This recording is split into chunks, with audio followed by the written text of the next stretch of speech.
at my normal time of 8:15 a.m. to place my order with the regular barista. Connor, I think his name was.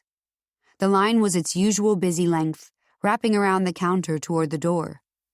That was why I always got here early. I had been working for Troy long enough to time everything perfectly in the mornings, so his coffee would be ready and I would be early.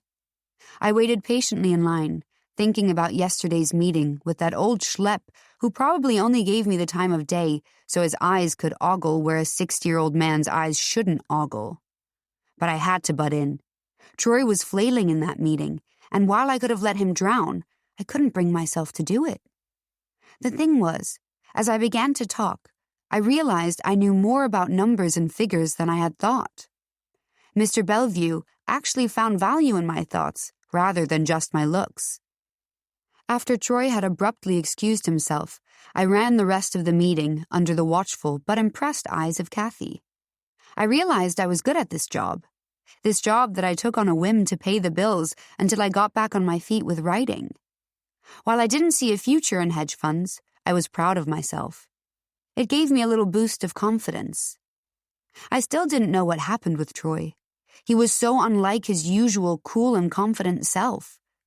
It was like he had never run a meeting in his life.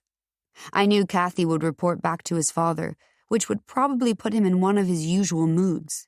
At least I was prepared.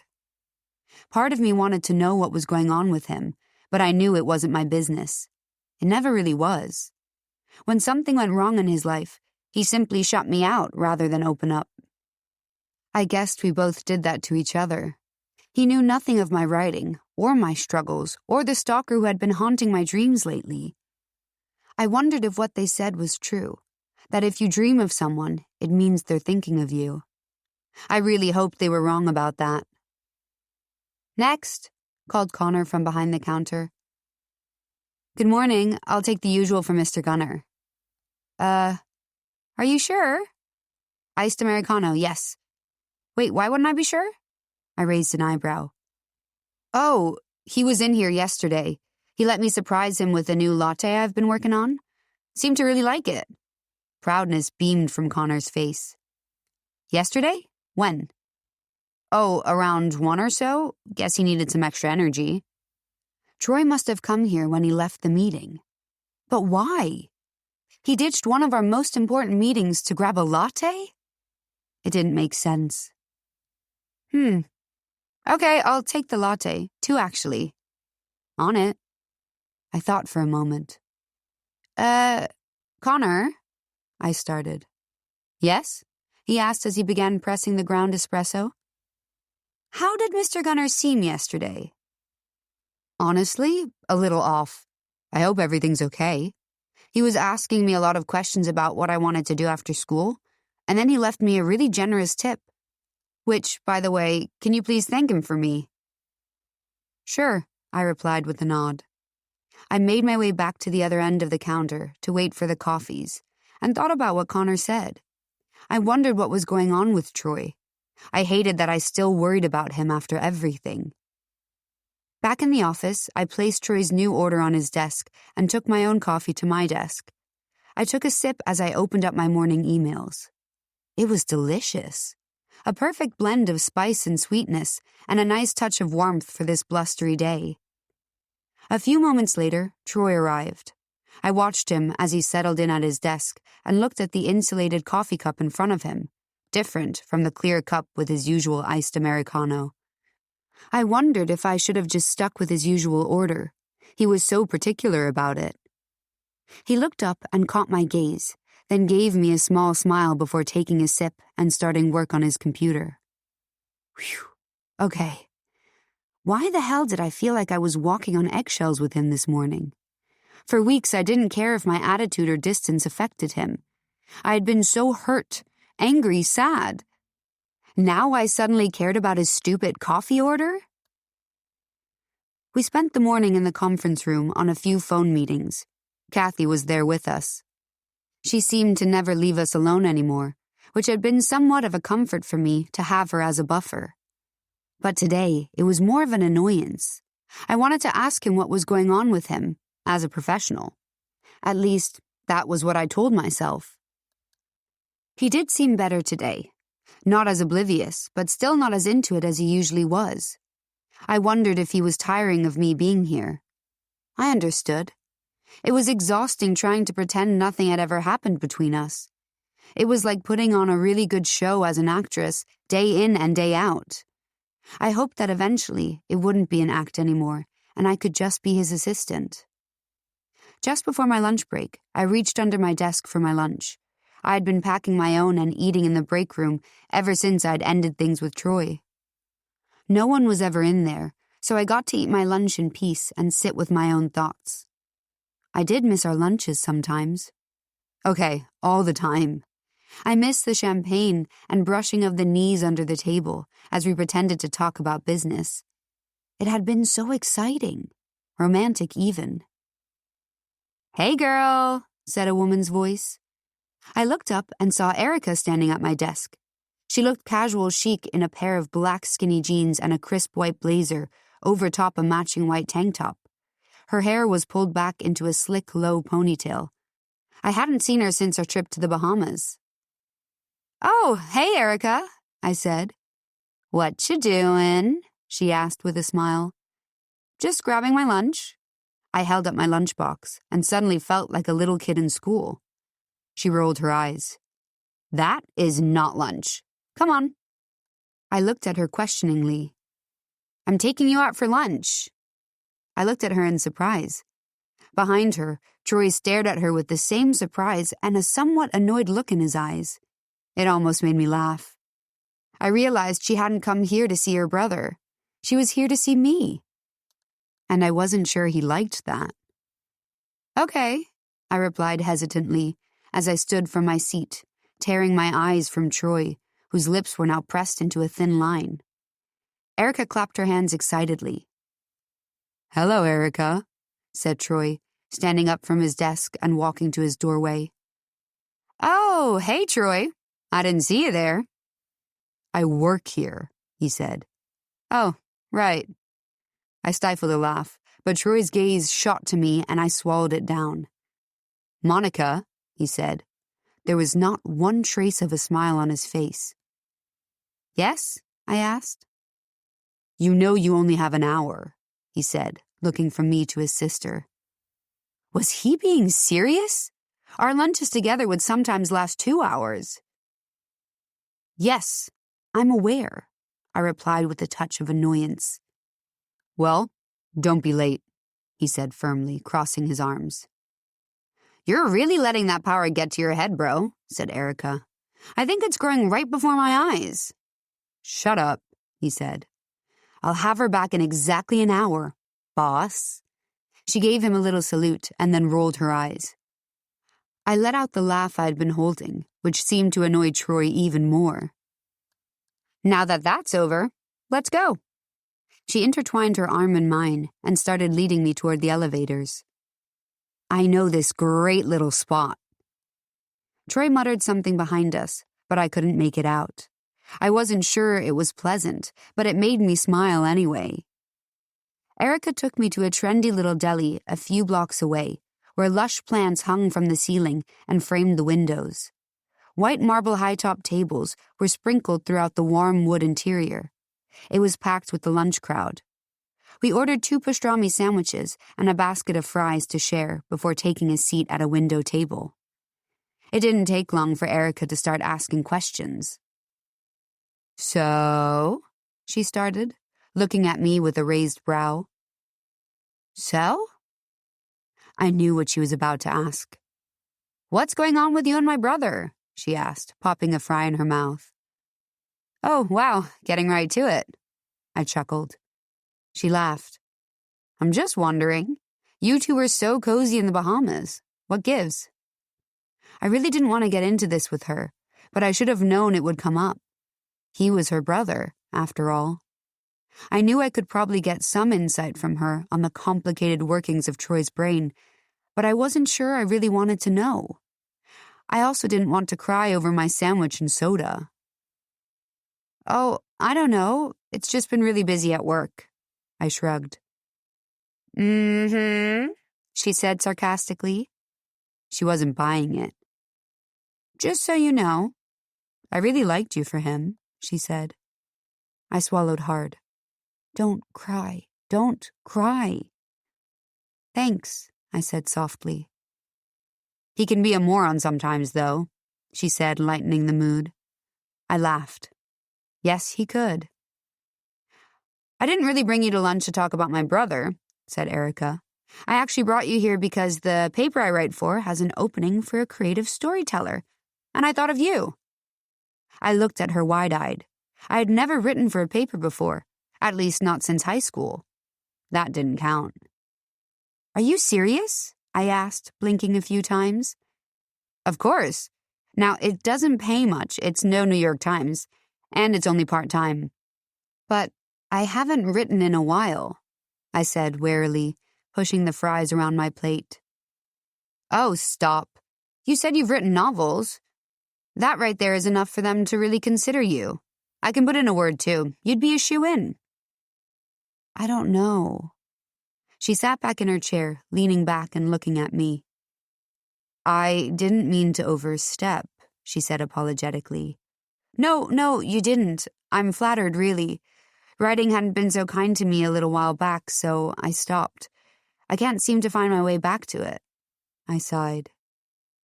Ah, she said knowingly. I've had those days too. An article going to press that I wasn't confident in, a bad review on my writing, comments online, wondering if the paper is ever going to get off the ground and get the traction it deserves. It's defeating. But at the end of the day, I love what I do. I think you do too.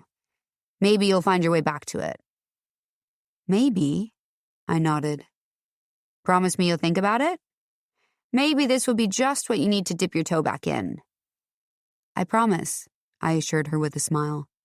It could be a good opportunity, if only I could find that same boost of confidence I had after yesterday's meeting. Chapter 32. Troy. I spent the hour pacing my office, missing my own lunch break, while I stewed in the fact that my sister and Monica were together. I couldn't believe Erica had shown up here unannounced, without saying so much as a hello to me, before inviting her new best friend to lunch. Weeks ago, I would have been thrilled by their friendship, seeing as my sister never liked anyone I had ever been involved with. Now, it just pissed me off. Mostly, it made me jealous. I was jealous that she got to spend time with Monica when that was the one thing I wanted. Yes, I saw her nearly every single day, but it wasn't the same. Monica was obligated to be here. It was her job. And since she'd ended things, that was how she treated it. That was how she treated me. It was driving me crazy not being able to touch her, to talk to her, to reach her. She was so distant and annoyingly professional. But with Erica, she was smiling and laughing at my expense. Seeing her lips curve up at the ends and hearing her raspy laugh just made me miss her more. I hadn't seen or heard those things in weeks, but it felt like years. As I paced, I wondered what they were talking about. My stomach dropped at the thought of them discussing me. My sister would pull something like this just to annoy me. I felt anger rise in me, which was probably unwarranted, but I couldn't help it. I kept glancing at my watch, counting the minutes that had passed and calculating the minutes of when Monica would be back. Of course, Monica arrived back at the office right on time. I sat back in my chair and watched as she and Erica walked past my office windows to where her desk was. I wondered why my sister was still here. I had a business to run. I was about to go and tell her that when she pushed open my door without so much as a knock. "Come in. Make yourself comfortable," I said sarcastically. "Don't mind if I do," she said, closing the door behind her and taking a seat across from me. "I take it you enjoyed lunch?" "Very much so." "Next time I would appreciate a heads up." "For what? Taking my friend to lunch?" "Your friend?" I raised a brow. "Yes, Monica is my friend. Is that a problem?" "Yes. In fact, it is." "Why is that?" I thought of a good reason, but couldn't come up with one. Because I don't like it, I spit out. Oh, well, in that case, she smirked. Why are you doing this? I asked. Because I like the girl. She's smart, funny, nice. Like I didn't know. And you lost her, she said, narrowing her gaze. That's why this bothers you so much. You want something you can't have. I rolled my eyes, even though I knew she was right. So? What the hell happened, Troy? She asked, crossing her arms. I don't know. I shrugged before dropping my shoulders in defeat. I knew I could have talked to my sister. I could have told her everything that had happened with Veronica and everything that was going on with our father. Just, I didn't know how. Not when I knew I had messed everything up so badly. I couldn't take any more digs, even though she meant well. Well, figure it out, she said. Because I've never seen you like this. You look like a mess. And Kathy said something about you dropping the ball on a major client yesterday? Kathy needs to mind her own damn business, I snapped. True, said Erica. But I'm still worried about you. I don't know what happened between you and Monica. She didn't tell you over your little BFF lunch? I asked. No, she didn't want to talk about it. I tried. Of course you did. I shook my head. But I could see that she was sad about it. I can see you're sad about it. I saw the two of you together in the Bahamas. It was real. You were more you than I had ever seen you. And I know she played a part in that. I stayed silent.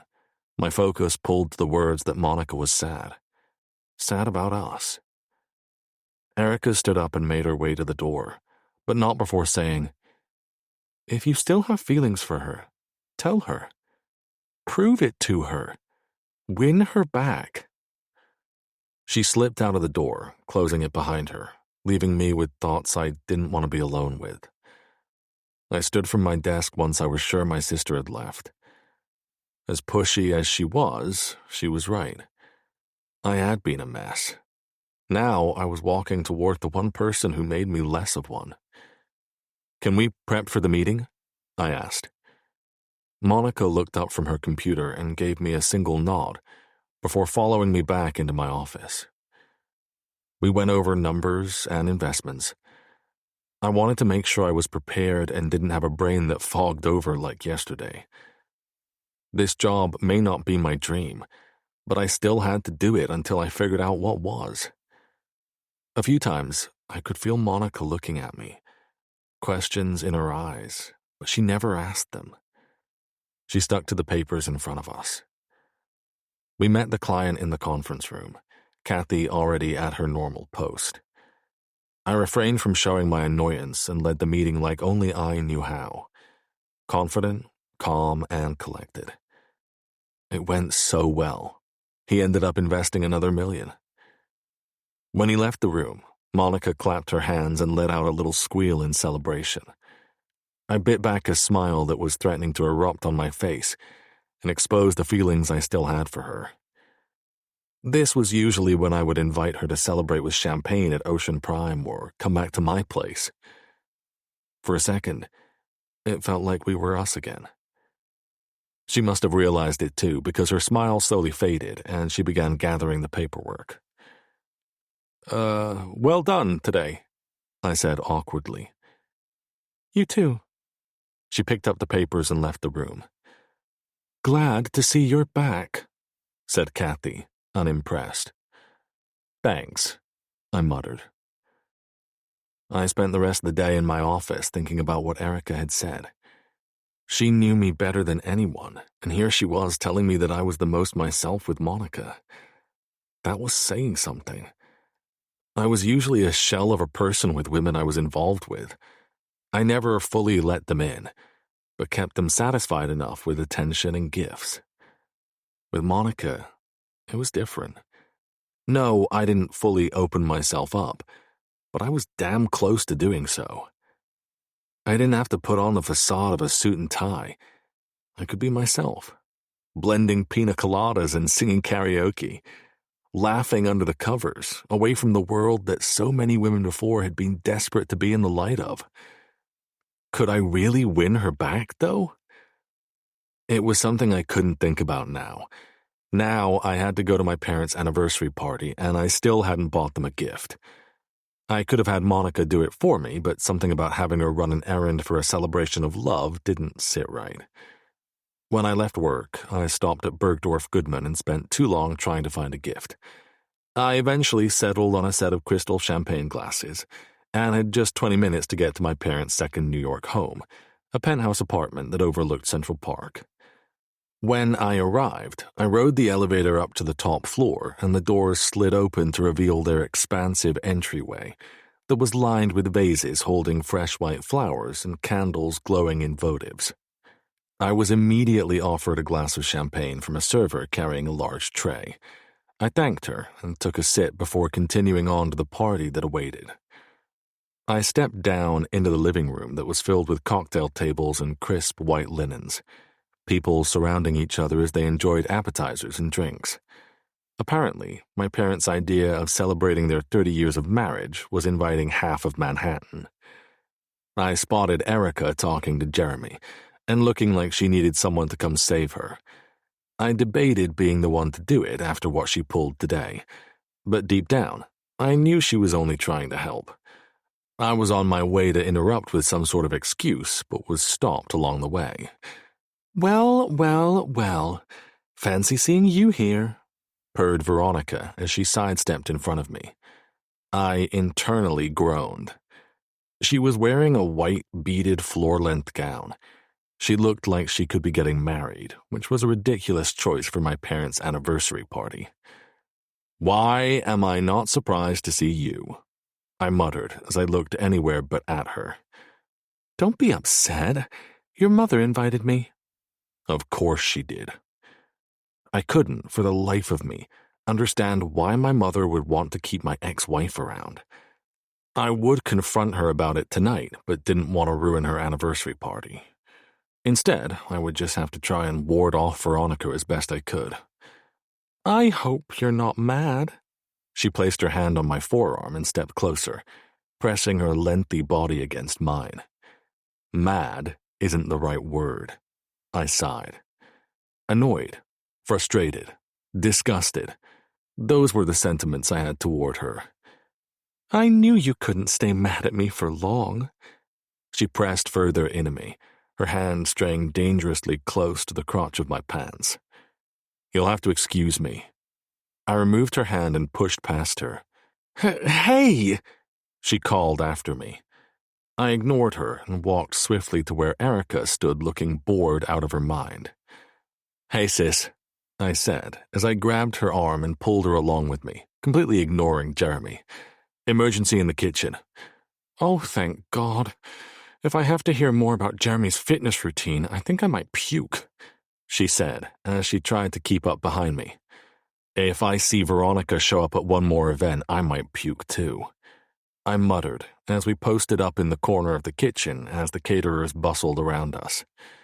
"You've got to talk to Mom about that," said Erica, leaning against the counter and popping a grape in her mouth.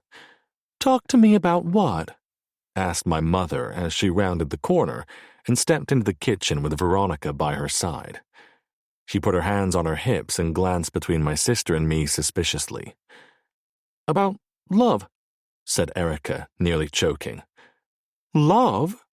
My mother raised a questioning brow. "Yes, we are so in awe of you and Dad. 30 years, wow," said Erica dreamily. My mother's face softened. She bought it. "When you know, you know. And I knew with your father," she said. "Aw," said Veronica, her fake voice dripping with sweetness and laying her head on my mom's shoulder. My stomach turned with unease. "That's so special, Mom," said Erica, before narrowing her gaze at Veronica. "I think everyone deserves to be with someone they truly care about. Don't you, Veronica?" Veronica's face dropped slightly before she collected herself and plastered on that smile I could see through so easily. She excused herself to use the restroom, but I knew I would have to deal with her for the rest of the night, despite this brief moment of reprieve thanks to my sister. Chapter 33. Monica. I waited in line to pick up my takeout order at Fu Ying's, apparently a hotspot on a Friday night for singles of the city, because the line was practically out the door. As I glanced around, I wondered if any of them were as miserable as I was. Today had been confusing, between Erica coming to take me to lunch and the big win at the meeting where, for a moment, I lost myself to who I used to be with Troy. For a glimpse of a second, it felt like we were us again. I thought he felt it too, because for that second, he looked happy. There was that twinkle in his eye again. I hadn't seen it in weeks. I figured I had just had a moment of weakness, a reprieve from the act I'd been putting on since we ended things. The one where I had to pretend I didn't care and that I was only there for work. Yes, I needed the money, but I had other options to make it. I just wasn't sure if I was ready to take my agent's calls yet. I knew if I didn't talk to her soon, I would surely be dropped from my publisher. I just wished that threat was enough for me to pull out my laptop and start typing again. Now I had this potential opportunity where Erica worked. It would be less pressure than a full-on novel with an already faithful fan base. The idea of it was intriguing. Maybe she was right. It would be a good way for me to dip my toes back into writing. But it would also mean quitting my job, which meant not seeing Troy anymore. The torture of seeing him every day was somehow better than the idea of not seeing him again. My head felt like my thoughts were pounding against it, desperate to get out. Desperate for me to make a decision, to give it some reprieve. God knew my heart needed it. "Monica?" said a man's voice from behind me. My hair stood up on the back of my neck as I immediately envisioned long blonde hair, stubbly beard, dingy clothes. Could it be my stalker? If it was, at least we were in a crowd of people. I swallowed hard as I slowly turned around to find it wasn't my stalker at all. It was the guy who I had gone on a date with all those months ago, the one I had left alone in the restaurant, the 40-year-old puppy dog. "Oh," I said, trying to remember his name. "Dean," he said with a shrug as he put his hands in the pockets of his baggy jeans. "Right, of course," I said, feeling my cheeks flush with embarrassment.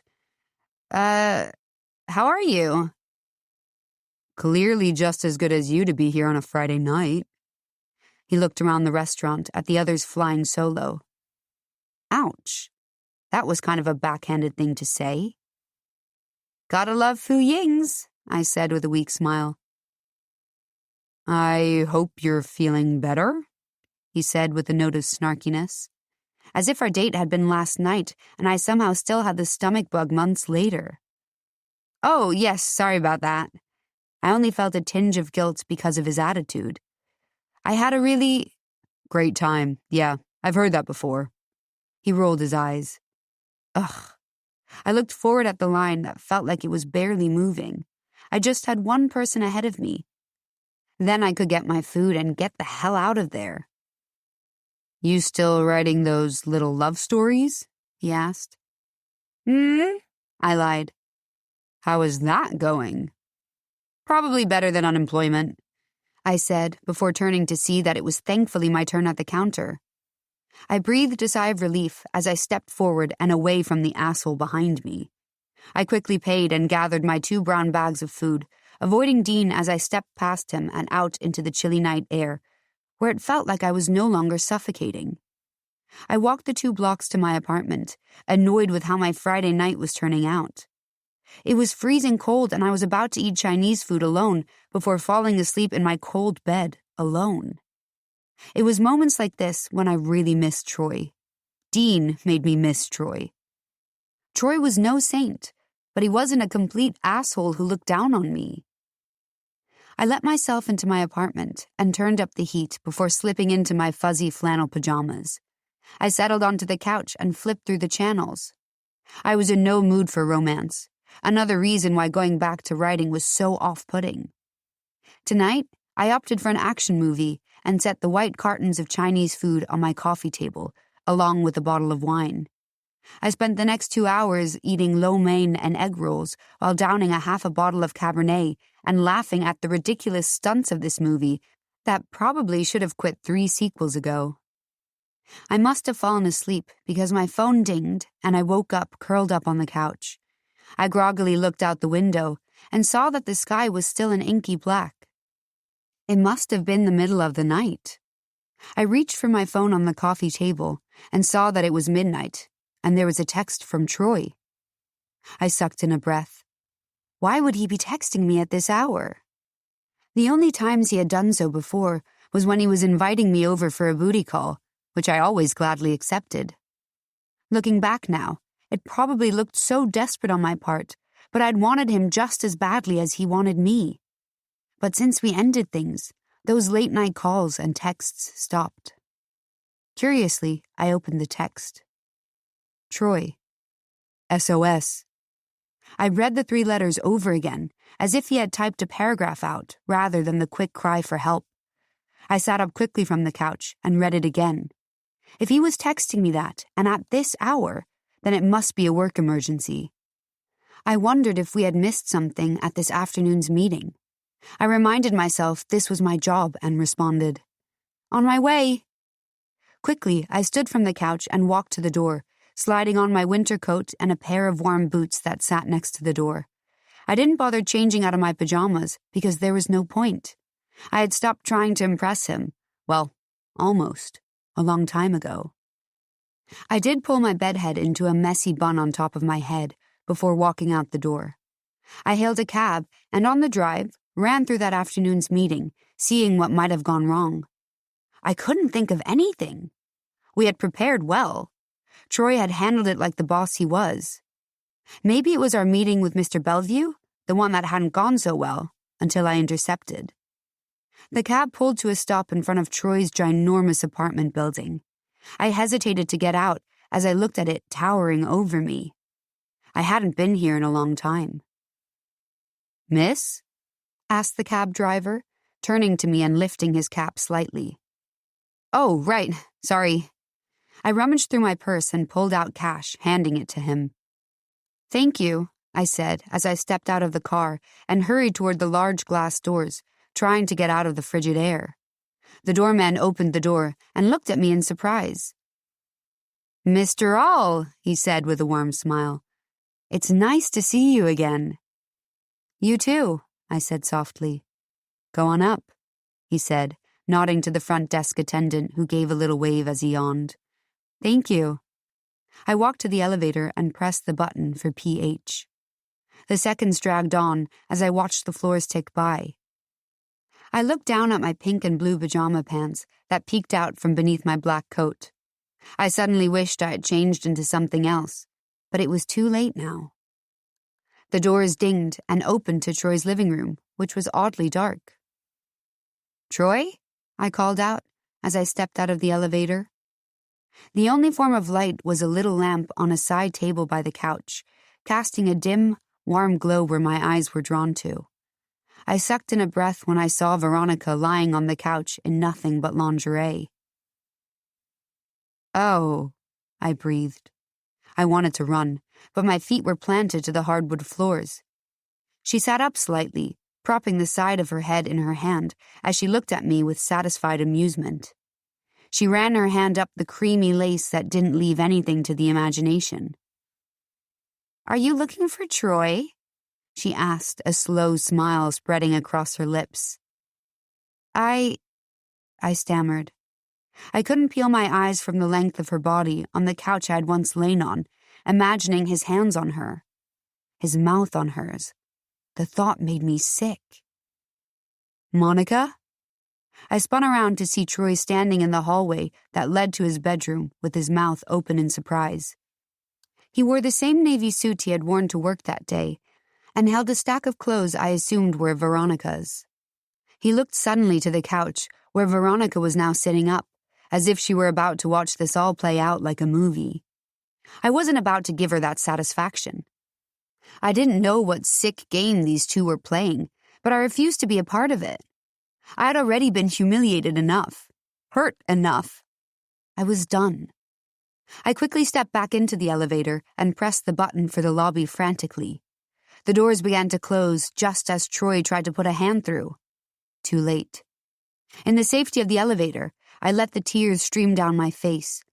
Everything I had been holding in for weeks now, trying to be strong, came pouring out of me in furious sobs. I could hardly catch my breath as the elevator doors opened to the lobby. The doorman saw me step out and quickly came over. It was as if my legs had quit on me, and I could barely walk to the doors. "Mr. Rawl," he said, gently taking my arm. "Are you okay?" "I'm fine. I just need to go." "You can't go out there like this," he said softly, his eyes filled with concern. "Please, I'm fine." "At least let me get you a cab." I nodded and let him lead me to the doors. He scoured the streets for a yellow car that would take me away from here. From whatever had just happened, or was about to happen upstairs. He spotted one across the street and held his hand up. The cab made a U-turn and pulled up to the curb. I heard the doors open behind me, and I knew there were Troy's footsteps approaching. Without even turning around, I yanked the cab door open and slid quickly inside, slamming the door, but not before hearing Troy yell my name. "Go, please just go," I told the cab urgently. I had seen this film before.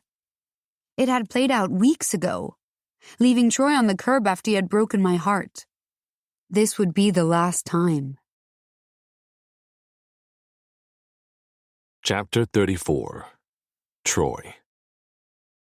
I yelled Monica's name again, as if she could hear me, until I watched the cab turn the corner and disappear from view.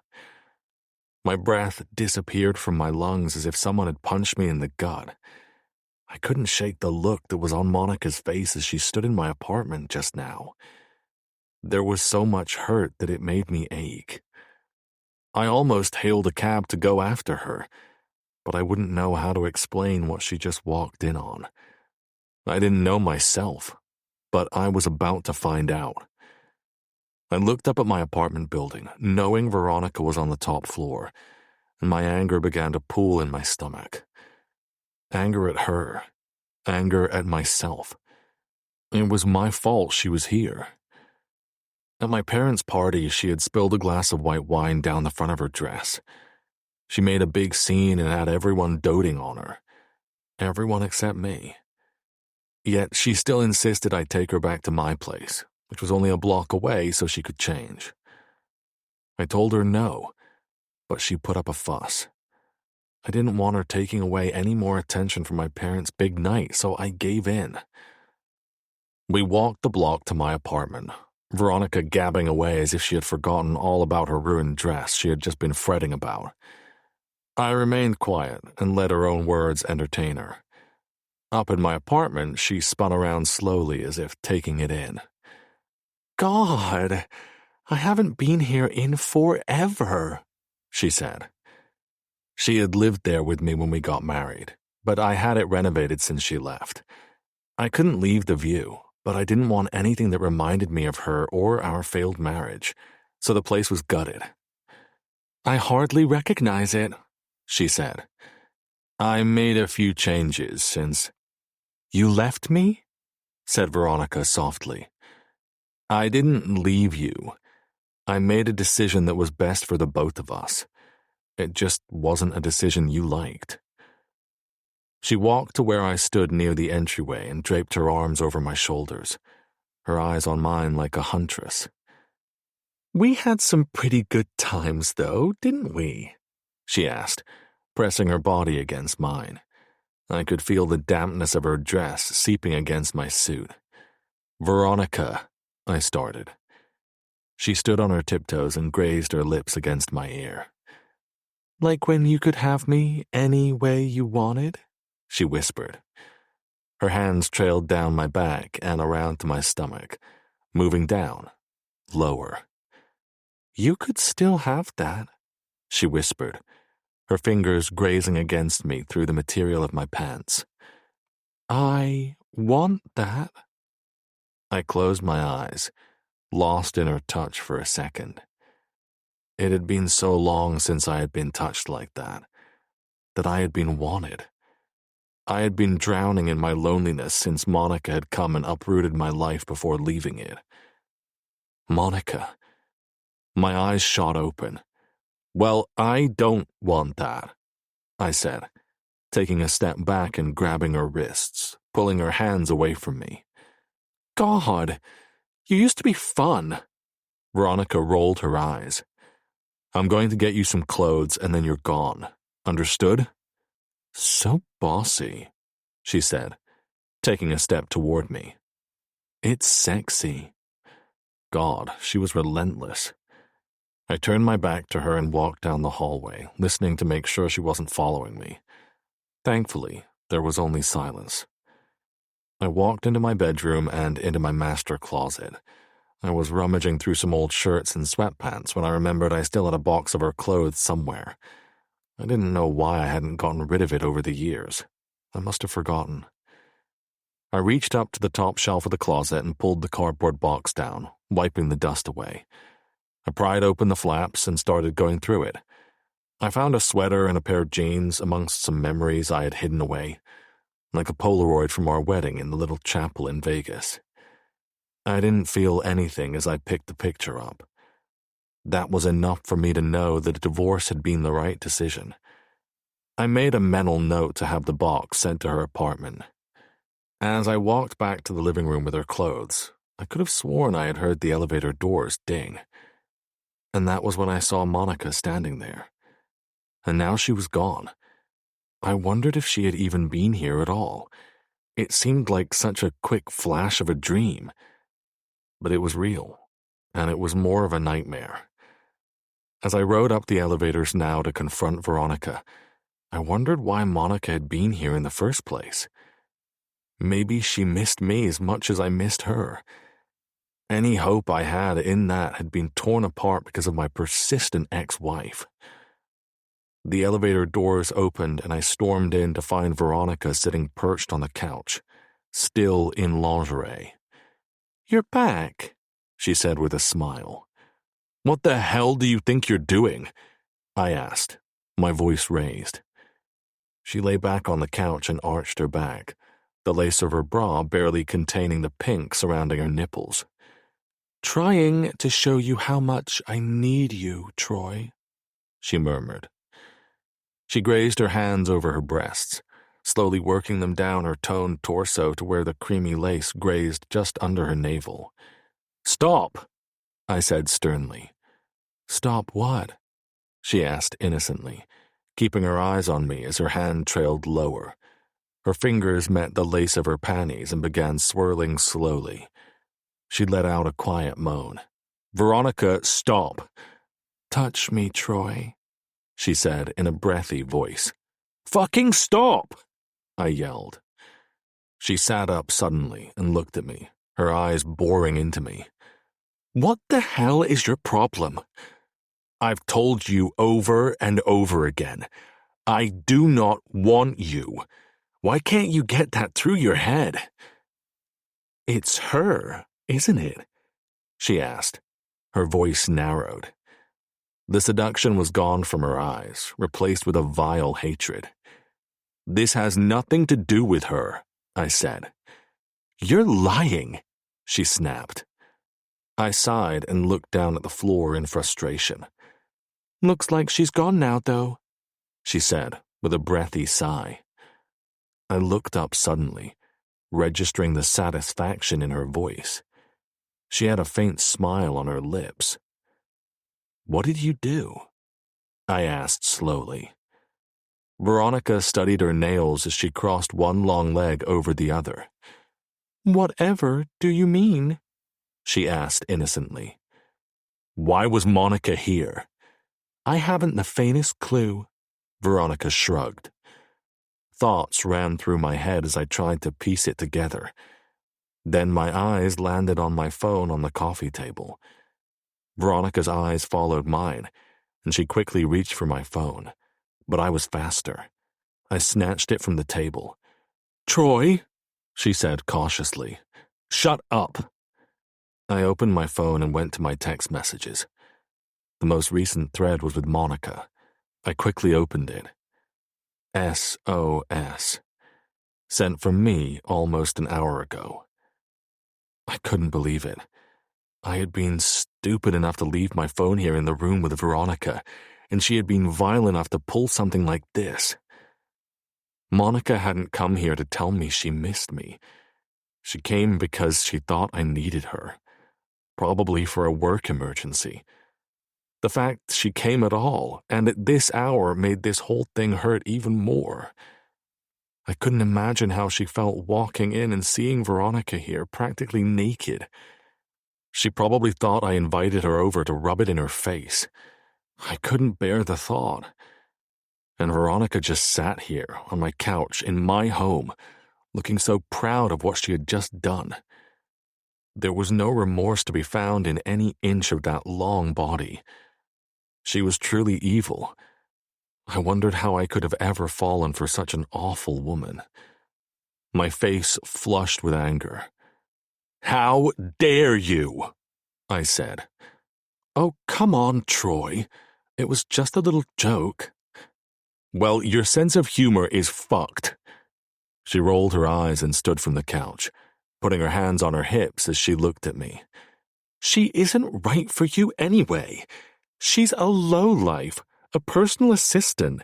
She's not a part of this world," she said, looking around. "What world is that?" "One that doesn't accept people like her. Do you even hear yourself, Veronica?"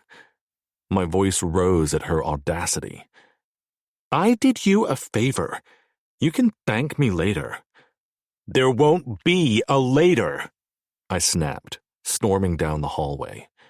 "Troy," she called after me, "where are you going?" I walked quickly to my master closet and grabbed the box off the floor. I wouldn't send it later. She would take it now. She would take it and herself out of my life tonight. I carried the box into the living room and slammed it down on the coffee table. "What the hell, Troy?" she asked, jumping slightly backward. "I want you gone. Out of my home, out of my life." "You don't mean that." "I do. I'm tired of your games. I'm tired of you trying to weasel into my life by using my mother to do so. Stay away from her. Stay away from me." "But—" "No buts," I interrupted. "You will stay away from me. If you don't, I will file a restraining order." "You can't be serious," she said, her eyes wide. I gestured to the box. "Take your shit and get the hell out." She opened the box and picked up the Polaroid that sat on top of the pile of clothes and jewelry. She studied it for a few seconds before looking at me. I could have sworn there were tears in her eyes, and this woman never cried. Not when I found out she cheated on me, not when I filed for divorce, not even when her own father died. "Troy," she started, her voice shaky. "Take your shit and get the hell out," I repeated. She swallowed hard and went to grab the box, but then remembered she was only wearing lingerie.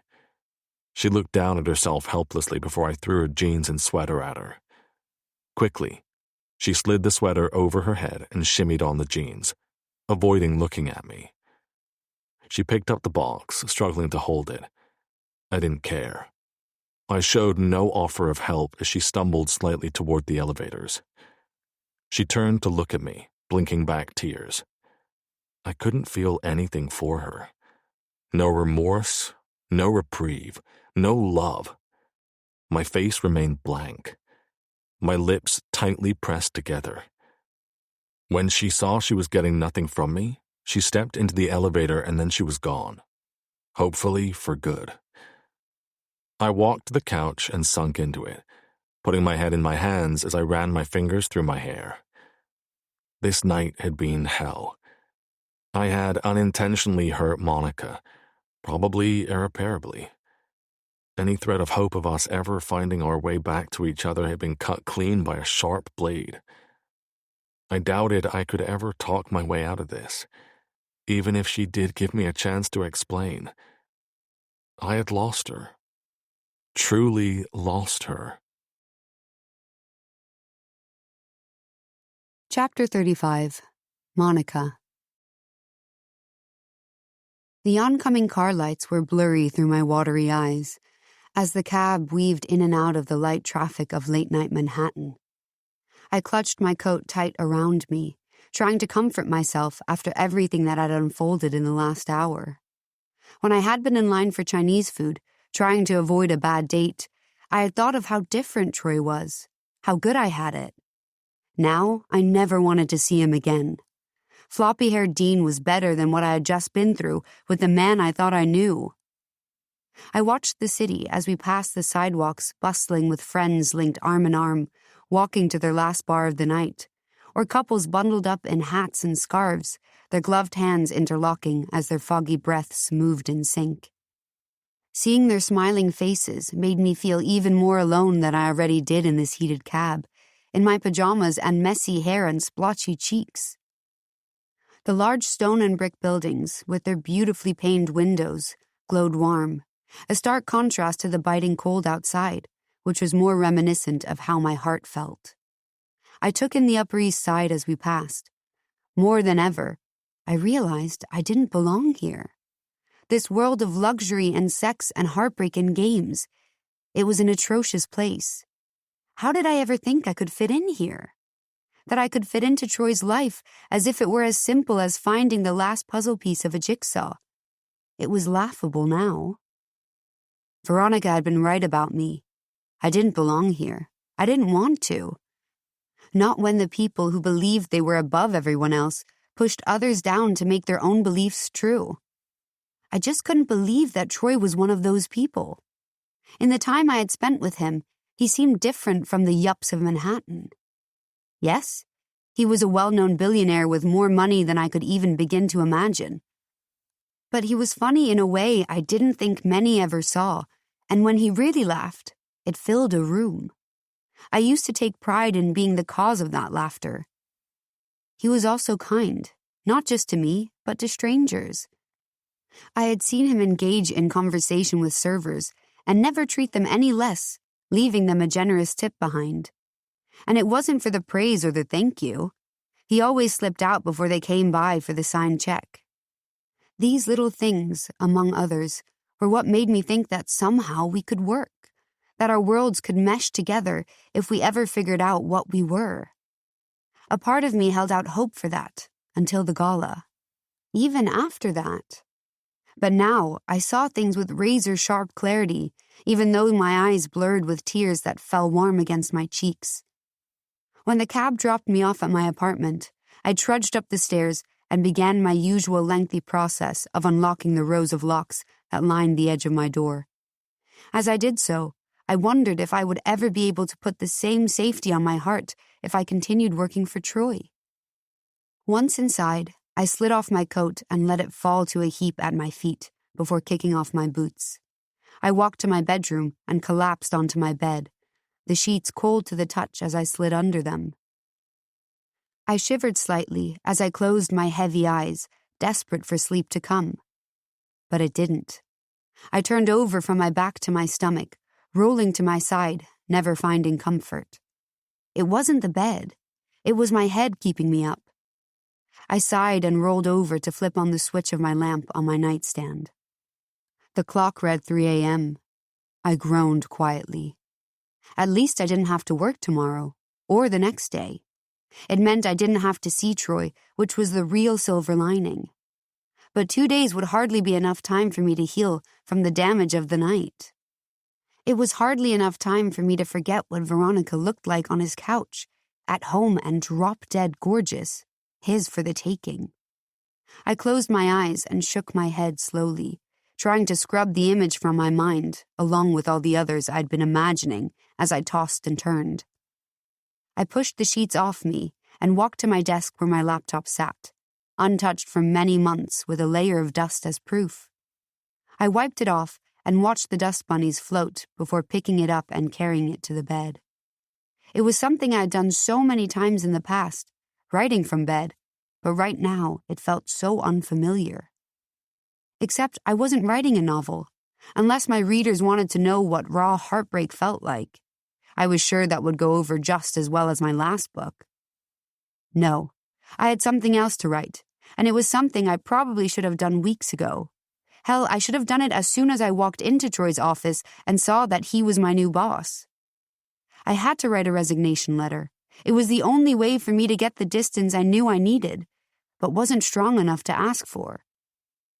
It was the only way to move on from the heartbreak that ensured all of the memories I used to promise myself I would never forget. I opened my laptop and turned it on, the familiar welcome sound ringing in my ears as the glare of the screen came to life. I opened up a Word document and watched as the cursor blinked on the screen, begging for me to press a key. Any key.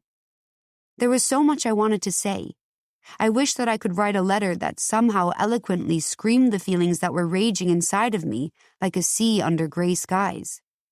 But I remembered this wasn't that kind of letter, and this wasn't that kind of story. Instead, I added the date and the proper header and proceeded to Google for how to write a professional resignation letter.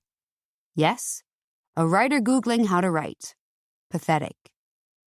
I spent the next hour typing, deleting, and retyping a letter that explained why I was leaving the position without really explaining anything at all. At least not the truth. I tied a few professional-sounding words together in neatly packaged sentences and hit the print button. I fell asleep to the sound of the whir of the printer as it spat out my final goodbye to the man I swore I could have loved one day. Or maybe already did.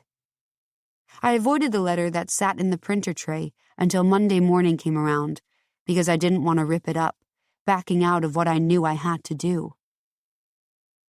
Just as I was about to leave for work, I slipped it out of the tray, folding it in clean lines and slipping it in an envelope. It seemed like such a big thing to fit in so neatly in a folded piece of white paper. I stopped by the coffee shop, which was thankfully extra busy this morning, allowing me to avoid any small talk about Troy with the barista, who seemed to worship him. Back at the office, I carried his usual iced Americano down the hallway, realizing this would be one of the last times. I had given the courtesy of a 2 weeks' notice in my resignation, but every step I took down that fluorescently lit hallway felt like my last. I stepped into Troy's office and was surprised to see him sitting at his desk. I sucked in a quiet breath of air, but tried not to show the nerves rising to my throat. He looked tired, like he probably had gotten as much sleep as I had the past few nights. I refused to let myself think it was over me, and assured myself it was because Veronica kept him up. The thought made my nerves slip away, and coolness take their place. "Monica," he said softly as he saw me standing in the doorway. "Good morning," I said, my voice clipped. I stepped forward and put his coffee on his desk. "Can we talk?" he asked.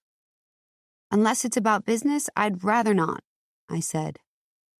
"Please, you have to know nothing is going on with Veronica."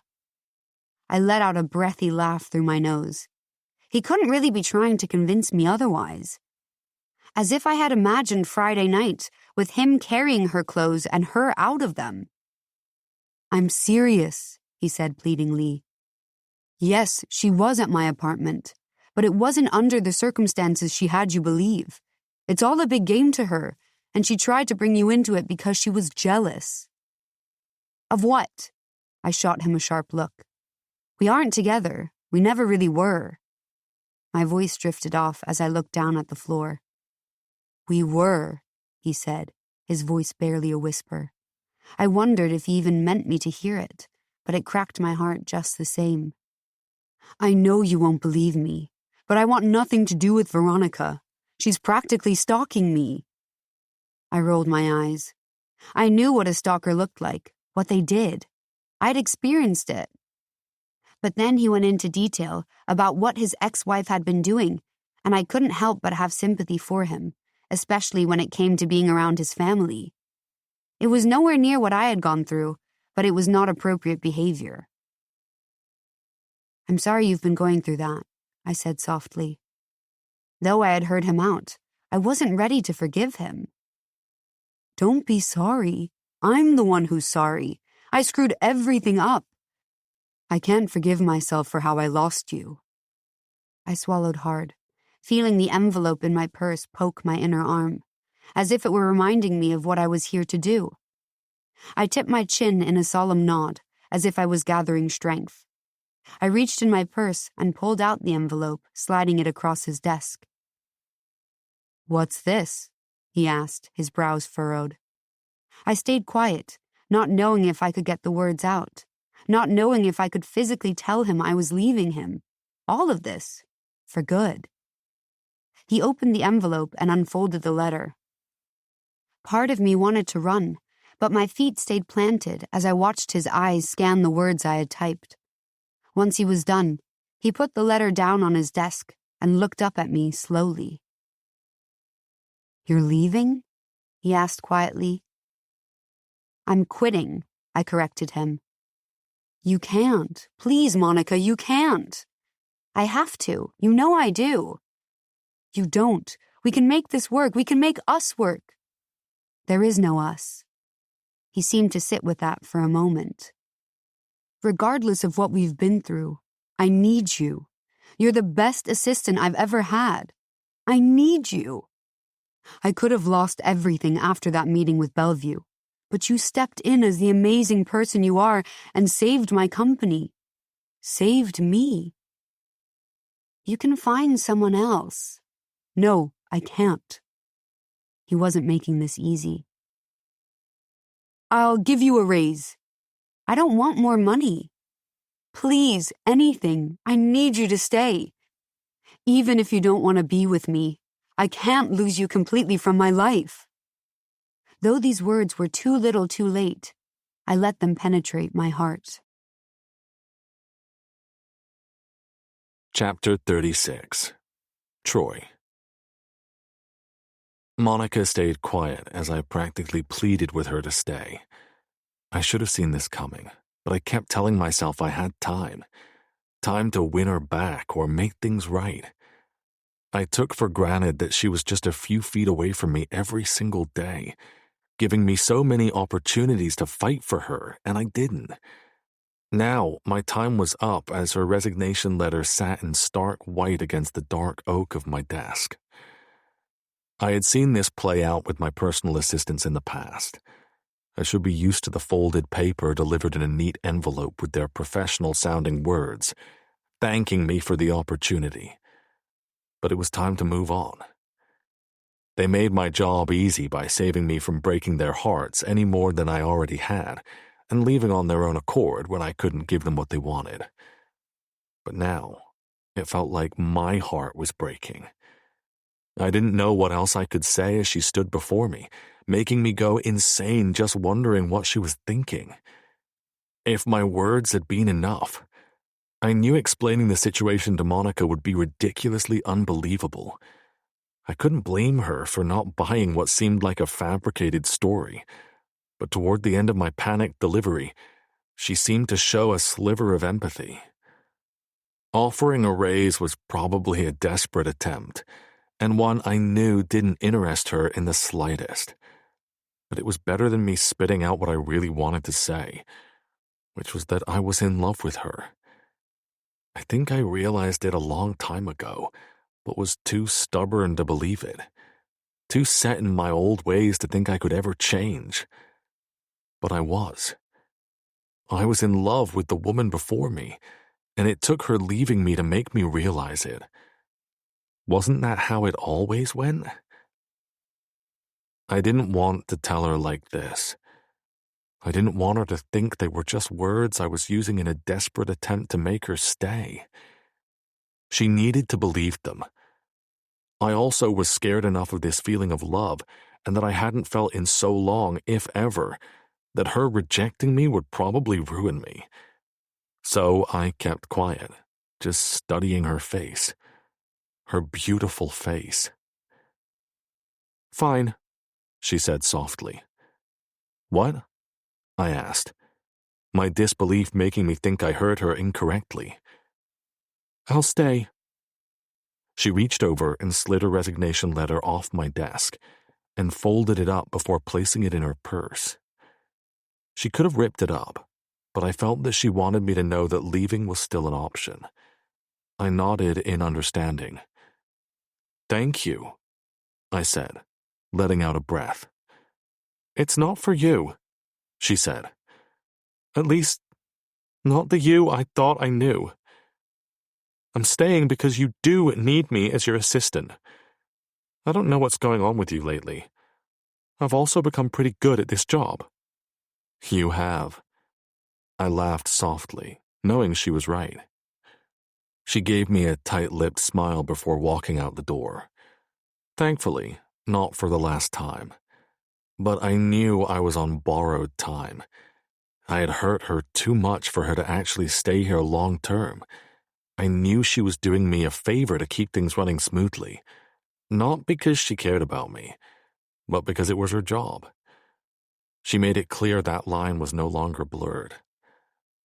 I couldn't risk losing her again. I picked up my phone from my desk and called the one person who would understand. The one person who knew our secret. Hello? Answered Erica. Hey, sis, I said, straining to hear her through the noise on her end of the phone. Bad time. Oh, we're just trying to get these ancient machines working so we can get this damn paper out to the unwilling readers of New York.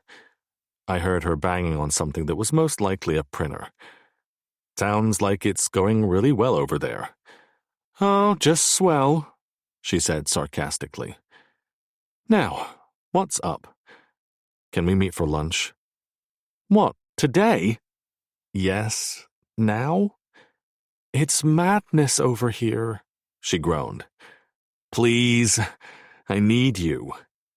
She sighed. I can meet you in 30. Really? I asked, hopeful. Really, but you owe me. Okay, meet me at Mason Pickle, my treat. You bet your ass it is, she said before hanging up. I smiled as I slid my phone into the inner pocket of my jacket. If I didn't have Erica, I didn't know what I would do. I should have talked to her about everything sooner. Then maybe things wouldn't have gotten so messy. She always had good advice, for being my younger sister, even though she often didn't follow her own. I stood from my seat and stepped out of my office. I saw Monica grabbing her lunchbox from the side of her desk. I noticed she had started packing her lunch when we had ended things weeks ago. I knew she ate alone in the break room, probably to avoid me. I wondered if we could ever get back to some sort of normal where we could enjoy lunch together again. Although it would be very hard for me to refrain from my hand exploring underneath the table at our usual corner booth at Ocean Prime. I'm off to lunch, I said, the words awkwardly falling off my tongue and matching the uncomfortable stance I held in front of her desk. I rocked on my heels, waiting for her to say something. Anything. Okay, she replied, completely disinterested. With Erica, I clarified. I didn't want her to think I was going out with Veronica or something. I knew her level of trust in me was practically at the bottom floor of this building. Great. She stood and walked past me, down the hallway toward the break room. I watched her go, her chestnut hair swishing down her back as she walked, looking professionally cute in a linen pantsuit. That was another thing that changed. Besides packed lunches, the tight skirts and low-cut blouses had ceased to be a part of her wardrobe. It didn't make me want her any less. I would want her if she wore a potato sack. Someone cleared their throat nearby. I looked up and saw Kathy looking at me curiously. Yes? I asked, annoyed. It was like she was always lurking around corners. But luckily for me, absolutely nothing was going on with Monica. At least not anymore. So she had no leg to stand on. Other than the fact that I liked looking at my personal assistant. I'm off to a meeting with your father. Any message you'd like me to give him? She asked. Of course she was. She had weekly meetings with him every Monday. I often wondered who she really worked for. She had more meetings with him than she did with me, her boss. No message. Other than keep my ex-wife away from any and all family get-togethers. But that would be a discussion for another time. He wouldn't be the issue. My mother, on the other hand, was a different story. I had to convince her that ship had sailed, and any attempt at trying to get us back together would fail miserably. Kathy nodded and walked away, slipping back into her office. I rode the elevators down and hailed a cab. The restaurant wasn't far from my building, but it had started to snow, and I had no desire to trudge through it. I arrived at the restaurant 5 minutes later, tightening my coat as I made the short walk from the cab to the doors. This New York winter was relentless. It seemed to mimic my personal life perfectly. I wondered when the cold front would ever let up. In the warmth of the restaurant, I asked the hostess for a table for two by the window. I didn't like being in the snow, but I liked watching it fall. I ordered a glass of red wine to warm me up, and waited for Erica to get there. Halfway through my glass, she walked up to the table breathless, her face red. "Did you run here?" I asked with amusement. "Practically. The nearest subway station was like a block away." "Why didn't you just take a cab?" I asked. "Because the subway is cheaper." I shook my head at her. The daughter of the Bryce Gunner was penny-pinching. I was surprised she had even come to the beach house in the Bahamas. Part ownership was really the only thing she had ever accepted from my father. She probably flew coach instead of using another of my father's jets. She signaled for the server as she took off her scarf. "I'll have what he's having, please," she said, nodding to my glass of wine. "You haven't even sat down yet and you need a drink?" "This paper will be the death of me," she said, sinking into the booth, exhausted. "You could start your own damn paper if you ever accepted anyone's help." "I don't need yours or anyone else's money," she said, waving me off. "Moving on. I'm not here to talk about me. You called me." I sighed and took a long sip of wine before getting into it. "What's going on, Troy?" she asked, sitting back against the booth and studying me. "It's Monica." "Duh! You both seem miserable, and no one will tell me what's going on." I stayed quiet for a moment, not knowing how to say the words out loud. "I'm in love with her," I said, defeatedly. "Oh my gosh!" she squealed and clapped her hands together excitedly. Other patrons of the restaurant looked over curiously. Our server stopped by with her glass of wine, and I was tempted to order another one. "Will you stop that?" I covered my face with my hand to avoid the embarrassment of my flushed cheeks showing. "Troy, this is huge!" she exclaimed. "It's not a big deal. Plus, it doesn't even matter. She doesn't feel the same." "How do you know?" "Because I screwed everything up." I went on to tell her all about the meeting with our father and how it made me question my relationship with Monica. I got scared of what I could lose and pushed her away like a coward.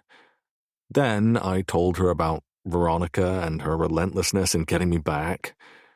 She couldn't believe what Veronica had done at the gala, and was even more appalled at the stunt she pulled after our parents' anniversary party. "That woman deserves a slap across the face," she muttered into her glass of wine. "I'd be happy to do it," she grinned. I let out a low laugh just thinking about it. "I don't need you to do that, but I do need you to tell me how to get Monica back." "Well, it won't be easy," she said.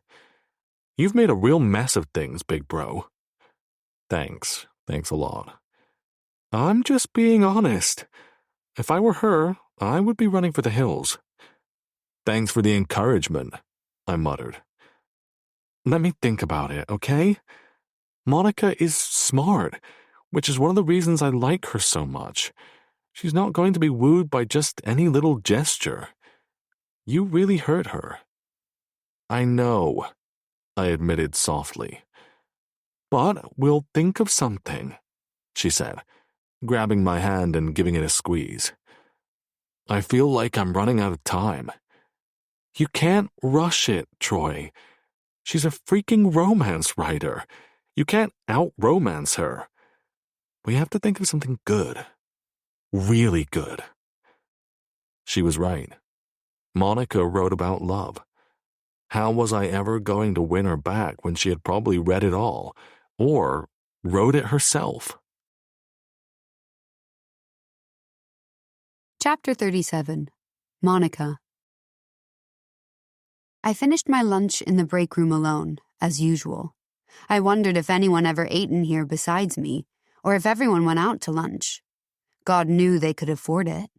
I could too, but I found the solitude of the break room weirdly comforting. Plus, I hadn't really made any friends with the others who worked here. My job as Troy's assistant left little time for me to spend with anyone else, and a small part of me preferred it that way. Others probably had their assumptions about me anyway, based on Troy's reputation, which proved to be true as I stupidly fell for him, just as all the others had. It was a funny feeling being lumped into a category of his previous employees and trying to pretend I was different in some way. I had so badly wanted to mean something different to him and felt foolish for it. I felt even more foolish for allowing him to talk me into staying after I was so set on leaving.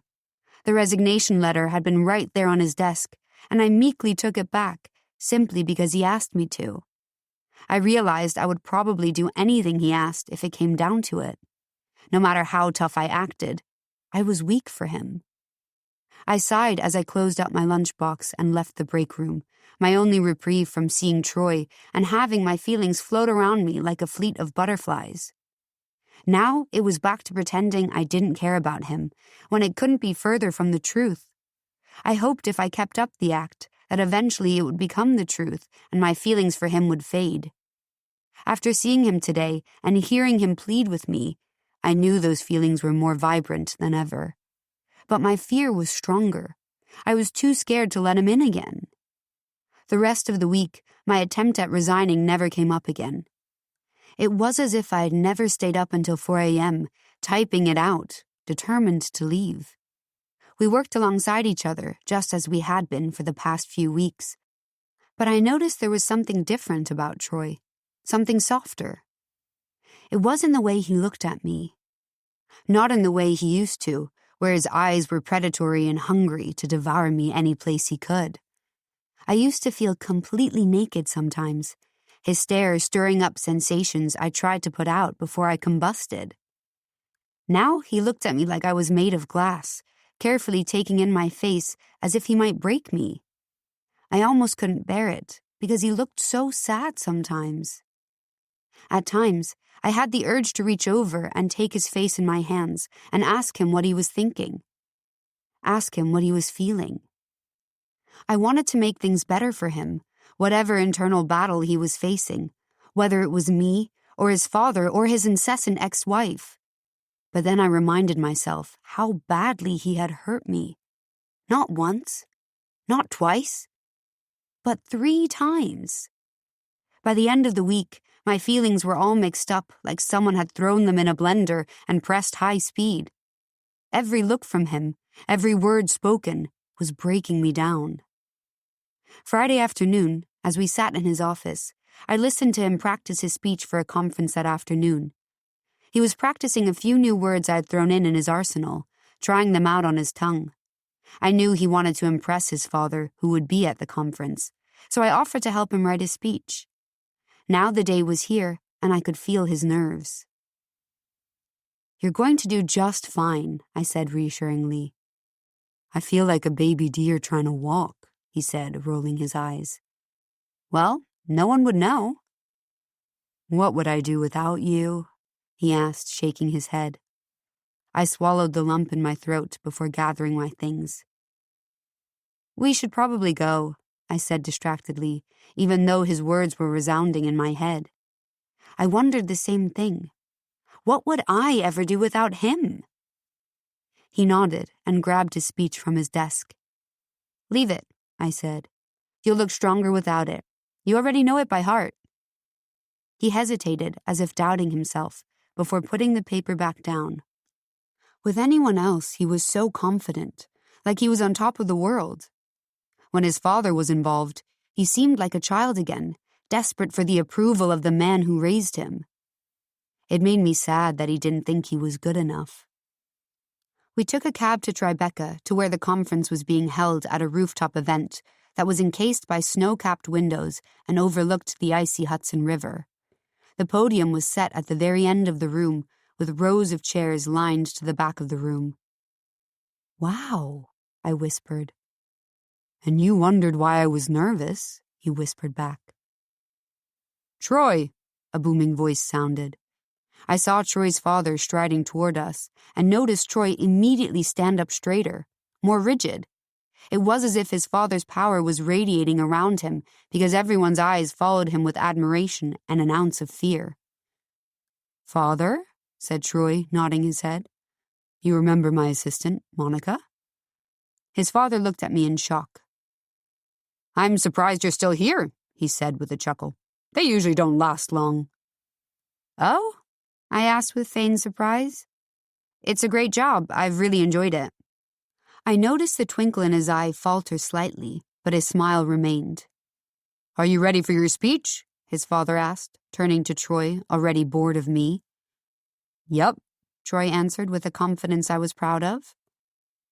"Well, good luck up there. You'll need it. You have a tough act to follow." His father pointed his thumbs at himself before walking away. "He is pleasant," I said. Troy let out a laugh as we found our seats. The next hour passed slowly as traders from all around the East Coast shared their tips on maximizing returns and reducing risks in today's market. Except for Troy's father, whose speech was more about his own accolades rather than helping anyone else. But everyone was so caught up in his success and who he was that they gave him a standing ovation. When it was Troy's turn, he took the podium confidently, his hands gripped around the wooden base lightly as he took in the crowd. He spent the next 2 minutes delivering his speech flawlessly, and I couldn't decide where to look. At him speaking eloquently and looking sexy in a suit, or at his father, who seemed to be scrutinizing every word and trying to find a fault that didn't exist. At the end of Troy's speech, I, along with everyone else, gave him a standing ovation and may have been louder than his father's, much to my satisfaction. Afterward, he made his way through the crowd, accepting pats on the back, until he found me.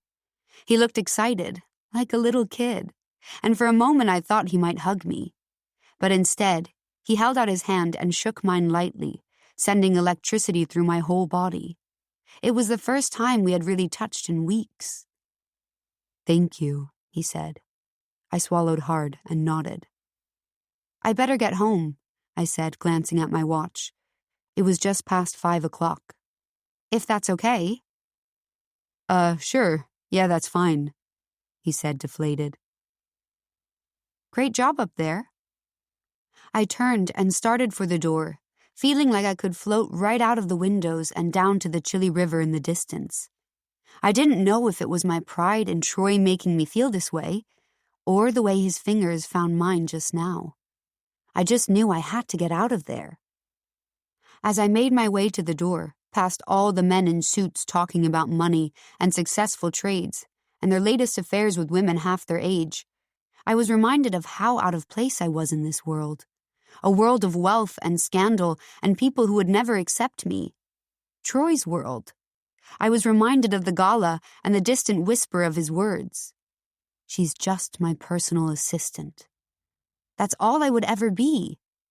Remember that, I thought, before I let myself get carried away by him again. I took a cab back to my apartment in Queens, where I was sure none of those men in that conference room had ever stepped foot near. Besides Troy. I wouldn't see him for the next 2 days, and I suddenly missed him more than I had allowed myself to since I'd ended things between us. My apartment suddenly felt colder, lonelier.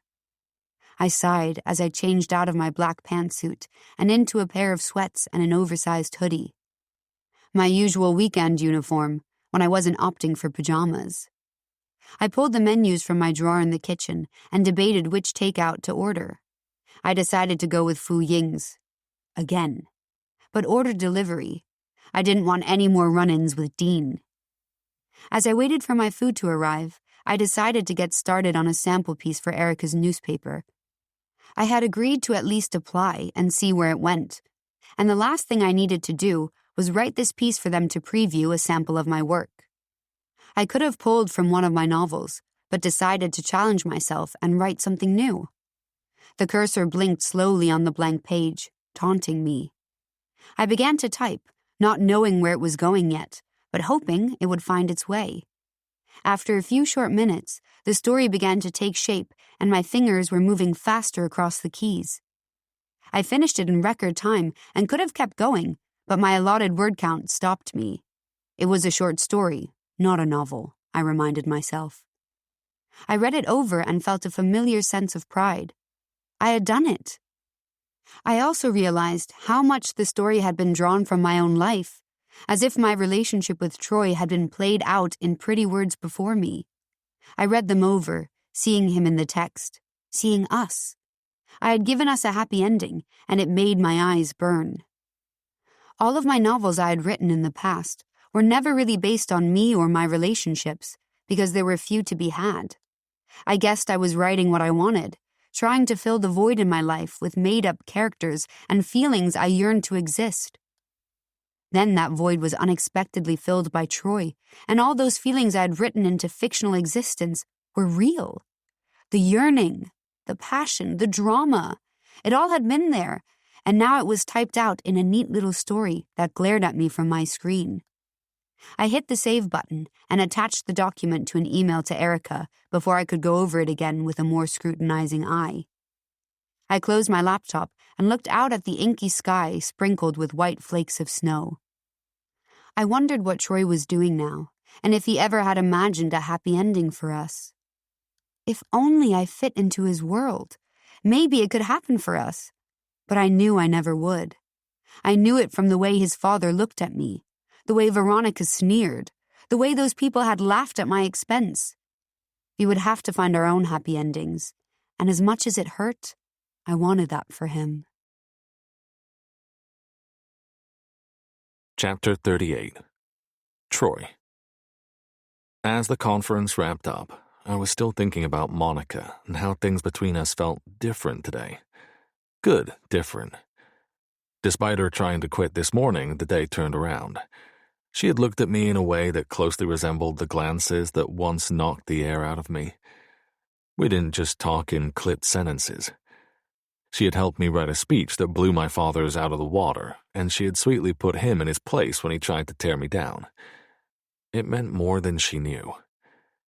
It had taken everything in me not to pull her in for a hug to celebrate the expression my father wore on his face after delivering my speech.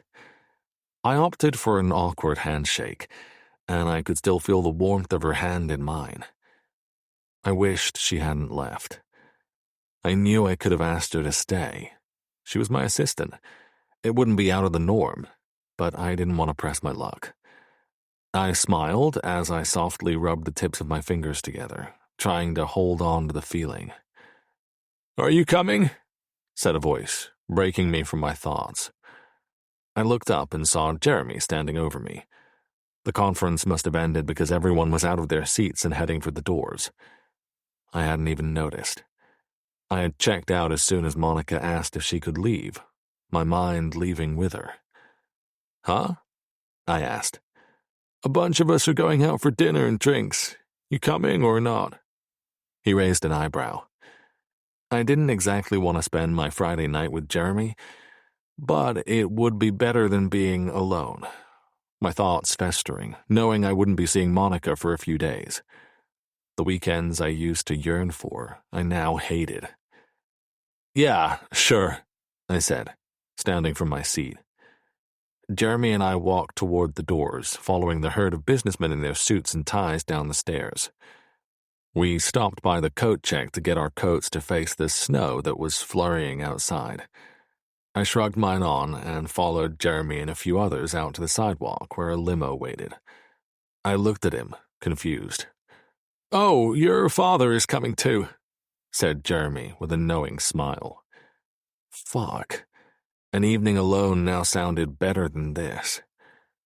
Jeremy opened the door and slid inside the dimly lit limo that was already lined with rows of suits, my father at the center. I followed Jeremy into the lion's den, closing the door behind me. "Well, well, well," my father's voice boomed. "If it isn't the man of the hour." "Hey, Dad," I said, as I found an empty seat across from him. "Who knew you had such eloquent words in your vocabulary? Maybe all the money we poured into your schooling is finally paying off." There were a few chuckles around the limo, all eager to impress the man they were in awe of. I fought to not roll my eyes at how obvious they were in trying to suck up to my father. I remembered trying to do the same years ago, until I realized my father would never take pride in me. A hard lesson to learn at a young age, one that stuck with you. "That must be it," I said, trying not to sound sarcastic. "Where's your little plaything?" my father asked, looking around the limo. My personal assistant went home. "You always pull the hottest PAs, I swear, the tits on that one," interrupted one guy, shaking his head as if replaying a mental image he must have snapped of her. He worked for my father, but I couldn't remember his name, and now I had no interest in knowing it after the way he talked about Monica, like she was a piece of meat. I would mentally refer to him as Jerk for the rest of the night. "There's something about her," said Jeremy thoughtfully. "She looks so familiar. I have been trying to put my finger on where I've seen her before." My stomach sank as I remembered the night at the bar when I had met Monica. Jeremy was there. He had seen us leave together. I hoped he had enough drinks that night to blur his memory to my advantage. If it all clicked right now, he would out me here in front of my father. "Well, she's worked with me for a while now," I said with a shrug. Jeremy didn't look entirely convinced, but he moved on from the subject and struck up a conversation with the jerk next to him who had my blood boiling slightly from how he talked about Monica.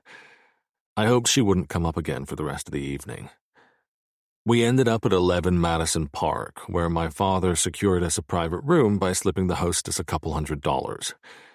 I made sure to sit on the far end of the table, away from him and Jeremy, trying to make small talk about things that held little interest to me with the others around me. As I sipped on my old-fashioned, which was my only saving grace in this shitty situation that I didn't know why I agreed to, I looked around the room. Everyone's voices droned on about work, and they began blurring together to look like mindless clones who laughed too hard at my father's jokes and hung on his every word, as if his success would somehow bleed into them. My phone pinged in my pocket, and my heart skipped, thinking maybe it was Monica. I pulled it from my pocket and frowned slightly. It wasn't her. Of course it wasn't. Instead, it was Erica. Any ideas yet? Me. On what? Erica. On how to win Monica back. Duh. Me. Nope. And now I'm stuck at this dull dinner with Dad and his loyal clan of worshippers. Erica. Yikes. Me. I know. Did you think of anything? Erica. No, but maybe Monica has some ideas. Me. What? I was confused by what she meant. Erica. She's a romance writer. Read one of her books. Maybe it will inspire you. You can see what her version of a relationship looks like. Of course. I wondered why I hadn't thought of that. I suddenly felt guilty for never picking up one of Monica's books. It was just, whenever we talked about her writing, she never really wanted to get into it. I never pressed her on it. There were things I didn't want to get into either. We both had our things. Me. You're a genius. Erica. I know.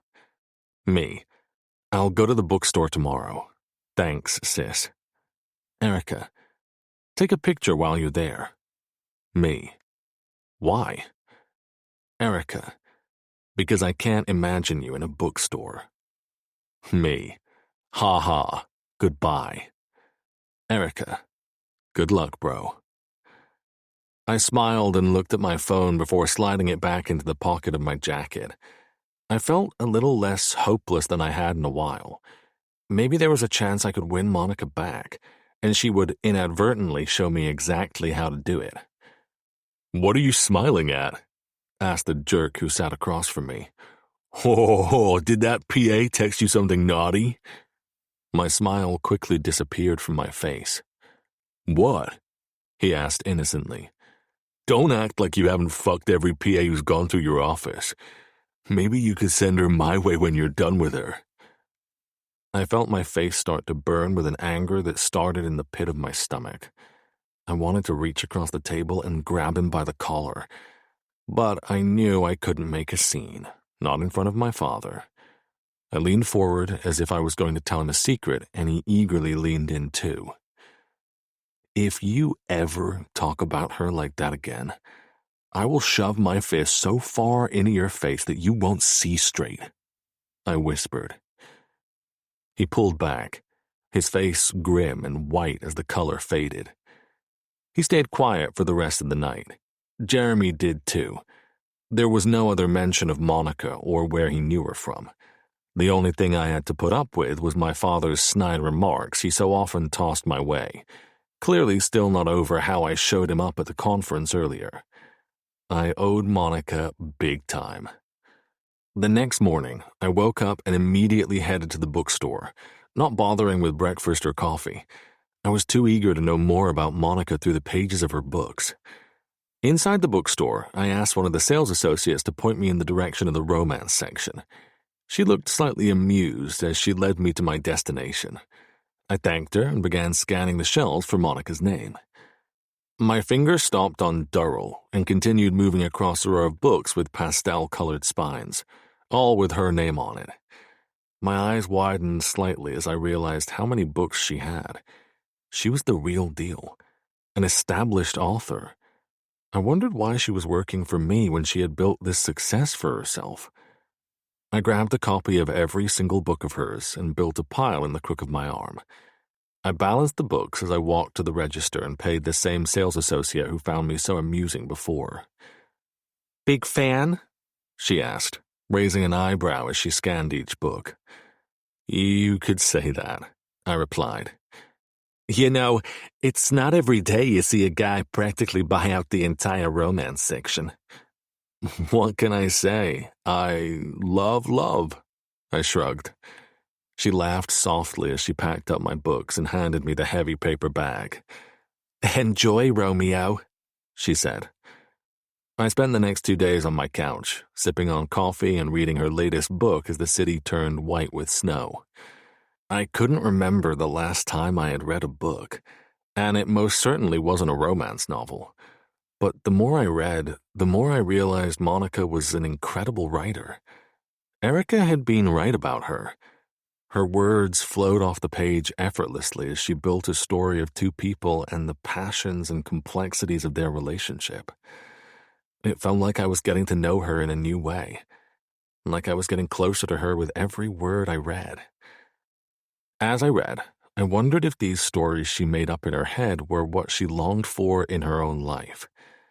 I didn't let myself believe they were inspired by her own relationships because my jealousy would get the best of me, especially in the parts she wrote about sex. I was surprised and completely sucked in by a few raunchy scenes in her novel. I didn't know reading could get me aroused, but I was turned on knowing her mind worked that way. I imagined it was us as I read her filthy words on the page. There were certainly a few scenes that I would like to reenact with her.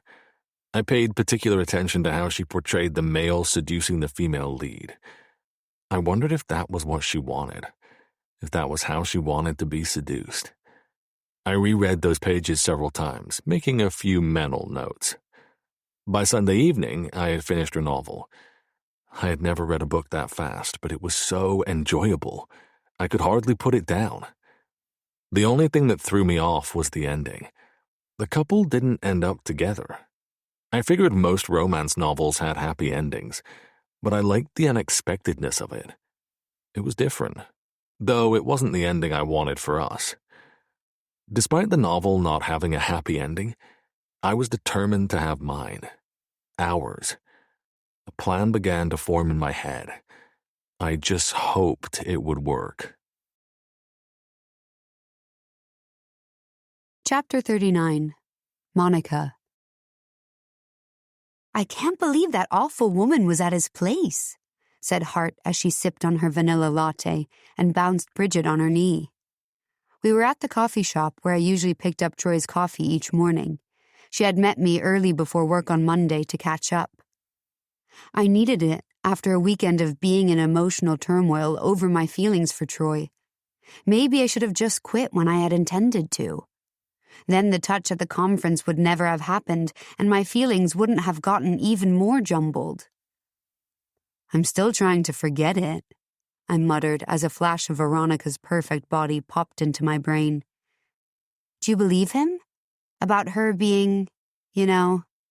Hart twirled her finger by her ear.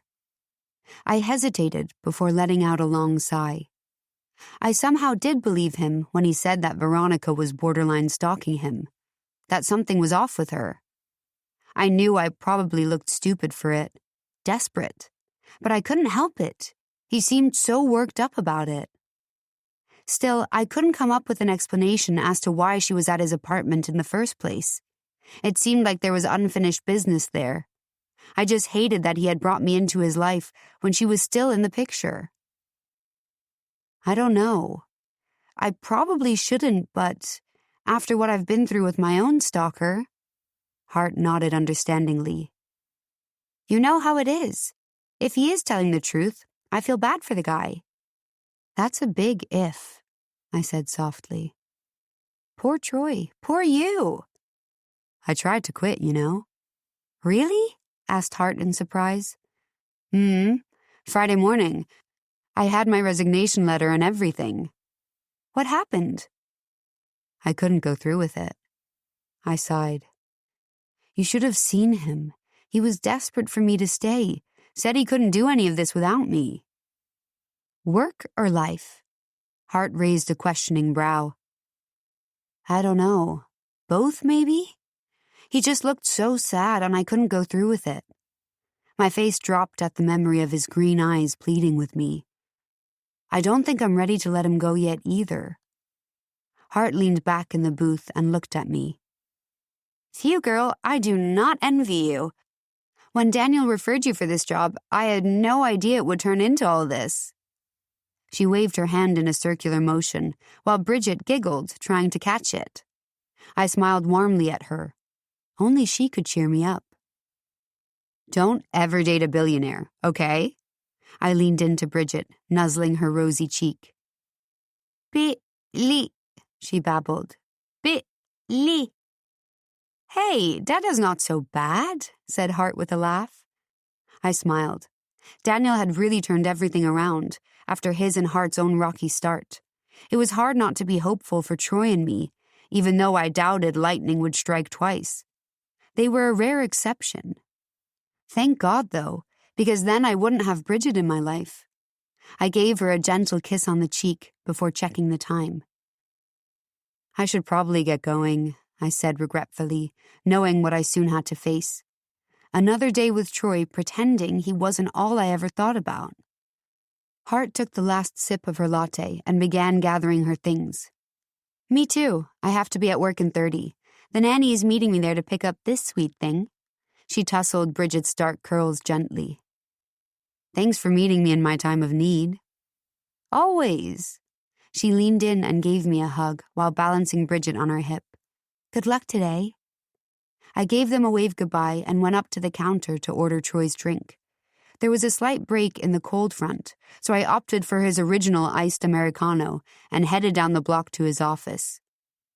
After I placed his coffee on his desk, I walked over to my own and stopped short when I saw a beautifully wrapped package on my chair. I jerked my chin back in surprise. Troy hadn't given me a present since he had invited me to the gala. I looked around and wondered where he was. Had he come in early to drop this off? I carefully picked up the crisply wrapped white box tied neatly with a red satin bow. I placed it on my desk and sat down on the chair where it had sat. I looked around to make sure no one was looking, especially Kathy, but I didn't see her. I untied the ribbon eagerly, wondering what was inside. I lifted the lid of the box up and found a small vase filled with flowers. Dead flowers. Withered and crunchy petals that used to be a vibrant red, now shades of black and brown. I shook my head in confusion. Maybe the flowers had been delivered late, and that was why they were dead. There was no water in the vase. Maybe it had spilled out on the drive? Then I noticed a small white card at the bottom of the box. I picked it up and unfolded it. Your love life is dead. I gasped softly and dropped the card. It floated to the ground. I shoved the box away as unease filled me, making me queasy. The room felt like it was spinning. I closed my eyes and took a deep breath. These flowers weren't late. They were delivered dead purposefully. But why? By who? This didn't seem like a gift Troy would give me. I could only think of one person who would do something like this. My stalker must be back. I looked around as if he might be in the office right now. He must know about Troy and me to send these dead roses. I shuddered at the thought. Had I inadvertently put Troy in danger? I wondered if I should have told him about it, if I should have opened up more. But I was so focused on protecting myself and trying not to get lost in him. This life, his touch. I didn't want to complicate things with the mess of my life when there was a good chance he wouldn't always be in it. Troy's voice came from down the hall. I quickly picked up the card and threw it in the box, closing it tightly with the lid. Then I shoved it off my desk and into the trash can, hearing the shatter of glass on impact. I grimaced at the sound. I would have to figure this out later. I tried not to let my thoughts run rampant as I heard his footsteps approach. When Troy came into sight, he looked more handsome than ever in one of my favorite suits of his. My breath caught as he gave me a wide grin, his green eyes dancing. He was in a good mood this morning, and just looking at him helped ease my nerves a little. I gave him a weak smile in return. "Good morning," he said cheerily. His eyes didn't search my desk for any signs of a package or vase of dead flowers. It wasn't him. I almost wished it was, only because it meant my stalker wasn't back. "Morning," I said softly. The word felt like it was strangled. He walked into his office and settled in behind his desk, taking a sip of coffee and giving it his usual smile of approval. I watched him for a moment longer, trying to find any clue to as if he was behind such an odd gift. It didn't make sense. Not after Friday when things felt electric between us for a glimpse of a few seconds. Even when things were rocky, I couldn't imagine him to be so cruel. When he asked me to his office a few minutes later, my legs felt shaky when I walked over. He stood by the door, waiting, and closed it behind me as I stepped inside. I swallowed hard by the privacy that now encased us. We hadn't been in here alone with the door closed since our hands were all over each other. I was surprised when he locked the door behind him. I wondered if he was going to own up to the delivery, if he was going to offer an explanation. He stepped away from the door and turned to face me, so we were face to face. His eyes were different from when he first got here. The dancing had been replaced by a hungry intent that sucked the air out of me. I leaned back, finding the door and leaning against it for support as I waited for what came next. What that was, I didn't know, but it felt like something was unlocking inside of me. "You tricked me, you know," he said sharply. Huh? I said. He held up a hand to silence me, and I immediately closed my mouth, my lips tightly against each other. "You tricked me into thinking this was just sex," he pointed between us. "That you only did this because you liked the way I tasted when your lips were around me, swallowing my ecstasy. Because you liked the way I trembled inside of you. Because you liked the way my groans grazed your ears. I looked at him confused. This sounded familiar, but it felt like my brain wasn't working as he took a step toward me, closing the gap between us. I swore I thought my knees would buckle right then and there. I could smell his cologne seeping into me like a memory I craved. I couldn't tear my eyes away from his. And I let myself believe it was just that I only found you fascinating because of the way you felt around my fingers as they moved inside you, because of the way you moved slowly as I slid deeper inside of you, because of the way you screamed my name. I felt a yearning between my legs at the roughness of his voice and the smooth movement in which he placed his hands on either side of me on the door. Everything I had craved for so long was right here. His breath was on my face, and I struggled to keep my mouth from finding his, wanting to taste him as he continued speaking. He leaned in, and his lips grazed my ear. But it wasn't just sex, he whispered. The words vibrated down my spine, and my back arched in a pleasure-filled reflex. It was the feeling you stirred up inside of me, when I thought not even hell could thaw them. I jerked my head back as it hit me, as if coming to from a trance. The words he was saying to me were my own. They were my words on his lips. They were for a character I'd written in the book that had probably ruined my career. Why was Troy reciting this to me? Was this some kind of sick game? Why are you doing this to me? I whispered, my eyes beginning to burn. What? He stammered, pulling his face from mine. I shoved him away from me and shook my head, feeling angry at myself for getting lost in him, feeling angry at him for whatever game he was playing. Maybe the flowers were from him. Maybe he and Veronica were in on everything together. Maybe this was something billionaires did for kicks. Monica. He looked at me, his eyes softening with confusion as he searched my face. He took another step toward me, reaching out for me. I reached behind me for the lock and turned it. I quickly opened it and swiftly walked out before he could touch me again. I'm taking a personal day, I called behind me as I quickly grabbed my purse and walked down the hallway toward the elevators. How my legs were working was beyond me. Chapter 40. Troy. I stared at the door that Monica had just walked out of and ran my hand through my hair in frustrated confusion. What the hell had just happened? When I had come up with a plan to win her back, this was not how I expected it to go. I had come up with the plan last night after I had finished her novel. I thought since there were some similarities between the relationship in the book and ours, that it was kind of perfect. Both lost in the passion of being intimate while keeping it a secret from the world. It was like she wrote us into existence. Though the couple didn't end up together, I wanted Monica and I to have a different ending. So I memorized the speech that she wrote in the book, the one where he tries to win her back. I thought if I recited it to her, she would understand that I was sincere in trying to get to know her. Her life, her work, I wanted to know everything.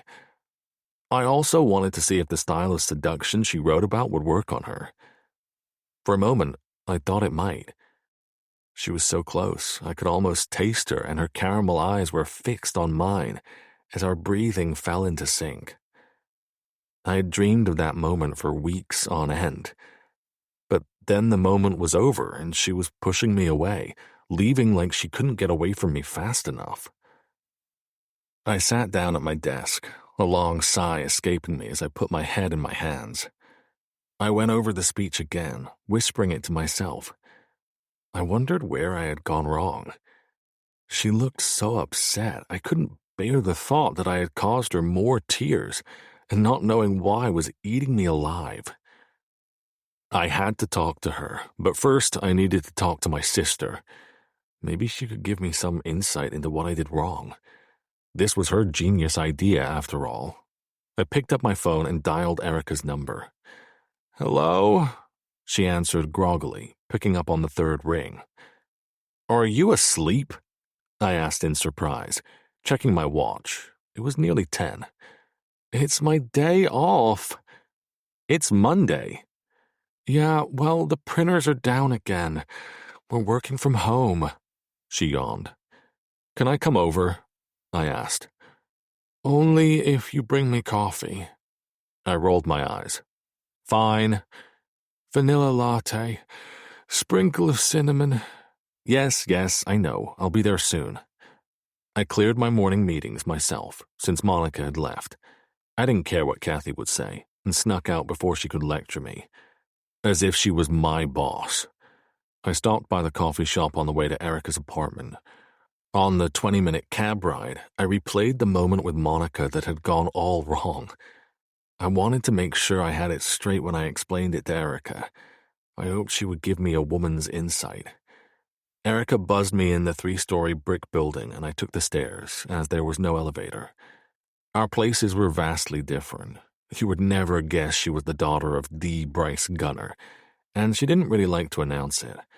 She was always set on carving her own path, probably just to piss off him and his misogynistic ways. I knocked on her door and listened to the slow shuffle of footsteps inside. She opened the door with a large comforter wrapped around her like an Eskimo, sleep still in her eyes. Aw, you didn't have to dress up for me, I said sarcastically. She rolled her eyes and held out her hand. Gimme! I handed her the latte, and she took a long sip. Thanks, she said, nodding for me to follow her to the couch. So, what's up? She asked, tilting her head in the cocoon of the comforter. Your plan failed, I muttered. Excuse me? I spent all weekend reading one of Monica's books. She's fantastic, by the way. Duh, said Erica smugly. I memorized one of the speeches from the book, and when I recited it to her today, she ran out on me. Erica looked thoughtful. What book was it? Her most recent one. Losing You, something like that. Erica began typing in her phone, and her eyes scanned the screen. Uh-oh, she said. What? I sat up straighter. She began reading from the screen. Losing You lost me. Worst book Durrell has ever written. Never should have read this book. Read this if you want to be depressed. I looked at Erica, confused. These are the reviews of the book, Troy, said Erica seriously, before her eyes went back to her phone screen. And these are the nice ones, if you can believe it. I groaned as I slid my hands down my cheeks. I had chosen her worst-reviewed book and recited it to her. I felt like a complete idiot. That book was probably the reason she didn't write anymore, and I had just rubbed her failure in her face. You didn't know, said Erica, putting her hand on my back. Of all the books, that's the one I chose to read first? Why did you start with that one? You're kind of supposed to start with the first book by an author. I figured it was her most recent depiction of love. I wanted to get it right as the woman and author she is now. Makes sense, Erica mused. So, now what? I have to go apologize. I have to make things right. I stood from the couch and straightened my charcoal gray jacket. I had worn this suit today because I knew it was Monica's favorite. She always used to compliment me whenever I wore it. Good luck, said Erica as she stood and pulled me in for a hug. I'm rooting for you two. I gave her a weak smile and headed out the door. On the cab ride to Monica's apartment, I began putting together another speech. Not one I had memorized from a book, but my own. It was time to tell her what was in my heart. I just hoped it wasn't too late. As the cab pulled up to her building, I saw someone leaving her building. I quickly handed the cab driver a wad of cash and ran to catch the door. I climbed the stairs to her apartment and took a deep breath before knocking. I could hear quiet footsteps on the other side of the door, and then silence, as if she was just on the other side. Monica? I said softly through the door. It's me. Please let me in." There was a pause, and then I heard the locks of her door begin to click. I breathed a sigh of relief as her door opened and she stood before me. Before she could say anything, I blurted out, "I'm so sorry, Monica." "For the flowers or your speech?" she asked, crossing her arms. "Flowers? What flowers?" I asked, confused. I had no idea what she was talking about or why anyone would apologize for flowers. She searched my face for a moment before chewing the inside of her cheek. She looked deep in thought before shaking her head. "Never mind." I wanted to ask more about what she meant by the flowers, but I didn't want to lose my train of thought. I didn't want to fumble the words I had thought up on the drive. "I had no idea about the book. I chose it because from all of the back covers I read, the story sounded most like us. And yes, I bought all your books. I plan to read them all because I think you're fucking brilliant. And I want to know you, all of you." "Troy," she said softly, her glassy eyes on mine, a tear falling down her cheek. "Please, let me finish. I don't care about what anyone says about that book. It was damn good. I spent all weekend reading it. I saw us in every single page. I saw you. Strong and beautiful and sexy and smart. But I don't want the ending you gave them, clever as it was. I want our own ending. I want to be the man you dream of, the man who inspires you to write again." She began to cry harder, and I stepped forward, pulling her into my arms and holding her against my chest. God, I had missed her. I breathed her in as we stood in silence, my arms wrapped around her in the doorway of her apartment. After a moment, she lifted her damp cheek from my chest and looked up at me. "That was one hell of a speech," she whispered. I chuckled softly before leaning down to kiss her pillowy lips that I had been dreaming about. They were still salty from her tears. She put her hands around my neck and pulled me into her apartment. I kicked the door shut behind me as she led me to her couch. We fell onto it in a heap, and she let out a little squeal that made me laugh softly against her mouth.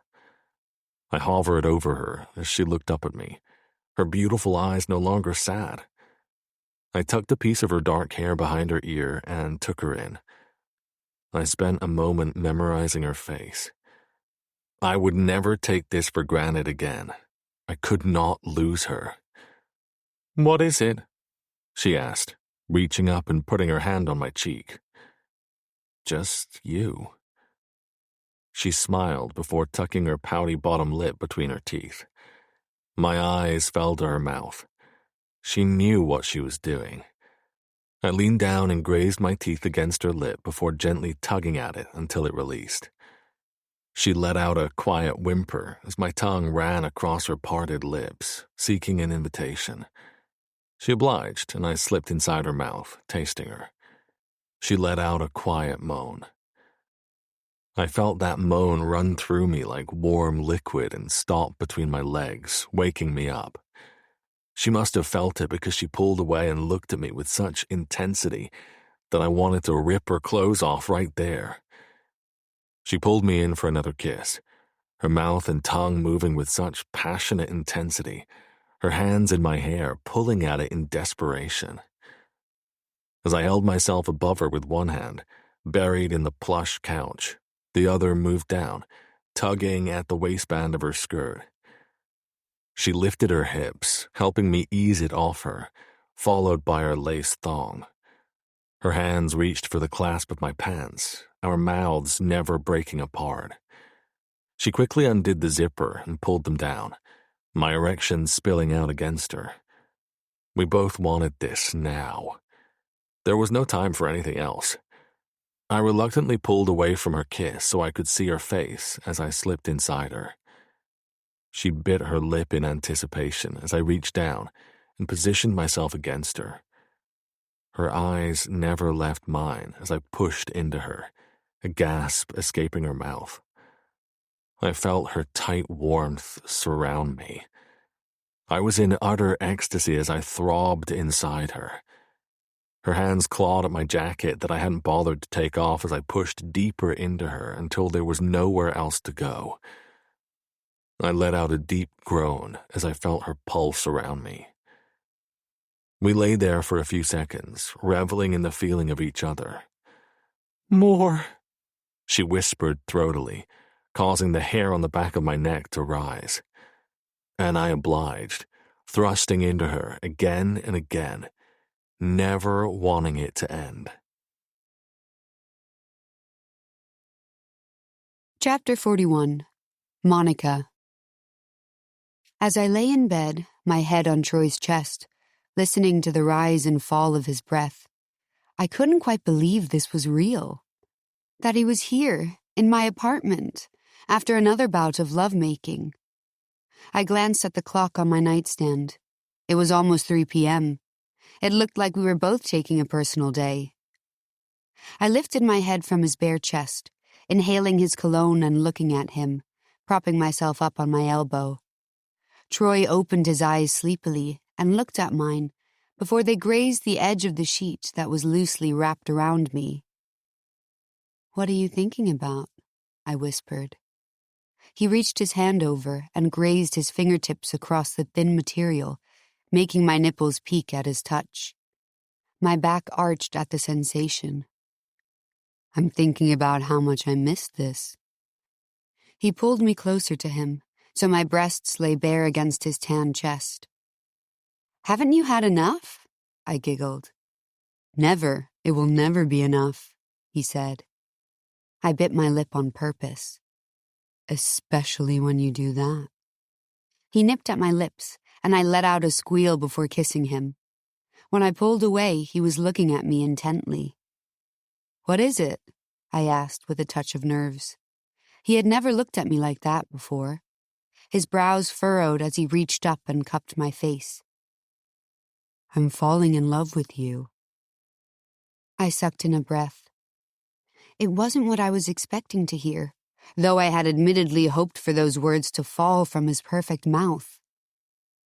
"I have been for a while, maybe even since I first laid eyes on you at the bar. You were the most beautiful woman I had ever seen. I remember exactly what you were wearing, that green sweater dress that hugged you like a damn glove. I remember how your hair was pulled back to reveal your beautiful face. Every man in that room couldn't help but watch you as you walked past them. Not knowing you, I was irrationally jealous that they even had the chance to look at you. I didn't know what came over me, but I had to have you." His words landed like rose petals against my ears. I couldn't have written it any better if it were in one of my own books. "Are you sure you're not the writer?" I asked. Because, wow. He laughed softly as he pulled me in for another kiss. As I pulled away, I whispered, "I'm falling in love with you too, Troy. You said you wanted to be the man I dreamed of, like one from my books. But you already are all of that, and more. My stories are never perfect. They're messy and chaotic, like life. But there's always love. And I love you." We stared at each other in a comfortable silence, soaking in each other's words before he rolled on top of me and made love to me again. This time, softly and sweetly. The sun was beginning to set as we lay in a tangled heap in my bed. It was so strange to have him here in my apartment. He had never been here, aside from when he came to find me after the disastrous gala with Veronica. I liked having him here. I thought I would feel embarrassed, which was why I'd never invited him over in the past. A billionaire in Queens. What a juxtaposition. But he fit in my cozy apartment nicely. He fit in my life nicely. In me nicely. My stomach grumbled slightly. I realized we had skipped lunch and were now approaching dinner as the pink hues from the sunset flowed through my small apartment windows, casting colorful squares on the hard wood. Troy put his hand on my stomach. "Let's eat something," he said. "You wore me out." "Me?" I asked, raising an eyebrow. Don't worry. I like it, and I plan on more of it after dinner. I swallowed hard at the way his voice ran down my spine. Not only could I expect more of him ravaging me, but he was planning on staying. The thought made me smile. I gave him a quick kiss before rolling out of the bed. I could feel his eyes on me as I walked naked to my closet. I slid on a pair of sweats and a hoodie. Only you could make sweats look sexy, he said, his head propped up on his elbow. Down, boy. He laughed as he rolled out of bed and started to put his clothes on. It was my turn to watch. When he was dressed, we walked out into the kitchen. I slid open the drawer with all my takeout menus and pulled myself up on the kitchen counter. What do you feel like? I asked, displaying the menus like a hand of cards. He laughed and studied each one. Thai? He asked, plucking a menu from my hands. Good choice. I dialed the number on the menu and placed an order for delivery for pad thai, coconut curry shrimp, lemon chicken, and steamed vegetables. When I hung up, Troy wrapped his arms around me. And I'll have you for dessert, he said. I shook my head at him. You are relentless. I can't help it, he shrugged. I know the feeling. He lifted me off the counter and carried me to the couch. We had about 45 minutes until the food arrived, so we opened a bottle of wine and turned on the TV. I sat with his arm around me as we sipped on white wine and laughed at whatever stupid show was on. It was some reality dating show that his ex-wife would be the perfect villain on. I almost said so, but I didn't want to bring her up. As we laughed together on the couch, it felt like we had been dating for years. I was so comfortable with him, and things felt like they did back in the Bahamas. The Bahamas was when I really saw Troy for who he was, so unserious and charming. Before then, I was lost in the passionate sex and sneaking around, and then after that, things went downhill. I missed this, I said, nuzzling into his shoulder. Me too, he said. There was a knock at the door. For once, I didn't feel my stomach leap to my throat, wondering who it was. I felt safe with Troy being here. I'll get it, he said, walking to the door. He paid the delivery guy and carried the bags over to the coffee table. I grabbed some plates from the kitchen and refilled our wine glasses. We served ourselves heaping portions and sat on the floor to eat. Between bites, Troy said, This is fucking incredible. I laughed. It's no fancy Upper East Side restaurant, but it does the trick. He looked thoughtful for a second before swallowing his food. Trust me, it's not all it's cracked up to be, he said. What isn't? The Upper East Side, the penthouse, the job, the money. I waited for him to continue, hoping he would. I never realized how unhappy I was until I met you, and then I lost you. Troy looked solemn for a moment. I gave his hand a reassuring squeeze. It's like I had been living this life that I thought was it for me. It's the life that had always been set out for me, not by me, but by my father. I never knew anything different, never thought about doing anything else because my whole upbringing he talked about how I would be a part of the family business. I did what I thought was expected of me. But I never took the time to look at what else was out there. By the time I was in my late 20s, I was already a billionaire. I figured that was the life anyone would want. It would seem ridiculous to want something else. Then I met you, and you changed my life.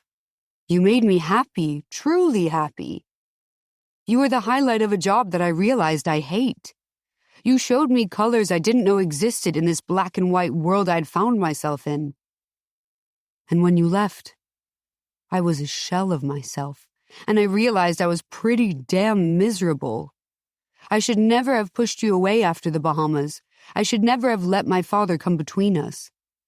I was just so scared of losing everything I'd ever known because he was threatening to take my company away if I messed up again. I wondered if it would be so bad, though. I don't even know if I want the company. I'm still trying to figure it all out, but I know I want you." I reached up and put my hand to his face. His perfect face. He had finally opened up to me, and I didn't dare interrupt a thing he said because I was beginning to understand who he was, why he acted the way he did sometimes. "I'm sorry you've had to go through that," I said softly. "I kind of get where you're coming from. Not to the extent of being a billionaire's son, but I get the pressure from parents." "You do?" he asked, surprised. "Of course. You think it was my parents' dream for their daughters to become a raunchy writer?" I put my fingers in air quotations. "That's what they say?" he asked. "Yes, among other things. We avoid talking about it when I go home, or else it just turns into an argument." "But you're incredible. They should be proud of you. You have an entire shelf at Barnes & Noble. I shrugged. "It's a big deal, Monica," he said, narrowing his gaze. "That book you so sweetly recited this morning has made me second-guessing myself." "Don't," he said sternly. "Don't ever do that. You were born to write." I could see he was proud of me, and it made my heart swell. "Well, I just might again, now that I have some inspiration." I leaned in and pecked him on the cheek. "Were the reviews really that bad?" he asked warily. "Yes, but there were other things. I'd just gotten out of a relationship with a guy I knew wasn't the one, but it still stung. And I had other things going on." "Like what?" he asked. I hesitated before talking again. "I had a stalker for a while, a dedicated fan, he called himself. He seemed harmless at first. The police hardly did anything about it, but then it got dangerous when he broke into my apartment." "Oh my God." Troy's mouth dropped open. "I wasn't home," I quickly reassured him. "He was finally arrested, but he's out now. He's been out for a little while." Troy reached out and stroked my hair gently. "I'm so sorry," he murmured.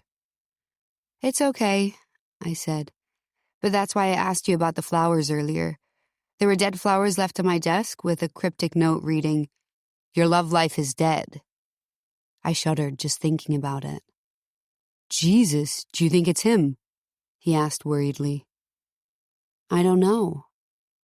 "I'll increase security in the building. I'll hire someone to watch over you, like a cop or a private hire. Whatever you need. I want to protect you." I shook my head. I knew he was worried about me, but I didn't want to become paranoid again. I had spent too many months like that. Maybe the flowers were a mistake, a wrong delivery. I hadn't heard or seen anything from my stalker in almost 9 months. "I just want you to stay the night," I said. "I'm not going anywhere." He pulled me close and kissed me softly. "Besides, you still owe me that dessert." Chapter 42. Troy. The sun had just set and the sky was beginning to turn various shades of purple. The city lights were warm in contrast as they grew more vibrant against the darkening sky. I took a sip of wine and looked out over the view. Out the window where Monica and I had first been together. I placed my hand on the window and smiled, knowing she would be here soon. Knowing how different things were now. Yesterday, while it had started out rocky, had turned everything around for us. We loved each other, and realized we had for a while. All the other mess just seemed to fade away once those words were spoken, once other words were spoken. We had finally talked, really talked. Turned out she wasn't so different from me with her own pressures from her family and not feeling good enough. I just wished she could see what I saw. Pure talent and ambition. She was stronger than me for carving her own path, and I admired the hell out of her for it. In some ways, she reminded me of my sister, my best friend, which was probably why I liked her so much. Besides that, she was strong. much stronger than she should ever have to be for dealing with a stalker. I couldn't believe what she had been through when she told me about the guy. I made sure to ask more questions later, just in case he ever came around again. I wanted to be ready, to protect her, and I promised her that. She tried to ease my worries, but I could see a little fear in her eyes. She was trying to be strong, always trying to be strong. It was not easy leaving Monica's place this morning. I was fully ready to take another personal day if it meant staying in bed with her all day, only coming up for air when it was absolutely necessary. But being the professional she was, she insisted we go back to work before anyone suspected anything. I knew I had to face the wrath of Kathy and probably my father for skipping work and calling off meetings. I knew I was in a position I didn't deserve to have, and would probably soon lose it if I continued the way I had been. But I didn't think it would be such a loss. I just needed to figure out what I wanted to do with my life. I was almost 40 years old, and the idea of starting over was ridiculous, but exciting. Now that Monica was back in my life, I felt like anything was possible. I knew she would understand me wanting to step away from this world, and she would be with me every step of the way. Today at work hadn't felt as torturous as I thought it might be on the drive from her place back to Manhattan. We worked alongside each other, and I didn't feel like I was going to spontaneously combust if I didn't touch her. I knew I would see her later. I knew we had time. In the past, there had always been this desperation between us, this secretive passion we had to diffuse when we were together. Now, it felt like we could just be. We had all the time in the world. Don't get me wrong, I still resisted the urge to kiss her a few times, and it was difficult for me to concentrate when I was imagining her naked. But I knew I had tonight with her. She was coming over for dinner and to stay the night. I told her to pack her overnight things. Like a slumber party? She had whispered in the elevator with a small smirk. Exactly like a slumber party. I gave her a quick pat on the behind.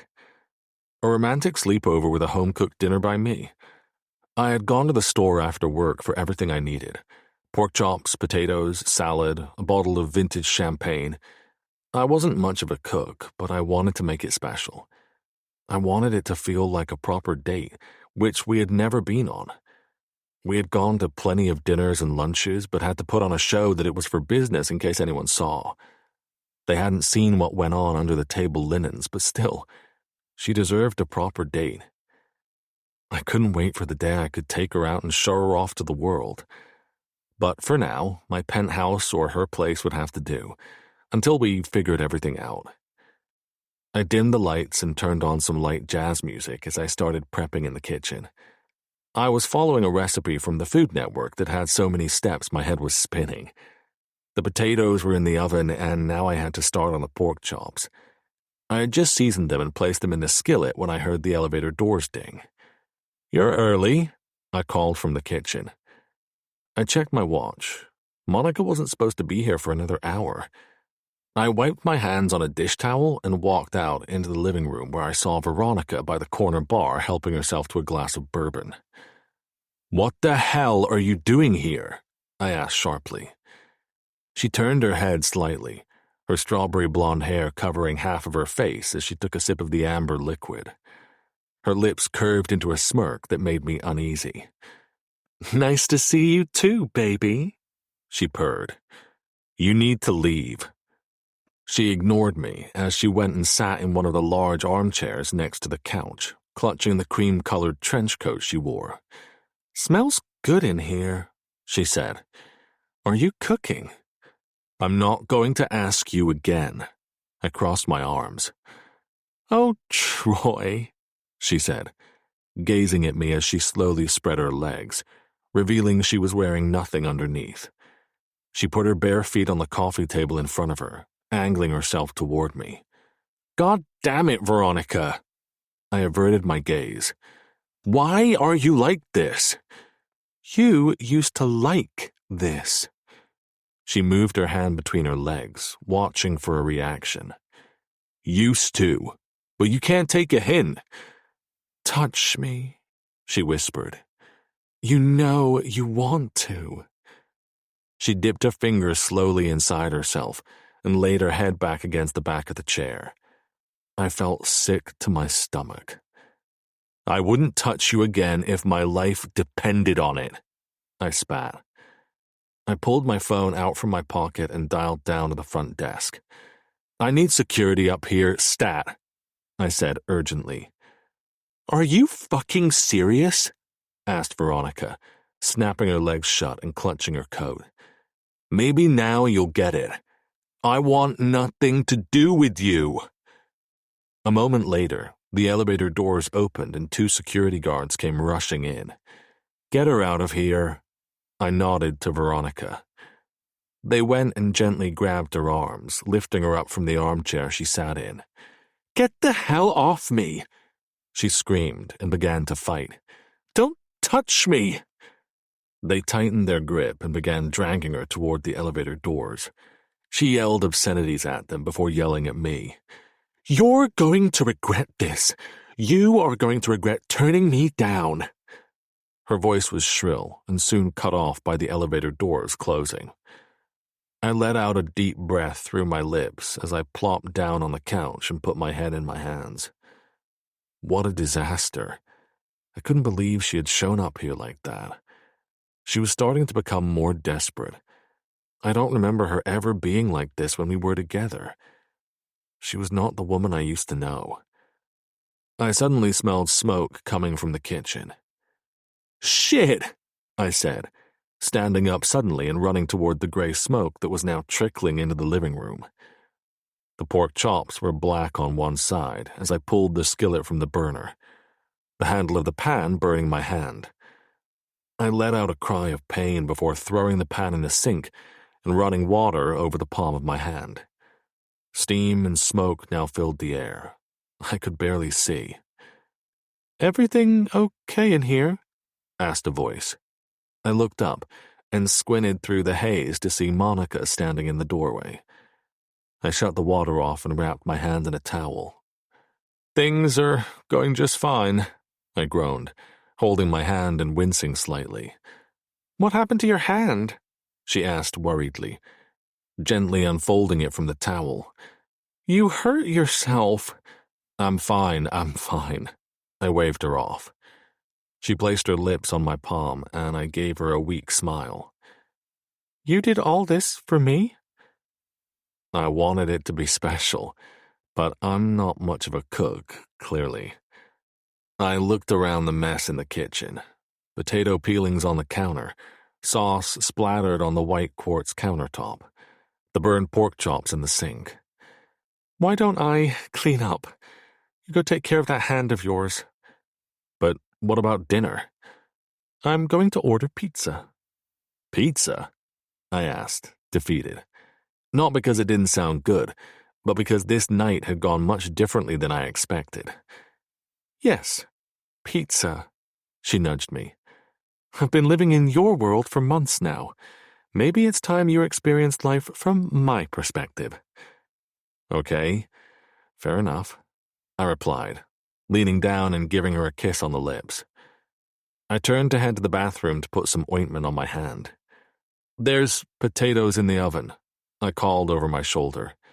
They're probably burnt. I'm on it, she giggled. Only Monica could make this disaster of a night better. That's why I loved her. When I came back to the kitchen, she was just finishing wiping the counters. The smoke had dissipated, and there was no sign of the disastrous food I had tried to cook. Thanks, I said, wrapping my arms around her.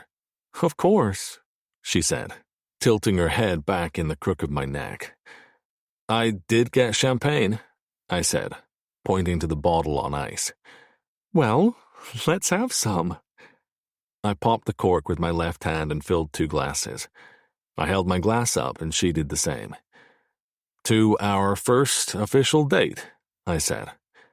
She smiled and clinked her glass to mine before taking a sip. She made a face before quickly trying to hide it. What? I asked. Nothing. She shook her head. I watched her curiously as I took a sip. I grimaced as the champagne ran down my throat. It tasted awful. It was flat and had a weird tang. "Gross," I said, looking at my glass and inspected it. It was supposed to be vintage. Maybe it's too vintage. She giggled and put her hand over her mouth. I couldn't help but laugh. This night couldn't get any worse. But somehow it was just right. Monica wrapped her arms around my neck and kissed me deeply. I so easily got lost in her. I had almost forgotten all about the fire in my kitchen or Veronica showing up here and being hauled off by security. Monica pulled away and leaned her forehead against mine. "I'll order beer with that pizza." It ended up being the best first date I had ever had. We moved a giant coffee table in my living room and laid down a large blanket to set up our picnic pizza and beer. We ate off paper plates and drank straight from the can, watching movies and laughing our asses off. This beat any fancy dinner and expensive bottle of champagne. Chapter 43. Monica. I was running up the stairs to my apartment, his footsteps not far behind. I kept trying to yell for help, but nothing came out. It was a wonder my legs were even working, let alone sprinting as fast as they could. When I reached my apartment door, I felt him closing in on me. I tried one last attempt at a scream, but only a croak escaped my throat. I opened the door to my apartment and flew through it, quickly slamming it behind me. I reached for the top lock, but nothing was there. I reached for the second lock, but again, nothing. There was no way of keeping him out. I could hear him just on the other side, twisting the knob slowly. I backed away into my small apartment, having nowhere to go. The door slowly opened, and I felt his hands on me, shaking me. I fought hard, kicking and flailing my arms. I heard someone say my name. It was Troy's voice. "Monica, baby, wake up!" My eyes shot open, and Troy hovered over me, a look of concern on his face.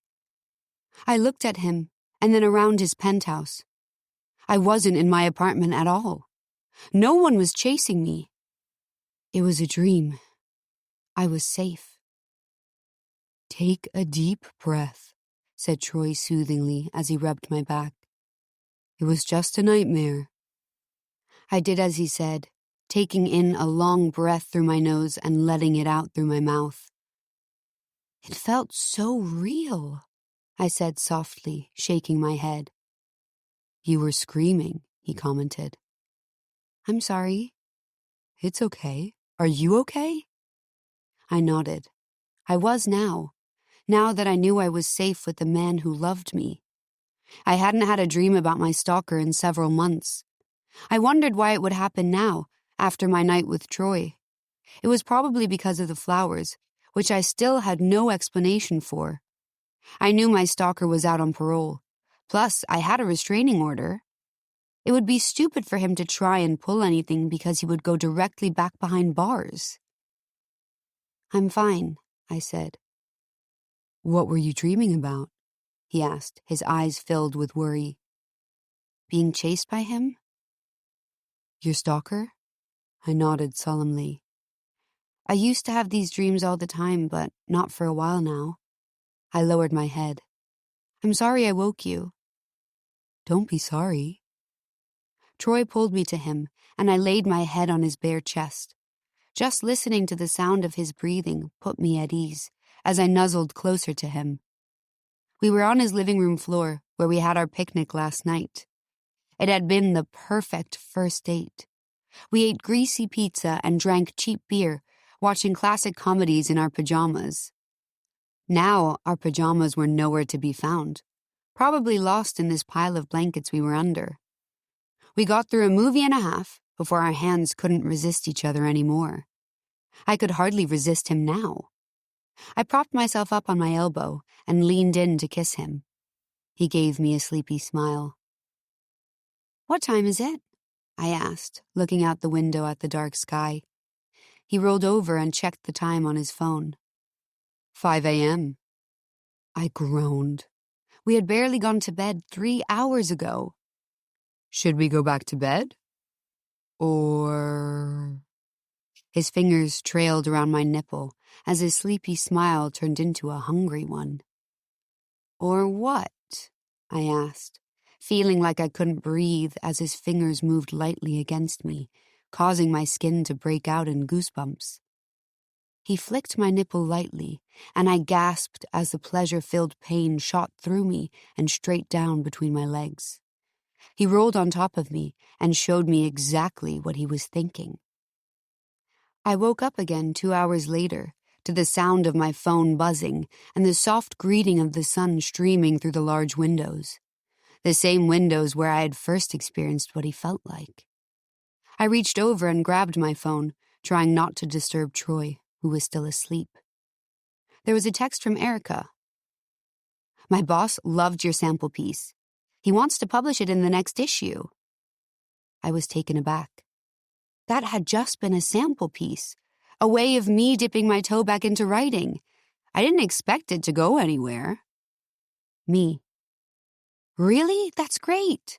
Wait, does that mean I'm hired? Erica. You are the new part-time freelancer. Congrats. Me. I should have asked, but this is a remote position. I still work for your brother, you know. Erica. Yes, you can write anytime, anywhere. Just get your submissions in on time. Me. Thank you, I owe you. Erica. You gave my brother another chance. We're even.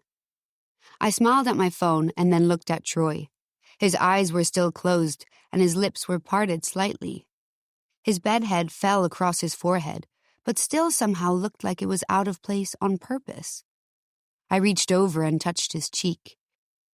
Giving him another chance had been the best thing I ever did. His eyes fluttered open, and he held my hand against his face. Good morning, beautiful. Good morning. Again, I laughed softly.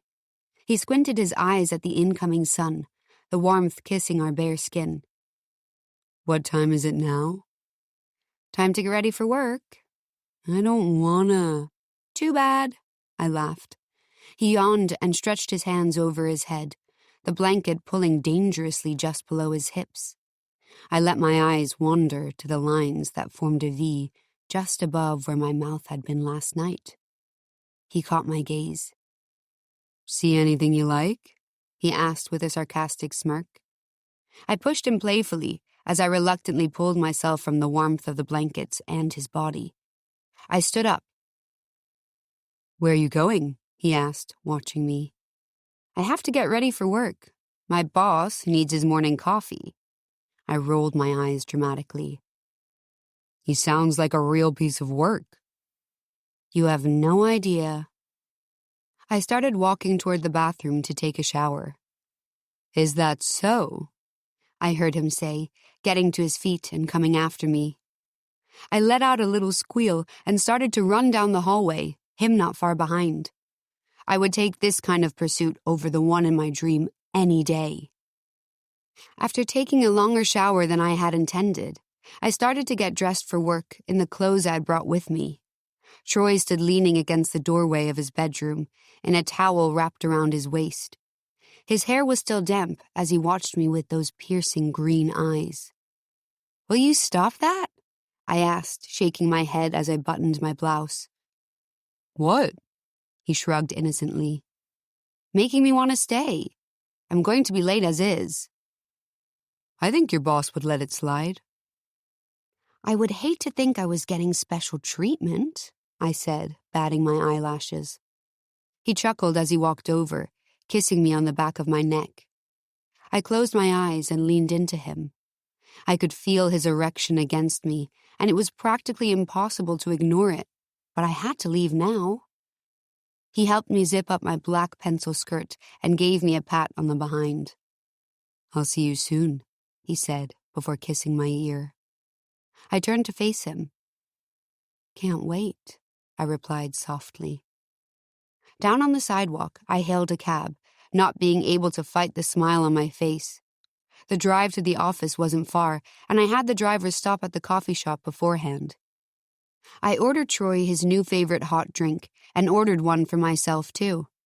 I asked for an extra shot of espresso in each. We had barely gotten enough sleep as it was, and then my nightmare woke us both up. I knew he would need the extra energy. Up in his office, I placed his drink on his desk, just like I had for the past several months. I couldn't believe how much time had passed and how much had happened. It felt like we were finally on the right track. My stomach was full of giddy nerves, knowing he would be arriving any second, as if I hadn't just left him. I was insatiable. Soon, I heard his voice down the hallway, and I felt warmth throughout my whole body as I waited for him to come into view. He sauntered toward my desk, wearing a charcoal gray suit and a crisp white button-down that revealed a peak of his tan chest. I could smell his shampoo mixed with his cologne from where I sat, but then again, it could be my own hair. I breathed it in and felt a sensation between my legs just as his eyes landed on mine. "Good morning, Monica," he said with a nod, his hair falling across his face before he pushed it back with a smile that tugged at the side of his mouth. I swallowed hard. How the hell could he possibly be sexier than he was just over an hour ago? "Good morning," I practically croaked, my throat the only thing dry in this moment. I crossed my legs tightly and pretended to be looking at my computer, because if I kept looking at him, I wasn't sure I would be able to control myself. He gave me an amused expression before walking into his office. I couldn't go on like this much longer, pretending I wasn't completely infatuated with my boss. The man who loved me. He loved me, and I loved him.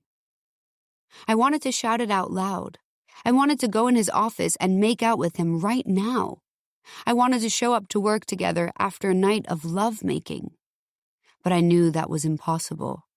The situation with his father was hard enough as it was. I didn't want to complicate it anymore. We would have to keep our secret a little longer. My phone buzzed on my desk. I picked it up and saw a text from Troy. "You look really pretty today." Me. "You just saw me this morning." Troy. "And somehow you look even better." Me. "You don't look so bad yourself." Troy. T. Troy. H. Troy. A. Troy N. Troy K. Troy Y. Troy O. Troy U. My phone buzzed in my hand with each individual text. I looked up and gave him a confused look. He grinned at me before typing out another text. "I'm hoping you put your phone between your legs." Me. "Oh my God!" He laughed loudly from his office. I shook my head at him and put my phone on my desk, my cheeks burning. Keeping this secret was going to be harder than I thought. It was time to find another job. It wasn't something I'd discussed yet with Troy, but I was sure he would understand that we couldn't go on like this. If I worked somewhere else, then there would be no reason we couldn't be together. As fun as sneaking around was, I didn't want to hide my love for him. I had secured that part-time writing job at Erica's paper, but it would never be enough to afford my apartment. It was doubtful it would pay for even a quarter of my monthly bills. I needed to find another job that was comparable in pay to this one. I opened a new Word document and began typing up a resume. It felt strange, knowing if I was hired somewhere else, it meant I wouldn't be working here anymore. It felt like a goodbye and a new beginning all at once. Chapter 44. Troy. My father's boisterous presence was felt before he even stepped foot in my office. I wasn't expecting him to come by, but I never was. He liked to show up unannounced, like he was trying to find me doing something or catch me off guard. Kathy's forced laughs and clicks of her heels followed my father down the marble floors toward me. I looked at Monica, who was already looking at me somewhat warily. I gave her a reassuring smile that it was probably nothing. She nodded and went back to typing on her computer, but I could tell her guard was up. Mine was, too. A moment later, my father stepped into my office without a knock and with Kathy following in behind him. Just the sight of her annoyed me, with her pinched face from too many injections and her pursed lips. I didn't know if she was just really committed to this job or if she had a thing for men twice her age. I was starting to suspect that something else was going on between them, and it pissed me off. My poor mother. I wondered if she knew. "Hello, Dad. This is a surprise," I greeted, standing from my desk and shaking his hand. "Troy, my boy," he smiled. He was in a surprisingly good mood. "To what do I owe the pleasure?" I asked, partly about his visit and partly about his mood. "I'm geared up for tomorrow's trip, of course. Aren't you?" I racked my brain, trying to figure out what he was talking about without him knowing I was clueless. When I checked my calendar this morning, I saw nothing about a trip, especially one for tomorrow. It was February, which was when we usually went on our company retreat, but I had heard nothing about it. I thought maybe he wasn't doing it this year. I had hoped he wasn't. "The company retreat, of course." My heart sank. "The one we do every year," said my father, his smile faltering slightly with annoyance. Why the hell wasn't it on my calendar? This was something that was planned months in advance. There could only be one reason, and she was standing next to my father, expressionless. "I asked Kathy to put it in your calendar." My father looked at Kathy. "I did." She nodded assuredly. I rounded my desk and looked at my calendar. Sure enough, there was a 5-day block starting tomorrow that wasn't there this morning. She must have added it within the hour. But why didn't she tell me? And why did she wait until the last minute? I almost chewed her out for it, but I knew it would be pointless. My father would side with her and blame me for not being responsible enough. I plastered on a tight-lipped smile and nodded at the glare of my computer screen and the new blue block of my calendar. "Ah, yes, of course. It's right here," I said, tapping the screen. "I trust you got the itinerary?" my father asked. I was sure it was fresh in my inbox, courtesy of Kathy. I swore she pulled things like this just to get under my skin and make me look bad in front of my father. But I wasn't about to give her the satisfaction of seeing me sweat with that slight sneer on her face. "Yes, of course." "Good. So, Atlantic City, 5 days of meetings and a little debauchery." His voice lowered on the last words of his sentence before he chuckled. Atlantic City. We had never taken the company there or had such a long retreat before. Our company retreats were really just days of endless conferences, followed by nights out at the best restaurants and high-class strip clubs. I was sure that sounded like a good time to some, and it used to be for me, but now I was dreading it. "Remember," started my father, "no guests, no women in your rooms." "I know, Dad." "Good," he nodded. "Meet me at the airport at noon tomorrow. It's all on the itinerary." I finished his sentence. "I know. See you then." He and Kathy strode out of my office without greeting Monica, who was sitting just a few feet away. He could be such a pompous ass. I suddenly felt embarrassed by his rudeness. He was probably still licking his wounds from when they talked at the conference. He wasn't used to a woman speaking her mind, especially when it came to the defense of his son. Once I was sure he and his sidekick were gone, I called Monica into my office. She stood from her desk and walked over, looking delicious as ever in the same black pencil skirt I had helped her into this morning, and a white button-down. Her hair was wrapped up into a bun held by a pencil, probably still damp from our shower this morning. I drank her in like a warm cup of coffee. "You needed me?" she asked. "Always," I answered. She shook her head and bit back a smile. I tried to ignore the sensation in my groin as she sat down across from me. "Sorry about my father," I said, rolling my eyes. "Oh, it's okay," she shrugged. "He can be such an ass." "What did he want?" "To remind me of tomorrow's company retreat in Atlantic City."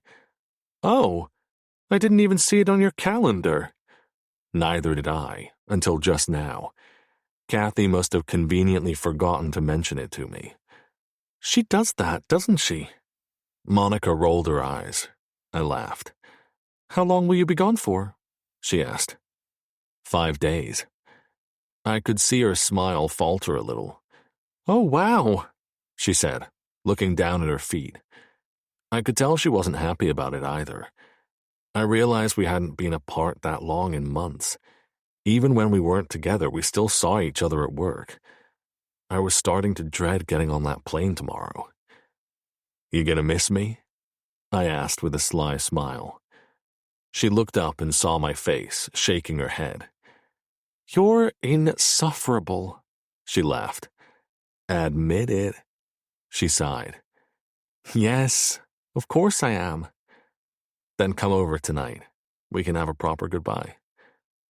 "What did you have in mind?" she asked. Her eyes narrowed, leaning in to where I could see the white lace of her bra just under the buttons of her shirt. "Keep looking at me like that, and I might give you a preview right now." The door was open to my office. Talking like this was dangerous ground, but I couldn't help it. I was hungry for her, practically insatiable. I didn't know how I was going to make it 5 days without her. "Down, boy," she said, standing from her chair. "I'll be there." She walked out of my office, taking her time as her hips slowly swished in that skirt that hugged her ass.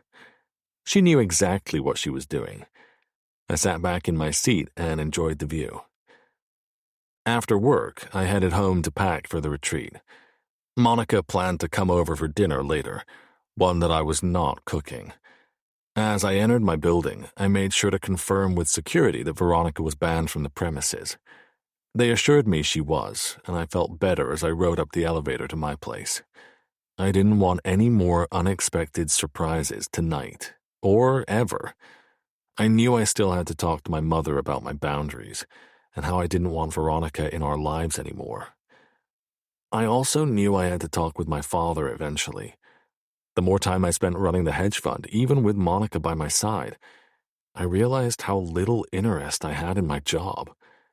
I had little interest in anything my father ran, and I was tired of being micromanaged, knowing I would never live up to his expectations no matter the effort I put in, which was probably why I hadn't put much effort in during recent months. I wanted to find something that I was interested in, passionate about. Monica helped me see that. Even though she had lost her way in writing, I knew she loved it, missed it. I knew she would find her way back to it, especially now with Erica getting her a gig at the newspaper. I wanted to feel that same passion for my work, my own work. I didn't want to be in my father's shadow anymore. It was going to piss him off. I knew that. More than it had when my sister chose to go her own way. My father always figured I, being his only son, would take over the company. It was never in the cards for my sister, so her choosing to be a journalist and not a corporate employee only ticked him off slightly. But me? It would be his demise. Probably mine, too. It didn't take long to pack. All I needed were a few suits and a few pairs of Oxfords. I wished I were packing for the Bahamas again. I fully intended on taking Monica back there. Without my sister, of course. I wanted to take her a lot of places. It felt like we had all the time in the world. Or we would soon. It came down to who was leaving first, me or her. I knew she had sent her resume to a few other executives in Manhattan. Some had even already called me to follow up. I hated the idea of her leaving, especially working for another man who would probably ogle over her. But I knew we couldn't carry on the way we had been. I didn't want to. I was tired of hiding, and it was getting more difficult to turn off my feelings in front of the others in the office. especially Kathy. After I packed, I took a quick shower and changed into some black sweats and a crew neck. I liked being like this with Monica. Comfortable and simply me. Not the man in designer custom-made suits. When she showed up an hour later in her own pair of sweats, I smiled and pulled her in to give her a kiss. She looked beautiful with her bare face and hair pulled into a messy bun high on her head. "Looks like we were on the same wavelength," she said, as she looked me up and down. "I like it." I grabbed her hand and twirled her around so I could take her in. Perfect. Just perfect. In suits, in sweats, in nothing. She looked up at me for a moment, her brown eyes dark with something I couldn't quite read. She wrapped her arms around my waist and pulled me close to her. The warmth of her body eased all of my thoughts and to-dos with my family. It was just me and her. This could very well be all I needed. "I'm going to miss you," she whispered. It had been longing in her eyes. "I'm going to miss you too." I kissed the top of her head. We stayed like that for a moment before I bent down and scooped her up by the back of her knees. She let out a little scream as I tossed her over my shoulder.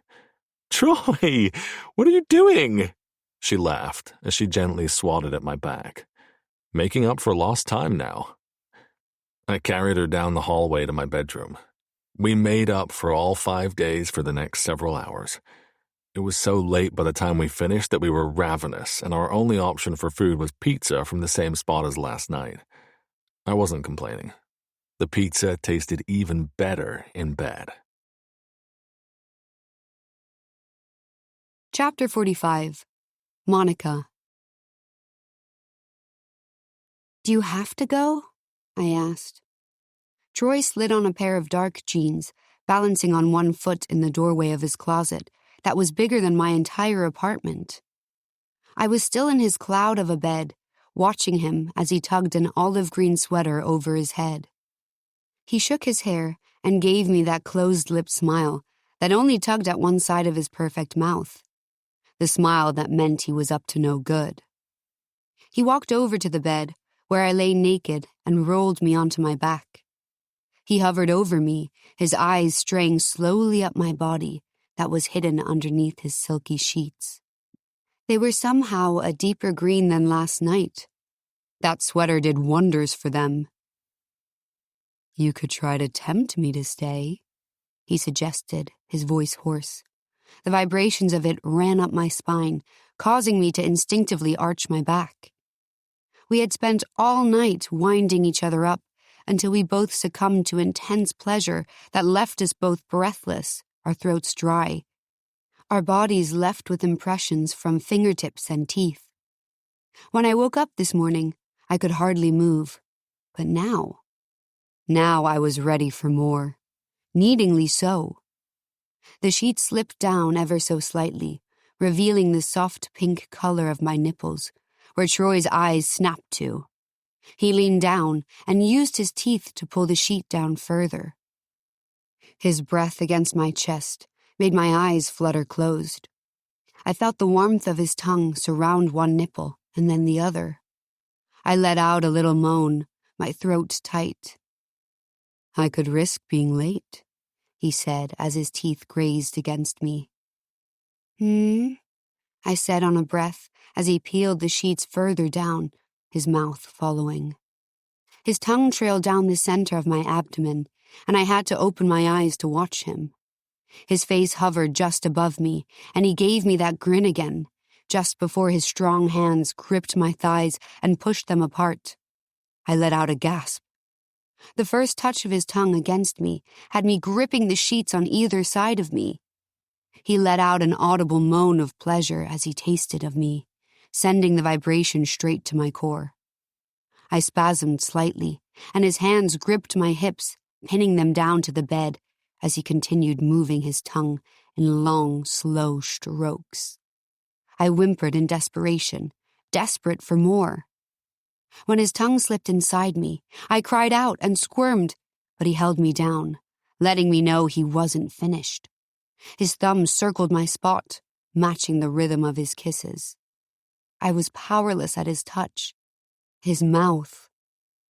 I pulled the sheets so hard they threatened to unhook from the corners of the bed. My toes curled when I let out a silent scream as I released against his hungry mouth. I lay there trembling, unable to move, as he slowly released his grip on me and climbed up the bed toward me. He licked his lips, as if savoring the taste of me, and I almost went over the edge again, just at the sight of it. He hovered over me. "That was worth the risk," he whispered into my neck. I shuddered like an aftershock hit me. He pulled the covers over me, tucking me in gently. "Stay," he said. "What?" I asked, confused. "What about work?" "It's practically noon anyway. Kathy probably thinks you're running errands for me before I leave. Go in late or not at all. I don't care. I just like seeing you here in my bed." He gave me a kiss on the lips before pushing off the bed. He checked the time on his watch. "How much trouble are you in?" I asked. "Oh, I just held up 2 jets full of corporate douches from leaving by a few minutes," he said with a smirk. "They'll survive." I shook my head at him, and he leaned down to give me another kiss. Like I said, worth it. He turned and walked out of the room, grabbing his suitcase on the way out. When I heard the elevator doors close, I lay back in the bed and let out a dreamy sigh. I fell asleep to the smell of him. Kathy wouldn't miss me. The next day dragged on slowly, like a slow drip of a faucet. This morning on my way to work, I had to remind myself not to stop by the coffee shop, or at least not order an iced Americano. Sitting across from Troy's empty office was depressing. I didn't really even need to be in the office, but it gave me something to do, somewhere to go. Troy hadn't left anything for me to do, so I spent my morning writing for Erica's newspaper. Her editor was upping the number of pieces, along with their word counts. She said my first article, the sample piece, had sold more papers than they had in years. I wondered if my loyal fan base of readers had caught wind of me writing again, even if it wasn't in the form of books. It gave me the confidence that I had been lacking over the last year. I was even toying with the idea of writing a new book, much to my agent's excitement. She had only been hounding me every week about what my next move was. I felt like I'd enough material to write a whole new series, thanks to Troy. Probably the steamiest series yet. I thought about the little feast he had yesterday before he left, and blushed, the words already coming together in my head. The warm sensation between my legs. He was miles away, and I was still turned on by him. I picked up my phone and decided to text him. "Missing you." Troy. "Miss you too." Me. "What do you miss?" 3 dots bounced on the screen as I anxiously waited for his reply. Troy. "The way you taste and tremble around my mouth." I squeezed my legs together tightly. The 3 dots bounced again. Troy. "The way you pulse around my cock when it's buried deep inside you." I looked around the office as my face began to burn. I was playing a dangerous game. Troy. "The way your lips fit around me, taking me all in." I felt like I was going to disintegrate right there at my desk. Me. "You're making me wet." Troy. "Show me." I read his words again, so demanding. An idea came to mind. I quickly stood from my desk and walked into his open office door, closing it behind me. The shades were already pulled. I rounded his desk and shimmied out of my skirt quickly. I sat in his office chair, spreading my legs to reveal the damp white lace panties. I took a photo and hit send before I could change my mind. 3 dots. I waited impatiently. Troy. Fuck. Troy. Fuck. Troy. I'm coming home. Troy. I'm rock hard under this table. Troy. Why would you do this to me? I laughed, satisfied with his response. Me. You asked for it. Troy. You're in trouble when I get home. Me. Can't wait. Troy. You're a bad girl. Me. XO. I quickly picked up my skirt and shimmied it back on. The last thing I needed was Kathy coming around asking questions. I went back to my desk and opened a new Word document on my computer. I was suddenly inspired. I started typing and soon had enough for 2 chapters of a book. For lunch, I had plans with Erica. I was happy to have another friend in the city now, and one who enjoyed writing, like I did. It was just a bonus that she was Troy's sister. I'm glad we got along so well. I met her at another trendy restaurant she had found. She always knew the best places because she was good friends with the food critic at her paper, and he was always trying new places that opened. This one was Asian Fusion to go. We took our takeout cartons to a nearby park and enjoyed the sunshine New York had desperately been lacking. Spring was just around the corner. I couldn't wait. It felt like a new beginning. Everything did. With Troy, friendships, work, the city. So?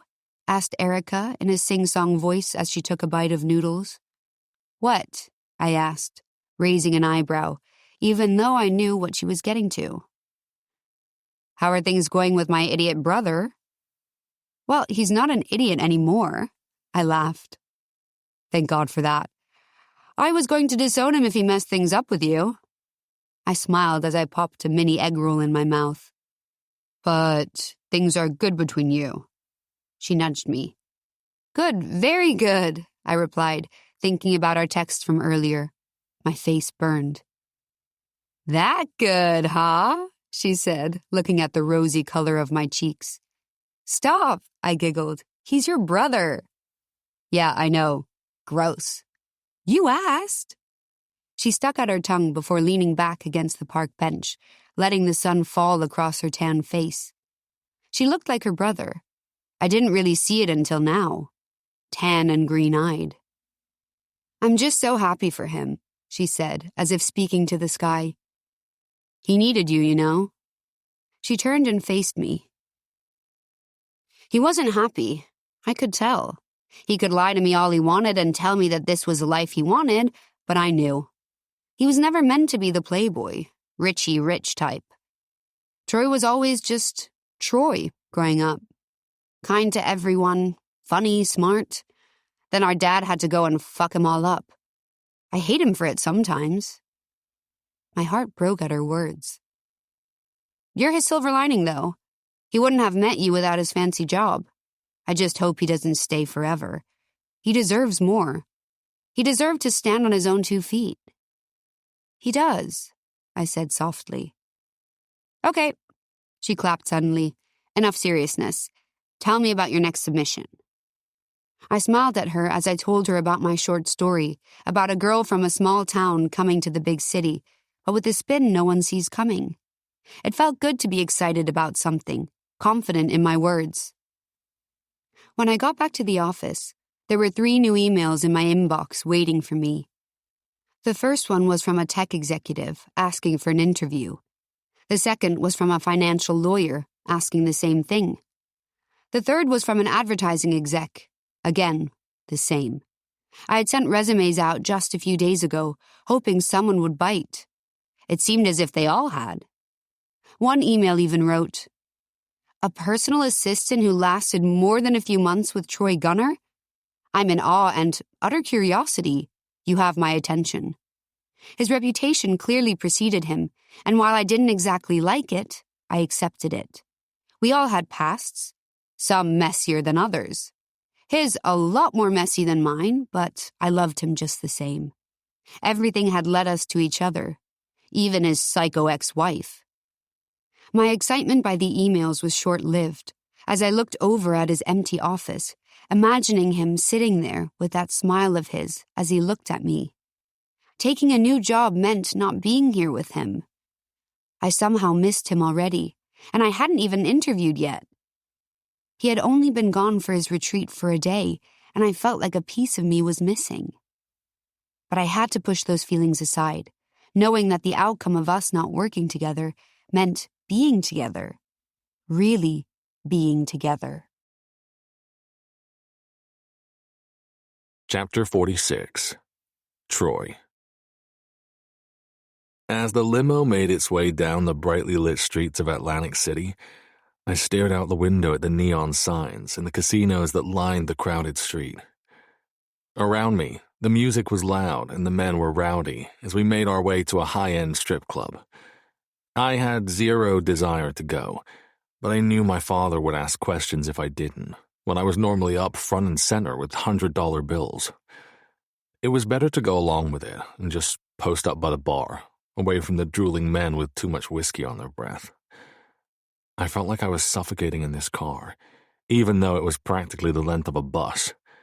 I could barely look at my father without feeling physically ill. He sat at the very end of the car, right in the center, just how he liked it, with a cigar in hand. I hated how smug he looked, knowing how he had acted at the restaurant we had just left when he had his wife at home, my mother. At first, it had seemed innocent. We had a private room with our own dedicated servers. I wondered if he paid extra to have these particular two women wait on us. Both had platinum blonde hair and the overly tan of skin that came from tanning beds. They wore skin-tight black mini dresses, and my father's hands found their way up both by the end of the night. I had to turn away, tried to drown out their giggles as they perched on his lap. The guy was well over half their age, but they didn't see it like that. They saw the money, the cash tip they would get by the end of dinner. The rest of the men in the group cheered him on, like the pigs they were. Jeremy especially, which made me want to deck him in the face, because out of anyone, he was closest to the family. My mother adored him, but then again, she didn't have the best judge of character. I could see that now with my father. I looked over at him through the cloud of smoke of cigars, my eyes watering due to the gray haze. He showed no remorse as the other guys now patted him on the back. My blood boiled. He was such a hypocrite. He was always on my ass about my in-office relationships, or my past flings with whatever new Victoria's Secret model, saying it would tarnish my reputation. But what about his? Surely his wandering eye and hand were worse when he had a wife at home. He was completely shameless. It was as if he was trying to get all the attention off of him and casting all of his own faults onto me. I sighed frustratedly and pulled out my phone from my jacket pocket. I texted Monica, the only thing keeping me sane on this trip, and it had only been 2 days. Get me home. Monica. That bad? Me. Worse. Monica. I'm sorry, babe. Me. What are you doing? Monica. Writing. Smiley face. Me. I'm proud of you. I'll let you get back to it. Just wanted to say I miss you. Monica. Miss you too. I smiled and slid my phone back in my pocket, just as the limo pulled up outside of the club. As the car stopped, my father cleared his throat, demanding the attention that he loved so much. "All right, boys," he said, his voice booming. "We're here for one thing, and one thing only." Everyone looked at him as if they were hanging on his every word. I could tell the whiskey had gotten to him because his cheeks were rosy against the gray hair of his beard. "Tits and ass," he said, his voice narrowed and his smile big. The men hollered and pumped their fists in the air, making the limo rock back and forth. I rolled my eyes and took a sip of bourbon from my glass. "Each of you has $5,000 to spend tonight." He snapped his fingers at Jeremy, who pulled out several envelopes, all filled with cash. "Think of it as a gift for all your hard work." The men cheered as they greedily took their envelopes of cash, tucking them away in their pockets. When I went to get mine, with no intention of spending it on lap dances, my father gave me a wink. "Tax write-off, eh?" I laughed half-heartedly and tucked the envelope in my pocket. "Let's go!" My father yelled as he climbed out of the car, the rest of the men clambering out after him. I stayed behind as we entered the dark club, the only lights coming from the bar and stage, showcasing the two things they wanted to sell: booze and women. Everything was luxe, from the glossy black stage to the chandelier-lit bar with handcrafted cocktails being served in smoke-encased domes. That was where I would be. I watched as the men rushed to the private booths my father had reserved, taking a seat with their greedy eyes on the women dancing before them, while I hung back and found a seat at the bar. "What can I get you, handsome?" asked the raven-haired bartender with black, inky swirls up her thin arms. "Surprise me, as long as it has bourbon in it." She nodded and got to work, pulling all sorts of mixtures from the shelf above her. A moment later, my drink was served in a glass dome filled with white smoke.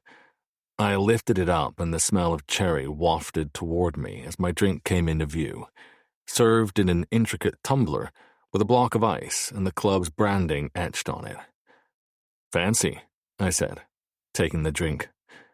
"Why aren't you out there with the rest of them?" she asked curiously, as she looked at the group I had come in with.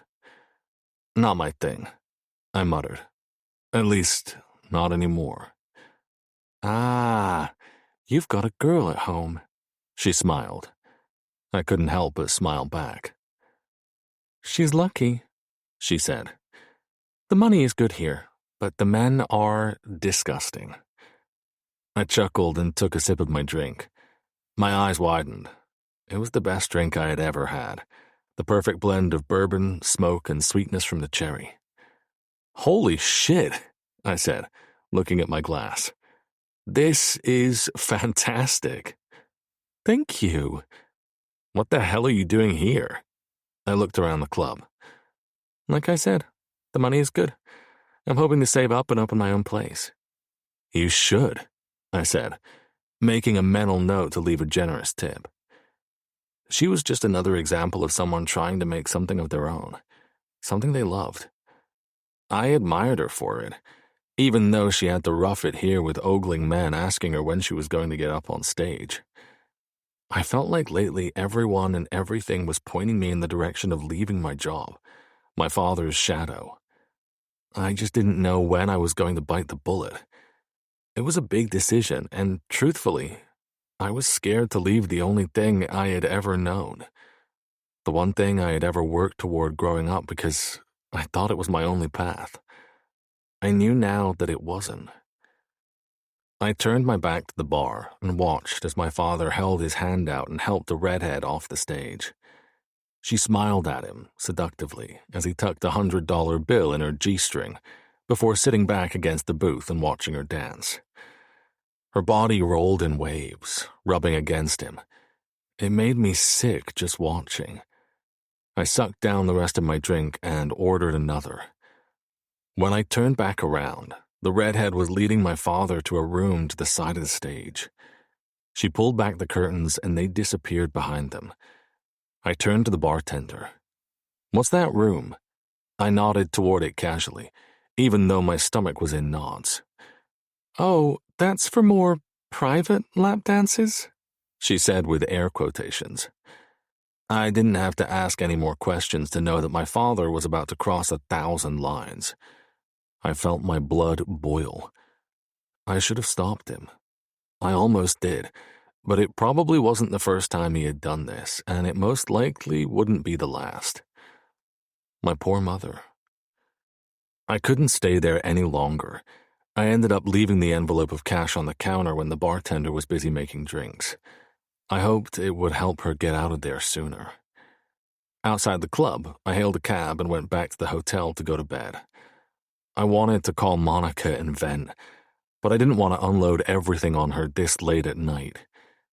I went to bed dreaming of her. At the meeting the next morning, everyone was hungover with red, blotchy eyes and 5 o'clock shadows. I was the only one who didn't look worse for the wear. I avoided any eye contact with my father, knowing what he had done last night. I had to resist the urge to punch him in the face. "Where did you disappear to last night?" he grumbled, as he took a seat next to me. I was shot. I went back to the hotel. Pussy, whispered Jeremy. I threw him a look that shut him up quickly. My father chuckled, clearly siding with Jeremy's views on my partying skills. Did you have fun? I asked, glaring at my father. I did, in fact. Great club. You missed out. I doubt that, I muttered. Is there a problem, Troy? He asked. No problem. I rolled my eyes. Then let's start the meeting. He pounded the table with the palms of his hands to garner the attention of the rest of the group. The meeting drudged on slowly as my father talked about the future of his company and the projections to work for now that we had entered the new year. I was about as interested in it as I was in high school chemistry, which I had nearly failed, until my father donated a new gymnasium to the school. I hated him for that now, always using his money and power to get away with things. When the meeting broke for a 15-minute break, my father kept me behind. You've hardly said a word. What is up with you? He asked, leaning back in his chair and studying me. Nothing, I shrugged. If you have nothing to contribute, then why are you here? Because it's required of me. Oh, I'm sorry you had to be dragged out here on a private jet, he said, his voice dripping with sarcasm. To what? Pretend these meetings mean anything when we're just here to get drunk and prowl on women like pigs? Oh, wow. Look at you, all high and mighty now. I stayed quiet. No, please tell me how you've changed, my father sneered. This is rich coming from the guy who fucks all of his assistants. I don't need this, I said, standing up from the table. I don't need any of this. What does that mean? My father raised a brow. I'm leaving. I started walking toward the door. Troy, get your ass back here, my father bellowed. But I ignored him as I pushed open the door and walked past the others who were pretending they hadn't heard anything, except for Jeremy, who had a smile on his face. To hell with him. To hell with my father.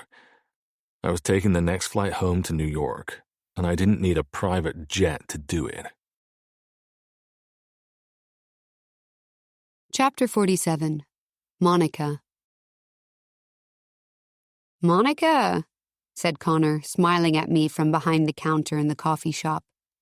Hey, Connor, I said, returning the smile. I haven't seen you all week. I was worried you and Mr. Gunner found a new coffee shop or something. Never. I shook my head and looked up at the menu, even though I already knew what I was going to order. He's away on business. Ah, of course. Business never sleeps for that guy. He nodded in quiet admiration. I smiled to myself, wondering if it was really business keeping him up at night, or me. I willed myself not to blush as I thought about our last night and morning together. What can I get you? He asked, looking at me with a smile of curiosity. I'll take my usual, please. Ah, the Connor special. I got you hooked. You certainly did. I never thought I would see the day when Troy would drink anything besides his iced Americano. I aim to please, he said, turning his back and getting started on the espresso machine. I slid a 20 across the counter and walked to the other end of the coffee shop. It was crowded, as usual, with its mixture of businessmen and moms donning their leggings for morning Pilates. I had been coming here for months now and had become one of the regulars. I remembered the first time I had come here with Troy's ridiculously precise order, one that I had memorized now. I had wondered what I had gotten myself into that morning, not knowing it would lead to all the good it had. Connor called my name from the counter and slid the white insulated cup toward me. I thanked him and headed out the door into the morning air. It was still crisp, but there was less of a bite to it. Spring was just weeks away, and I breathed in the last of the winter as I walked toward the office. Upstairs, I sat at my desk and opened my emails. There was nothing new. I refreshed the page, but it remained the same. I sighed and leaned back in my chair. Already I was bored, even though I had just gotten there. I looked around the office. Everyone was busy click-clacking away on the computers in their cubicles or answering phones. I realized the only thing that made this job interesting was my boss. Troy had reminded me I didn't need to come in if he wasn't here, but it felt strange not to come into the office on a weekday. Plus, being here made me feel like I was close to him in some way. Thankfully, Kathy hardly came around when she didn't have Troy to babysit or keep a watchful eye on us. I knew she was suspicious of us. I didn't know if it was because of his reputation or if it was because we were really bad actors. The thought made me smile. I loved the flustered looks that Troy would send my way when she would come sniffing around, or the looks that knocked me off my feet when no one else was looking. I missed those looks.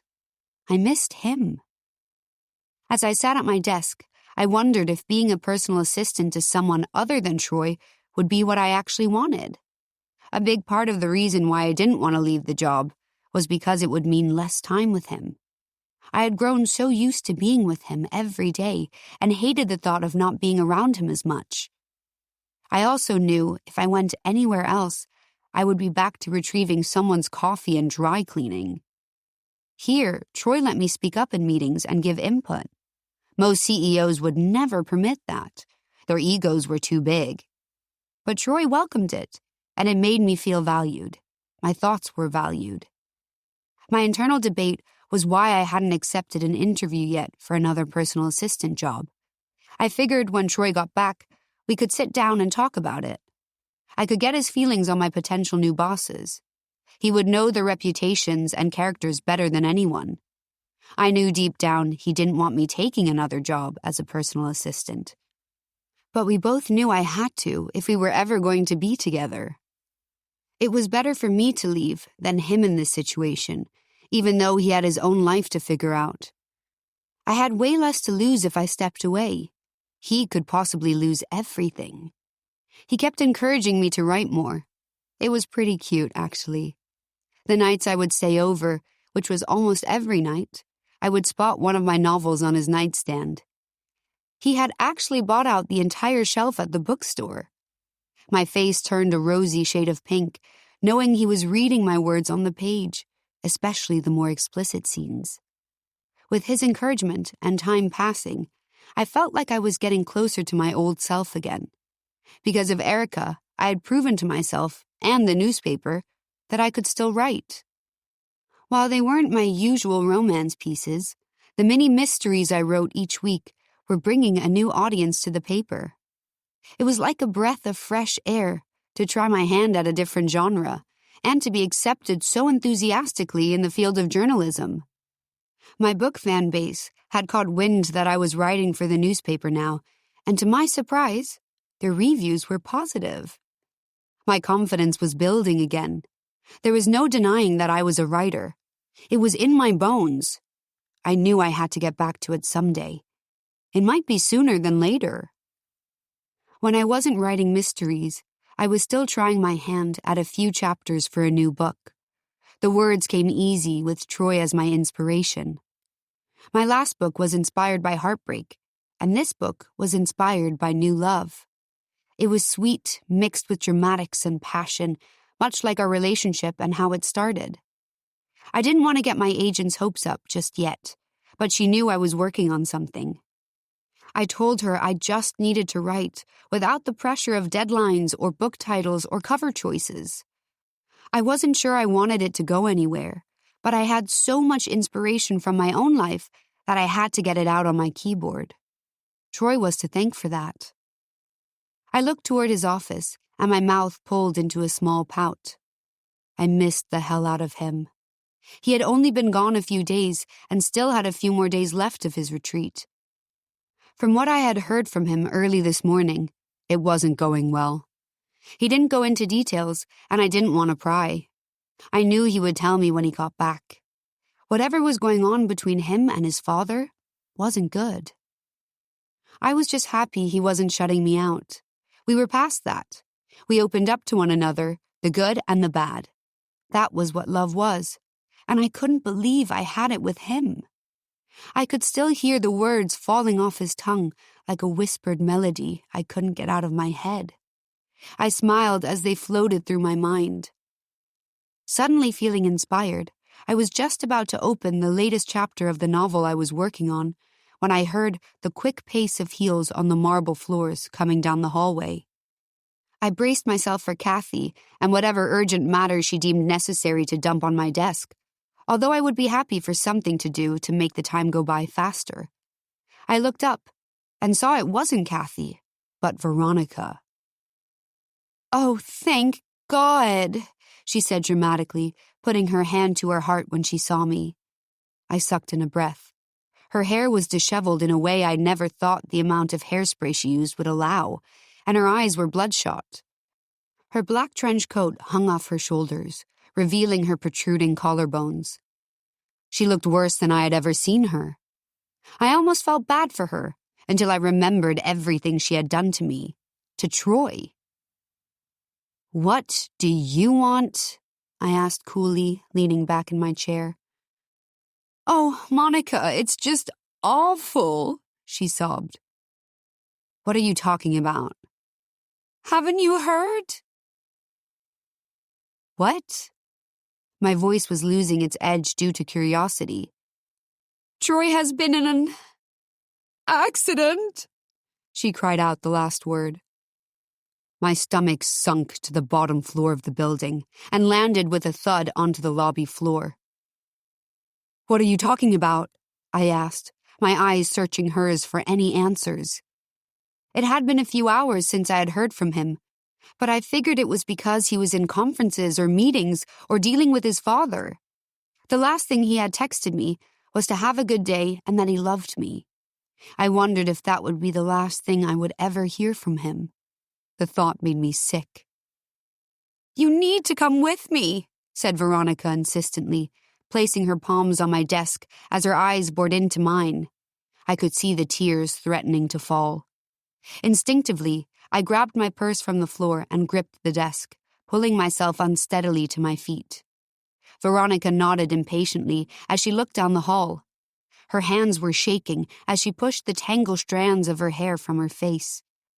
I was about to reach for her, try to calm her down even though I was anything but calm, but then a thought struck me. "How did you know he's been in an accident?" I asked, my brow raising. She whipped her head toward me. The emotion I saw just moments ago was replaced by a flash of annoyance that caught me off guard. "I'm still his emergency contact," she snapped, before bursting into tears. I nodded. Right. Maybe Troy had forgotten to change that after they had divorced. It seemed strange, given they had divorced years ago. I would have thought he would have put Erica at the top of his list. But right now, I didn't have time to question it. No matter how I felt about Veronica, I knew I had to push my feelings aside if I were going to get to Troy. "You have to come with me," she pleaded, reaching out for me. "The accident, it's bad, really bad." What happened? Is he okay?" "Just come," she said, her voice shrill. Without any answers, my head was flooded with thoughts of crunching metal of cars and smoke from the private jet blackening the New York skyline. My vision was going in and out of blackness. "Not Troy, please," I begged. I thought I was going to puke. My legs threatened to give out. I had to get to him. I just hoped I wasn't too late. Veronica looked around the office impatiently as I tried to will my feet to move. It felt like they had weights attached to them, making my movement slow. As I rounded my desk to follow her, she gave me a quick nod and grabbed my hand, pulling me to follow. Everything was a blur as she led me through the office and into an elevator. I could have sworn I heard Kathy call out my name from her office, but I couldn't be sure. My brain was in a fog. The only thing on my mind was to get to Troy. Chapter 48. Troy. The plane bumped and rumbled as it landed on the runway, the woman next to me tightly gripping the armrest. She wasn't much of a flyer, which she told me as we departed New Jersey. Even though the flight was just under an hour, she clutched my arm the whole time, letting out little gasps during any form of turbulence. I had to bite back a smile. This was what flying coach was, I supposed. It didn't matter, though. Anything was better than staying in Atlantic City with my cheating, hypocritical, egotistical father any longer. After our big blowout, I doubted we could ever get back to a good place, if we were ever in one to start with. I could still hear his voice echoing in my head as I had left that meeting room, so angry and loud. But I shook my head free of it. I was home, and one step closer to seeing Monica. The plane slowed to a stop, and the woman next to me slowly peeled each finger off me as if her skin had melted into mine. I looked over at her, her face drained of color. "You made it," I nodded with encouragement. "Barely," she said with a weak smile. "What brings you to New York?" "My boyfriend. Though next time, he's coming to me." I laughed. "What about you?" she asked as she unclicked her seatbelt. "I live here. I'm on my way to see my girlfriend." Though I had never said the word before, it felt right rolling off the tongue. Monica and I hadn't exactly established what our relationship was, but we loved each other. I was pretty sure that meant she was my girlfriend. It had been so long since I had been in this situation. It all felt very middle school, but I was happy. Happy that we could finally be together now. It may have taken a nasty fight with my dad to get here, but it was worth it. I had finally broken free of him, and now I just needed to step down from my position at the hedge fund. Then Monica and I could truly be together, free of any rules or judgment. My father could have the hedge fund for all I cared. He had told me time and time again how he could run it better, so now was his chance. I didn't realize how easy it would be to let it go until I realized how little it meant to me. "Well, she's lucky to have you. I don't think I would have gotten through the flight without you." "Happy to be of service," I chuckled. The rest of the passengers began to deplane, and I slid out of the row of seats, following behind her. I pulled her bag down from the overhead compartment and handed it to her. I noticed a familiar book cover peeking out of the side pocket. I smiled. "How is the book?" I asked, looking to her bag as I pulled my own bag down. "Oh, it was so good! I couldn't put it down." Of course she couldn't. Monica had written it. I couldn't wait to get to her. "She's a fantastic author," I gushed. "You read romance?" I know the author, but yes, I read her stuff. Her eyes grew wide. "Wow, that's amazing. She's one of my favorite authors." I smiled, feeling proud. "I have to ask," she started hesitantly. "Yes?" I asked curiously. "Is her life as romantic as her books?" "I think so." And I hoped it was true, since I came into her life. I knew she had a rocky past year, and I didn't help, but I hoped she was happy now. That was all I wanted for her, and I wanted to be the one who could make her that way. I wanted to be the one she woke up next to and fell asleep next to. I wanted to be the one to take her on private jets to private islands, but also enjoy cheap beer and pizza on the floor of my living room. I wanted to be the one she could talk to when she felt lost or not good enough in her world of writing. I wanted to be her biggest supporter. I wanted to love her fully and openly and loudly. A smile spread across her face as if she was putting two and two together. "Good." As we filed off the plane, I gave a little wave goodbye and headed down the long hallway toward the exit of the airport, easing my way through the crowd of travelers. Out on the curb, I hailed a cab and slid into the seat. I told the driver to head to the office, where I assumed Monica would be. I had told her she didn't need to go in, but she insisted. Her work ethic was something I admired and had never found in a partner. I hadn't talked to her since early this morning. After making the decision to leave the retreat early after the fight with my dad, I figured I could surprise her. Maybe I could even convince her to leave work early and come home with me. All I wanted was to be cooped up in my apartment with her, away from the rest of the world, forgetting the thoughts about the future. It was something I would figure out later, not today. The taxi pulled up to the curb of the stone building, which seemed even grayer today than it had ever in the past. I had never liked this building all that much. It was too hard, too cold.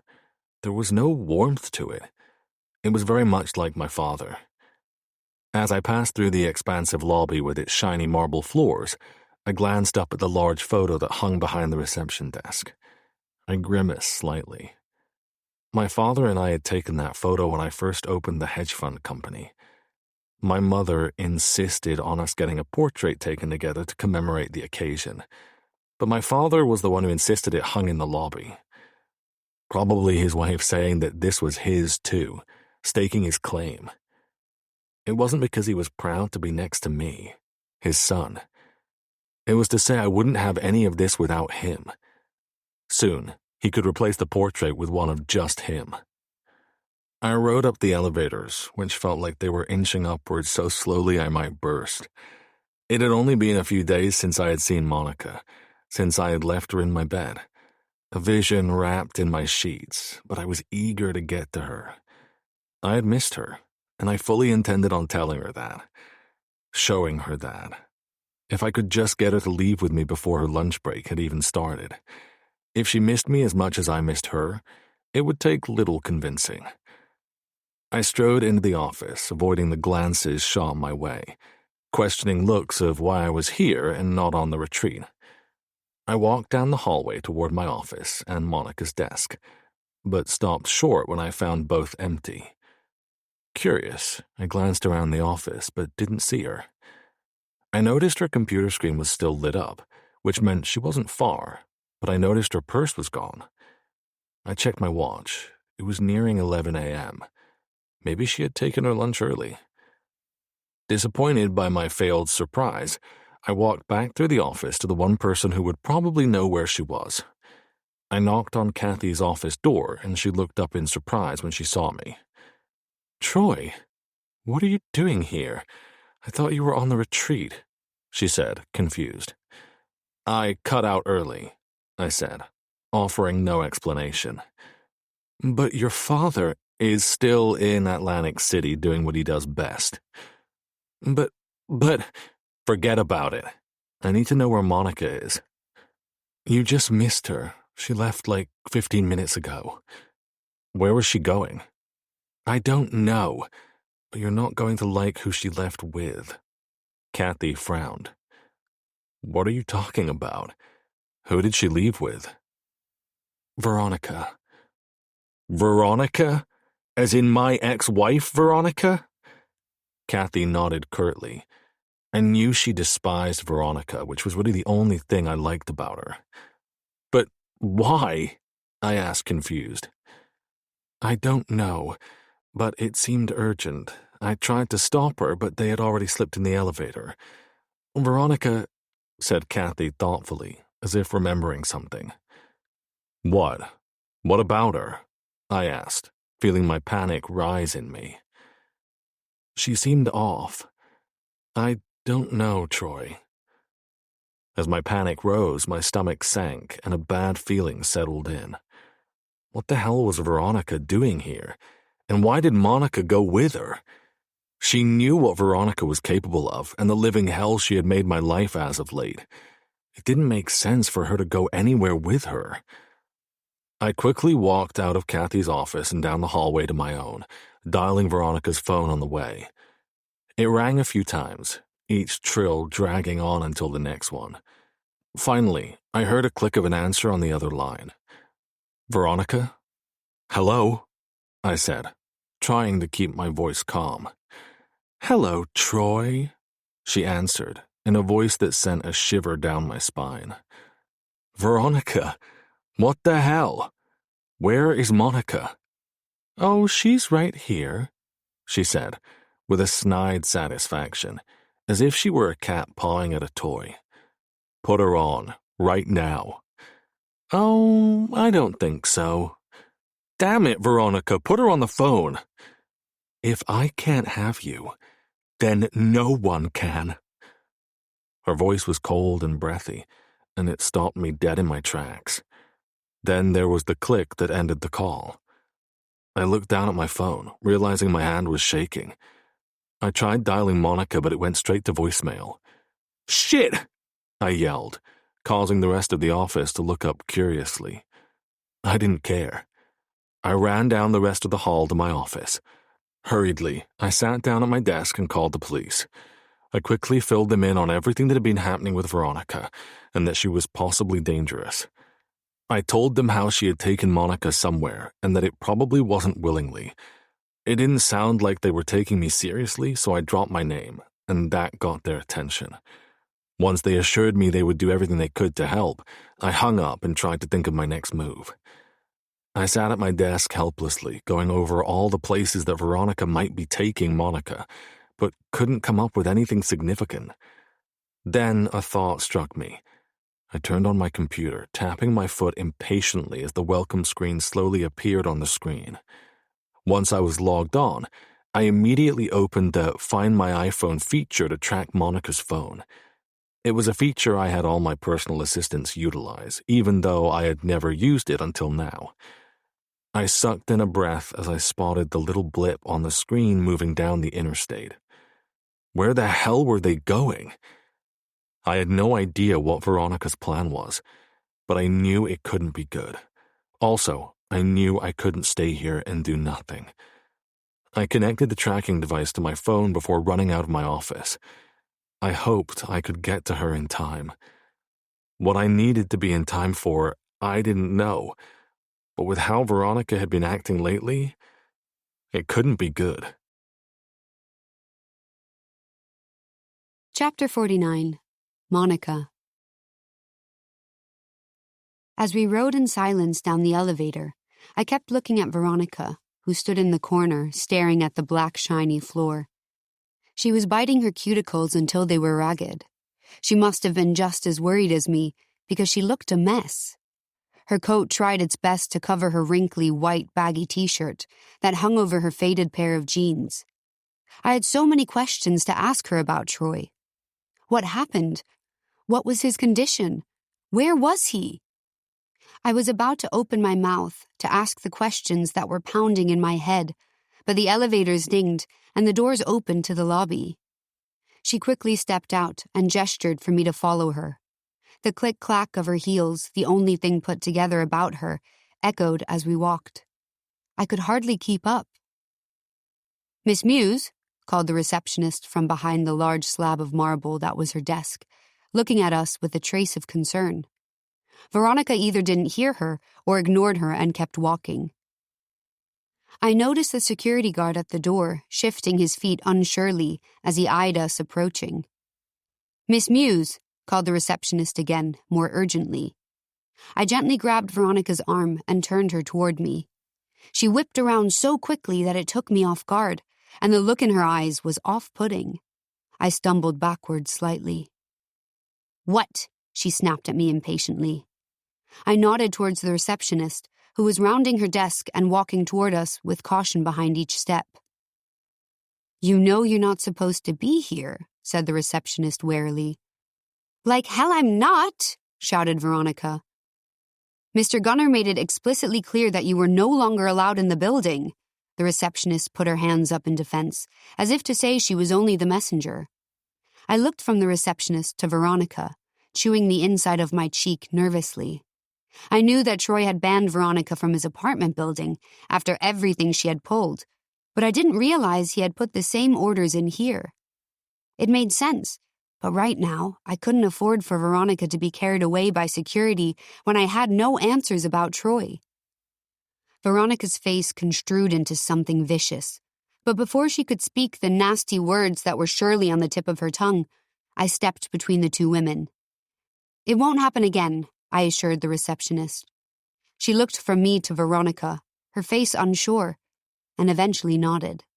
She looked at the doors in a silent plea for us to leave. I led Veronica toward the large glass doors and pushed our way through to the fresh air outside. If I didn't feel like I was suffocating, the fresh air might have felt good on my lungs, but they still felt like they were being squeezed tightly by a fist. Veronica looked up and down the street, running her hand through her hair that looked like it hadn't been brushed in days. I gently placed my hand on her forearm. "Veronica," I started. She seemed to be mumbling something to herself, something I couldn't understand. I strained to make anything out, but failed as her voice carried away with the late morning traffic of the city. "Veronica," I said more urgently, more loudly, finally getting her attention. She turned to me as if in a daze. "What happened? Where is Troy?" I asked. Her eyes widened slightly before she gripped my arms tightly. "Oh, it's just horrible. Horrible. We have to get to him now."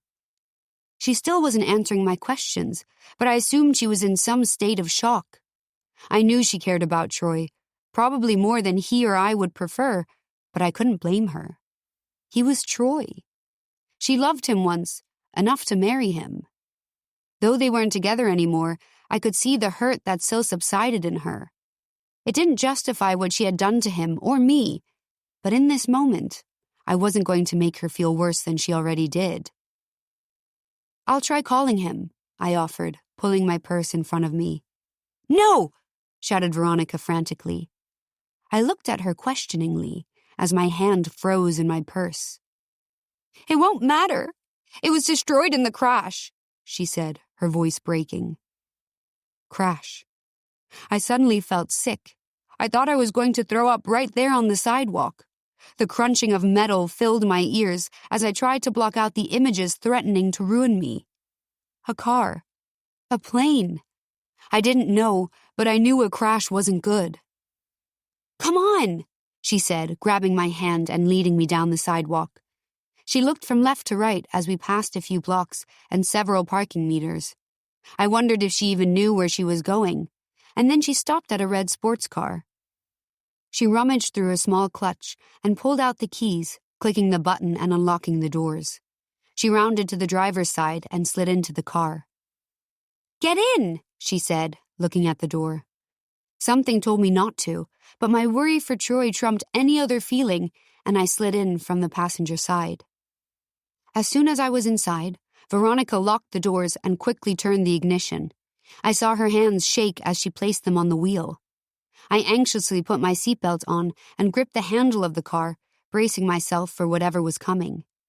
Without looking for oncoming traffic, she peeled off the curb with the squeal of tires sounding in my ears. "Are you okay to drive?" I asked unsurely. "I'm fine," she snapped. I watched as she expertly weaved her way through traffic, going much faster than the speed limit. I wondered if Troy was in the hospital or if he was still at the scene of the crash. Internally, I begged for him to be at the hospital being tended to, begged that he was still alive. I hated that Veronica wasn't giving me any answers and letting my mind run with terrifying thoughts. "Can you please tell me where he is?" I asked softly. Veronica stared straight ahead, barely blinking. I might have thought she was frozen if her hands weren't turning the wheel. "Veronica," I tried again. Nothing. "I just want to know if he's okay," I said in barely a whisper. "I need to know if he's okay." Still nothing. I started to feel unease creep in and chill the blood coursing through my veins. Something wasn't right. I looked from Veronica to out the window at the blur of trees now passing by. She was pulling onto the interstate. It didn't make sense. If Troy was still in New Jersey, we would take a flight to him. If he were somewhere here in Manhattan, we wouldn't be leaving the city. We would be heading to a hospital. None of this made sense. As the reality of my situation sank in, a large part of me was relieved at the possibility that Troy was actually okay, and that Veronica's sick mind had come up with an extravagant lie to get me to leave with her. Another part of me felt foolish for believing her, for getting in a car with her. As I looked out the window at the city fading away in the distance of the wing mirror, I wondered where the hell she was taking me. "Troy is fine, isn't he?" I asked, trying to keep my voice calm, but it was betrayed by the shakiness of my nerves. Veronica ignored me. "Please, at least just tell me that he's fine. That's all that matters to me." She shot me a look and shook her head. "You don't love him like I do," she whispered, turning her face back to the road. "You will never love him like I do." Veronica pressed her foot down on the gas, making the car go even faster down the interstate. I looked at the speedometer, and she was nearing 90 miles per hour. The cars we passed honked at us, but the sound faded quickly as the distance grew between us. "Slow down!" I shouted, gripping the handle of the door, making my knuckles white. I could have sworn she smiled as her hands gripped tightly around the steering wheel. "Veronica, pull over!" I reached over and grabbed her arm, but she yanked it away. The car swerved to the left, and I closed my eyes, bracing myself to hit another car. But we didn't. Veronica righted the car and continued straight, barely fazed by the crash we had almost found ourselves in. I started sucking in deep breaths, trying to calm the flurry of panic in my head. I had to think of something, had to get out of here. But as the car continued to gain speed and distance from the city, any way out of this started to seem impossible. I clutched my purse tightly against my stomach, and then I remembered I had my phone. I looked at Veronica warily as I pried my hand from the car door and slowly reached into my purse. I felt around the large bag, a gift from Troy, my fingers desperate to feel the sleekness of my phone. Finally, they wrapped around it, and I tried to unlock it in the darkness of my purse. I tried several times and failed, locking me out of my phone.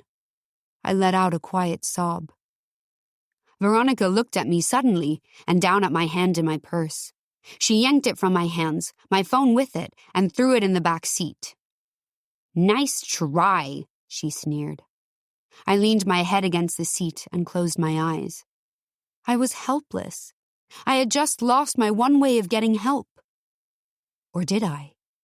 I looked at the door and the button for the window. I quickly reached over and pressed it, throwing my hand out the window and frantically waving it, hoping someone would see. But the cars we passed were just blurs of color. We were moving too fast. I felt the window close tightly against my wrist, and I let out a yelp of pain. I looked at Veronica, who was smiling as she held down the button on her side of the car. "Stop! Please stop!" I yelled in pain, trying to pull my arm from the bite of the window. After several seconds of her enjoying my torture, she rolled the window down, releasing my arm. I held it against me, rubbing the red impression the edge of the window had left on my skin. I felt my eyes start to water, not from the pain, but from being trapped in here with her. I tried blinking them back, refusing to let her see me break, trying to keep my wits about me. I heard the trill of a phone. I looked to the back seat where my purse was thrown, but realized it wasn't my phone ringing. Veronica pulled her phone up to her ear, keeping one hand on the wheel. I strained my ears to listen as the car wobbly strayed between lanes. "If I can't have you, then no one can," were the only words I could make out through the pounding in my head. I realized it was Troy on the other line. My heart slammed to my throat as I burst into tears, knowing he was alive, knowing he was okay.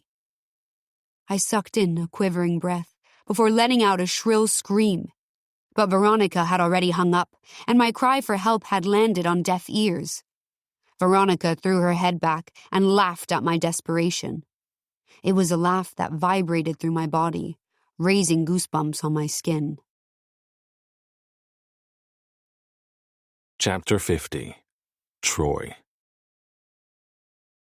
I stood from my desk, my eyes glued to my phone screen as I walked down the hallway toward the elevators.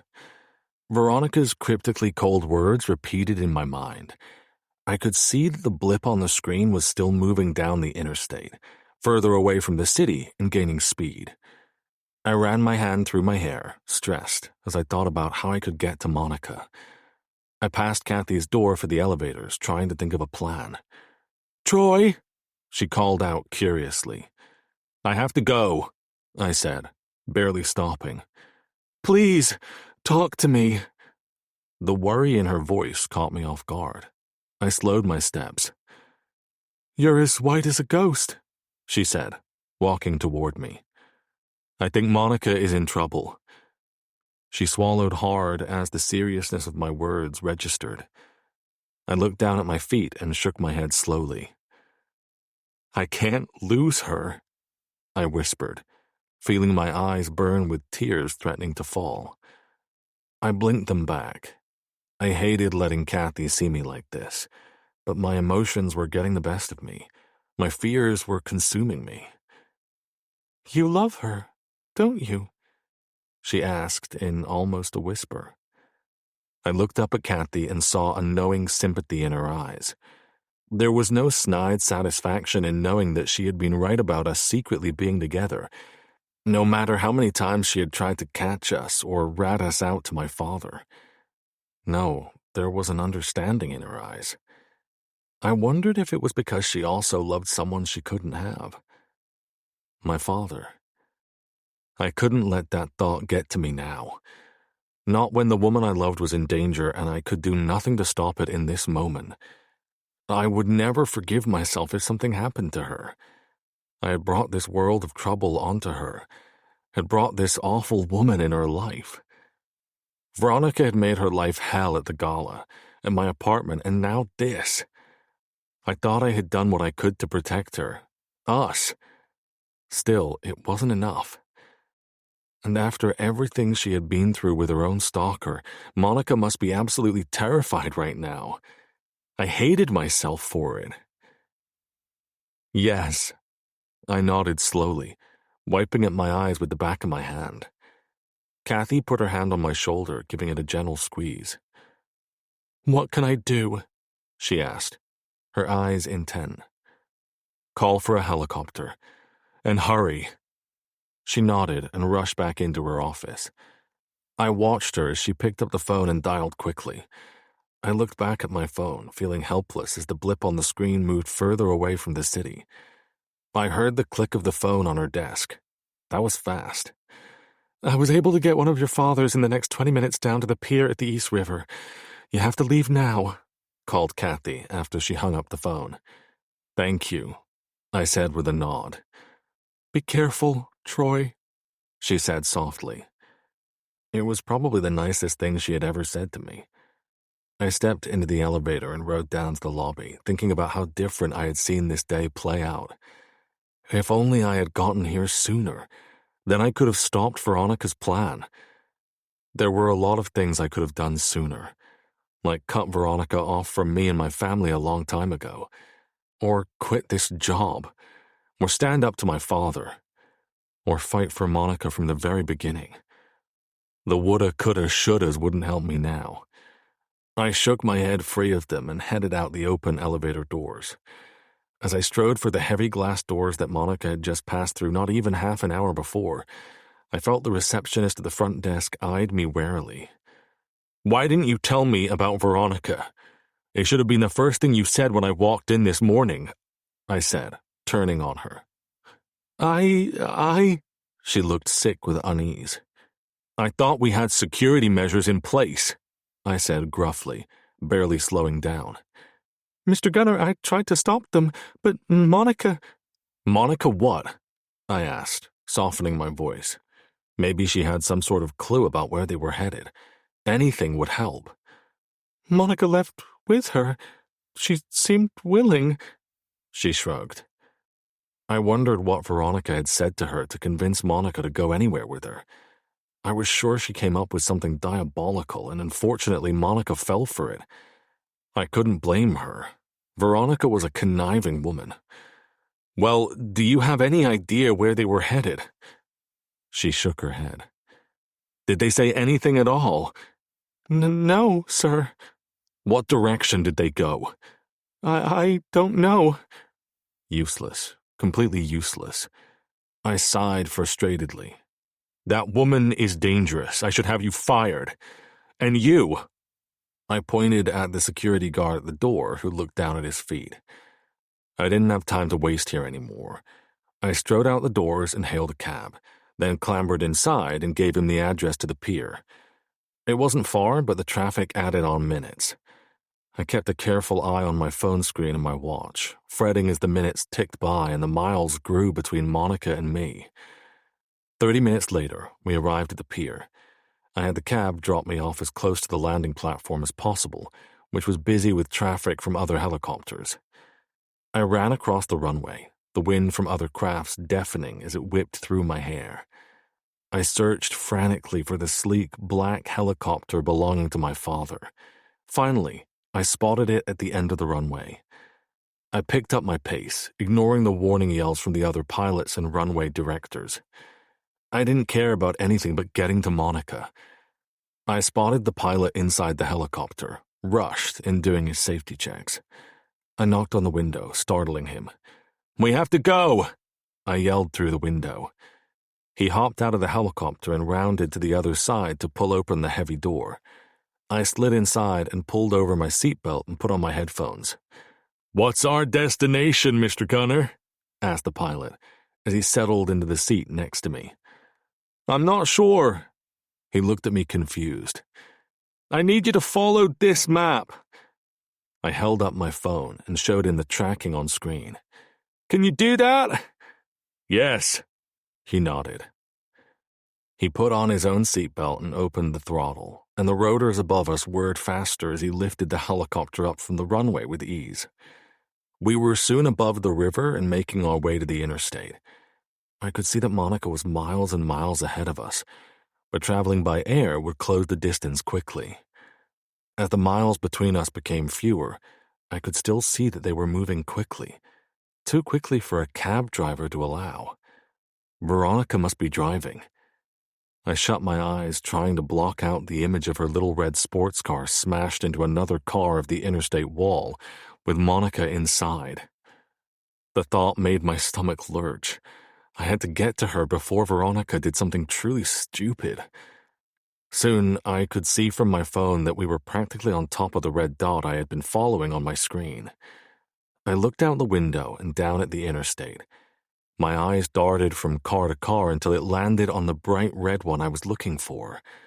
I sucked in a breath. "There!" I shouted, pointing at it. "What do you want me to do?" asked the pilot, unsurely. I didn't have an answer for him. Now that we were here, and so close, I had no idea what to do. No idea how to stop Veronica. I was still helpless, but now I was hundreds of feet in the air. Veronica had to be nearing 100 miles per hour, weaving in and out of what little traffic there was. Her movements were haphazard and reckless. I wanted to close my eyes to avoid seeing every near-fateful collision that made my heart stop. But I kept my eyes on the car, willing her to slow down. That was when I saw the flash of red and blue, then several flashes. I blinked a few times to make sure I was seeing correctly, but there they were, at least a dozen squad cars speeding down the interstate in pursuit of Veronica's red sports car. They had come. I let myself feel a slight reprieve until I saw Veronica pick up even more speed. She was approaching a speed that would be difficult to control.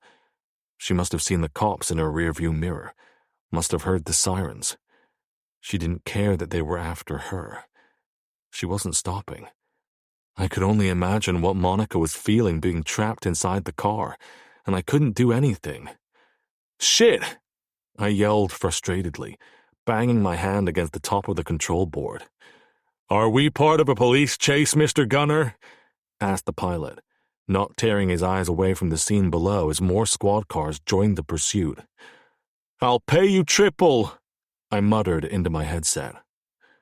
Had I put Monica in more danger by calling the police? Clearly their pursuit wasn't stopping Veronica.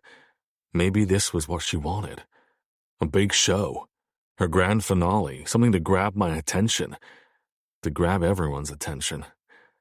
That was all she ever wanted in life, to be the center of attention. All eyes on her, whether at a party in a slinky dress or half naked on the cover of Sports Illustrated. She lived for the attention. That was why she married me. To be on the arm of one of New York's youngest billionaires as the cameras flashed and the interviews came rolling in about our whirlwind romance. She ate it all up. And then I ended the show, the facade, and she hated me for it. That was why she had been so desperate to weasel her way back into my life, whether it be through my own mother or by cleverly getting me drunk on expensive bourbon and letting a thin strap of her dress fall. I was weak, and even after our divorce, I let her in my life, in my bed. I had selfishly taken advantage of the times she had thrown herself at me so I could find some fleeting pleasure in my boring life. She was a familiar reprieve. I didn't know it was anything other than that, or that her feelings were stronger than just a fling. I should have known better. Should have seen the quiet, desperate look in her eye when we said goodbye or when I walked into a family party and saw her standing there. She still loved me. And now, because of it, I had risked the life of the woman I loved. I knew love could drive you to do some insane things, but I never knew what Veronica was capable of, or what lengths she would go to. She'd always been kind of crazy. In a way, it was what drew me to her. She was the... Let's take a moment to pause from the story and enjoy a few peaceful minutes of music, just for your relaxation. This free audiobook is our gift to you. Thank you for being here.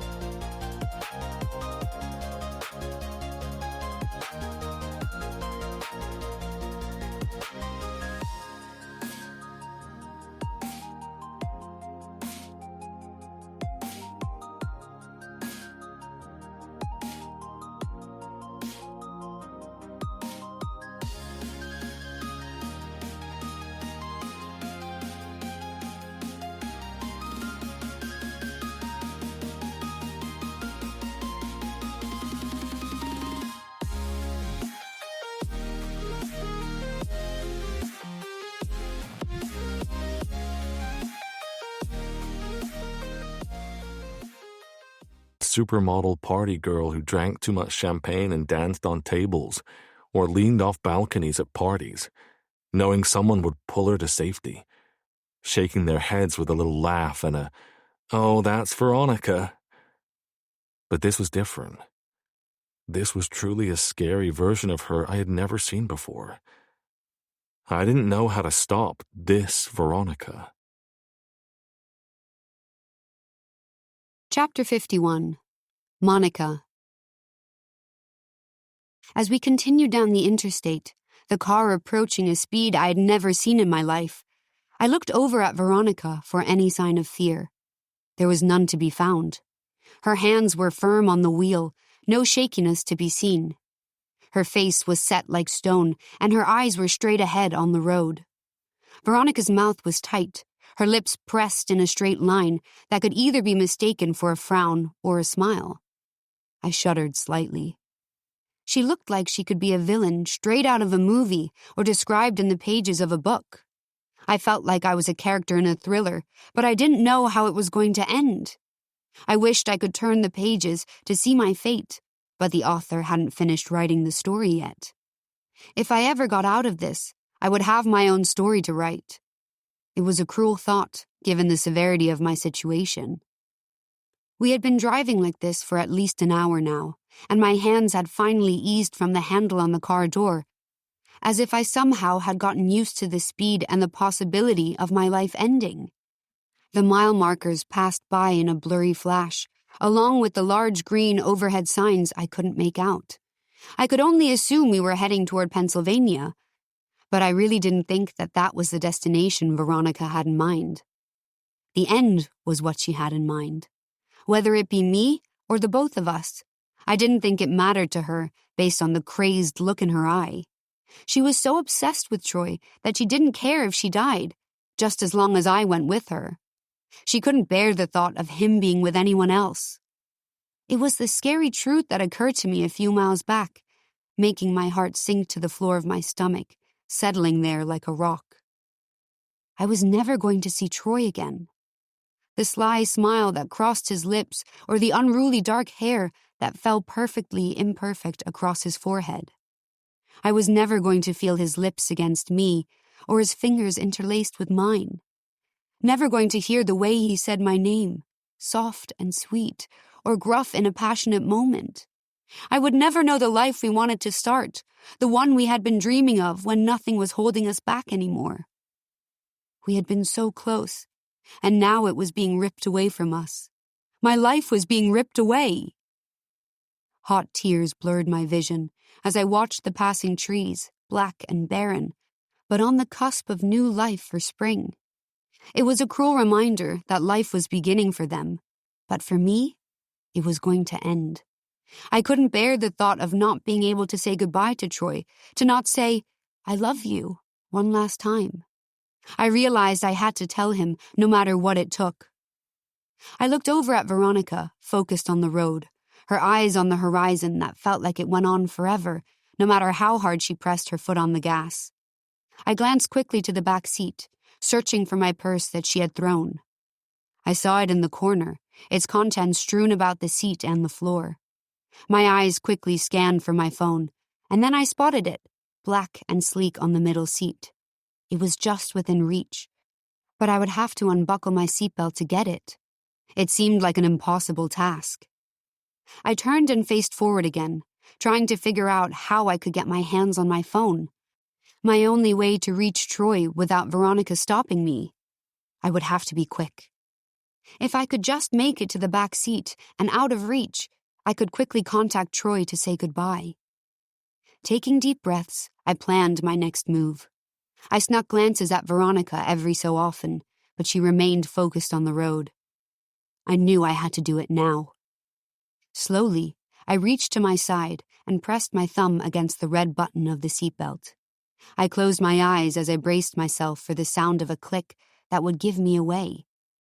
The sound didn't alert Veronica. I let out a slow, quiet breath as I eased the seatbelt off me, knowing that by doing so, I was sealing my fate. But I was dead anyway. I waited for a car to be a distraction, for Veronica to have to weave around it with both hands on the wheel. I spotted a white sedan just up ahead, and I knew I had seconds until I threw myself into the back seat. I watched as Veronica's hands tightened around the wheel as she prepared to pass the car. Then I took my chance and pushed myself out of my seat and clambered over the center console. Veronica screamed, the shrillness piercing my ears as I reached for my phone. But my foot caught between the console and the gear shift. My fingers barely brushed the coolness of my phone when the car swerved suddenly to the left, slamming me into the side of Veronica's seat. I grunted as pain splintered through me. My phone slid toward the edge of the seat and out of reach. I cried out as I watched it fall, followed by the sound of a clunk as it settled between the back door and the seat. My chance of reaching Troy was now gone. The car swerved to the right, throwing me against the passenger seat as I felt a hand grab my calf firmly. Veronica's nails dug into my skin, making me cry out as she pulled me toward the front seat. How she was steering the car and holding on to me was a mystery. "Get back here, you little bitch," she spat. Her nails dug further into me, breaking the skin. I tried to kick free, but my foot was still stuck on the console. I had no choice but to move toward her to free myself. I shifted backward, freeing my foot, but Veronica's hand was now in my hair. She wrapped her fingers around my scalp and pulled hard. I screamed in pain as I followed her hand back to the front seat, trying to ease her grip.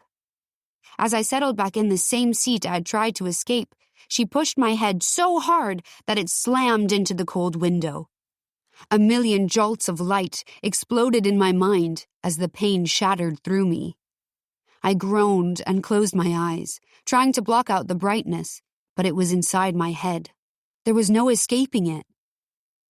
"That's what you get," said Veronica. I felt the car steady itself. Now that I wasn't a distraction, she could focus on keeping us straight. I wondered why she was dragging it out. She could have just let us crash.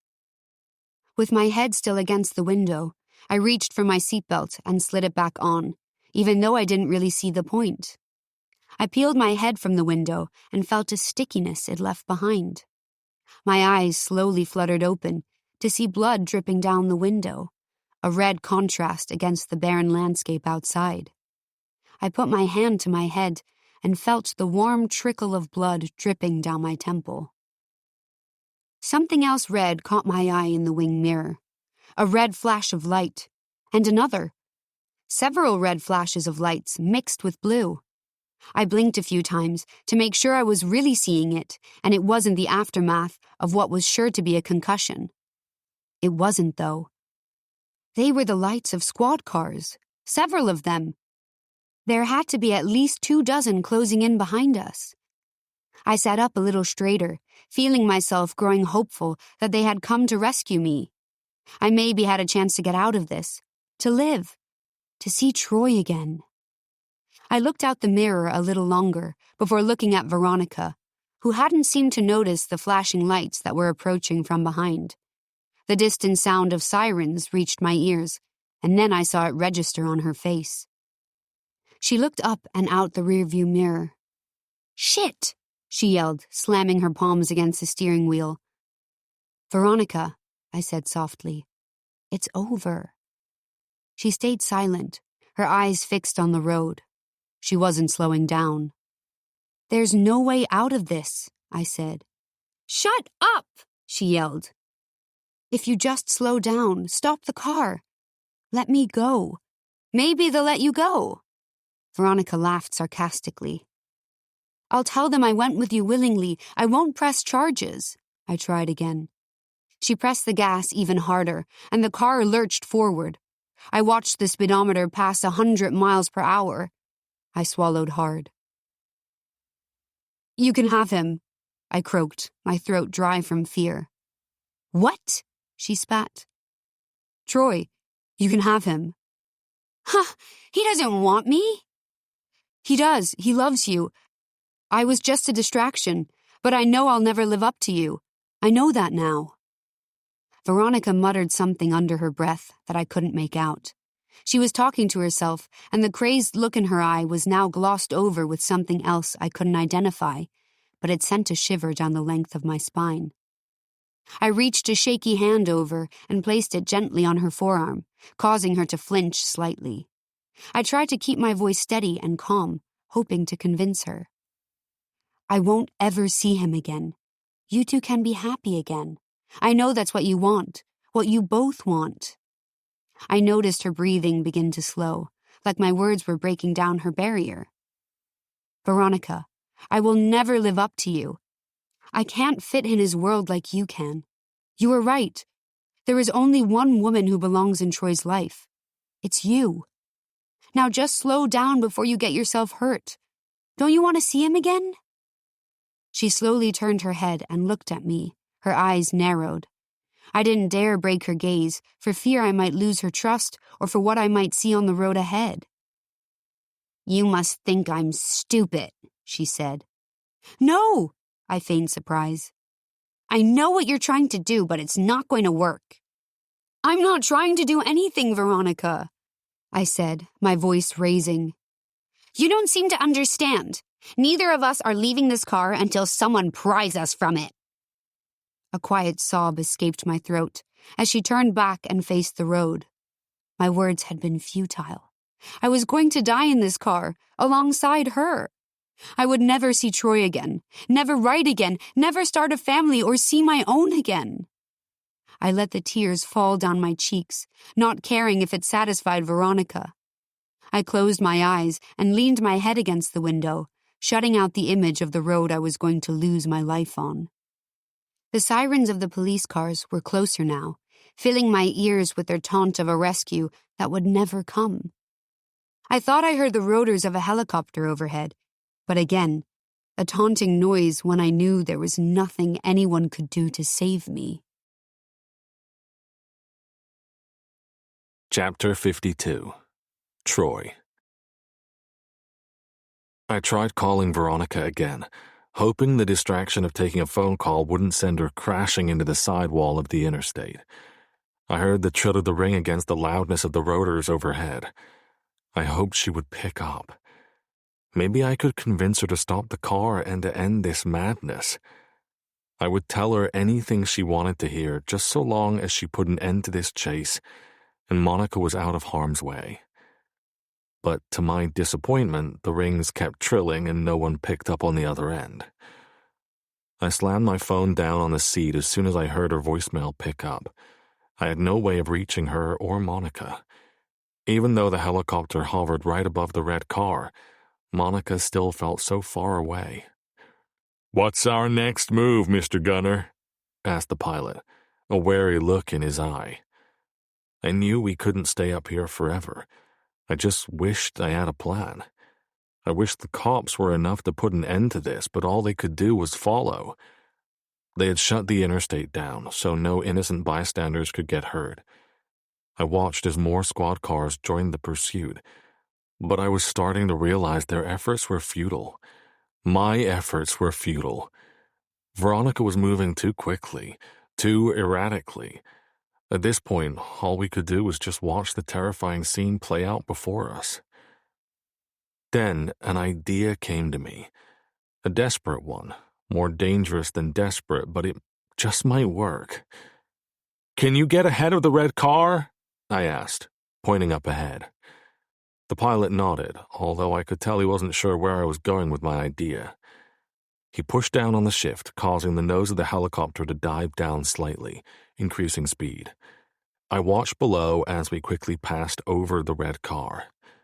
"Keep going," I said. "I need enough distance between us to land this thing." "Land it?" asked the pilot, his mouth gaping.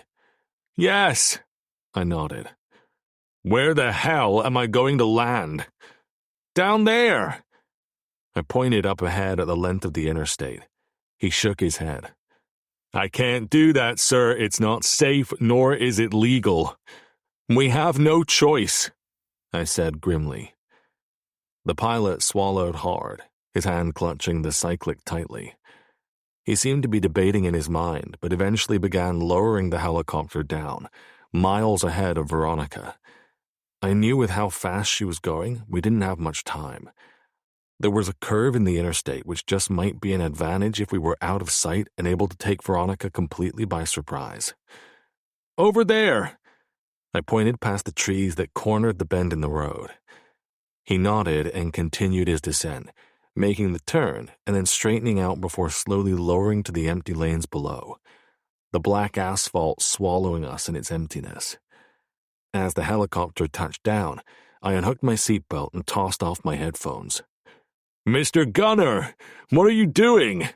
yelled the pilot, the slowing rotors drowning out his voice. "This is the only thing that will stop her," I said, more to myself than to him. I gripped the handle of the door and pushed it open, its heaviness bearing down on me. Once the door was open, I hopped out of the helicopter and walked quickly to the center of the interstate, where I knew Veronica would be rounding the corner any minute. The air felt strangely calm, the wind cold and biting as it whipped through my hair. If it weren't for the distant sounds of sirens, I would almost find it peaceful to be standing out here on an empty road with trees surrounding me. I looked around, realizing this might be the place I die. It wasn't where I thought I would end up when I woke up this morning, but a lot of things happened today that I hadn't anticipated. I didn't know when I woke up that I would have a blowout with my father, one that needed to happen. No matter how hard it was, I didn't know that I would be close to quitting my job with no idea what was going to happen for the rest of my life. I didn't know that the woman I loved was going to be kidnapped by my psycho ex-wife, leading to a police chase and my desperate plan to stop her. And no, I didn't know me dying would be a good possibility when I woke up. But I was willing to risk it if it meant saving Monica. Monica. Another thing that had happened in my life that I hadn't expected. Her face flashed in my mind. Not the one I had woken up to just days ago, or the one who sang bad karaoke, or the one who morphed when I touched her in that way, but the one I had seen when she first came into my life. When she walked in that bar that night, little did I know she would change everything. I smiled tightly as I realized just how much she had changed my life. She had opened me up to be a person I never thought I could be. Loving and fearless, and fun, as Erica liked to put it. She showed me what life could be like outside of work, and the possibilities there were if I were brave enough to choose another path. She showed me what love was. Real love. Not the fleeting kind that wraps you up in an impulsive marriage in Vegas, but one that transcends.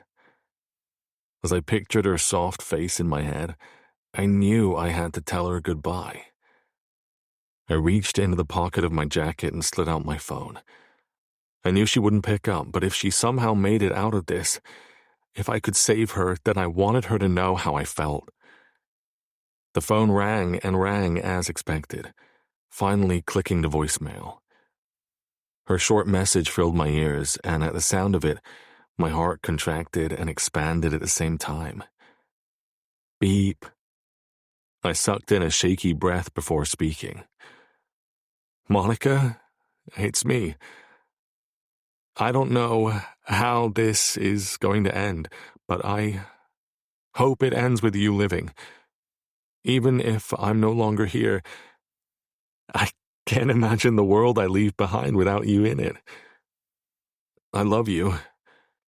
I love you so damn much. For the person you are and the person you've made me. I could see the red blur of Veronica's car turning the corner. Not far behind it, the blue and red flashes of lights. The distant sounds of sirens became louder with each turn of the tire, and I knew my time was dwindling. If our story ends today, please know that I'm sorry. I'm so sorry for all of this. Most of all, I'm sorry we never got our chance. The car was getting closer. I could almost make out Veronica's rosy blonde hair in the front seat. She wasn't slowing down.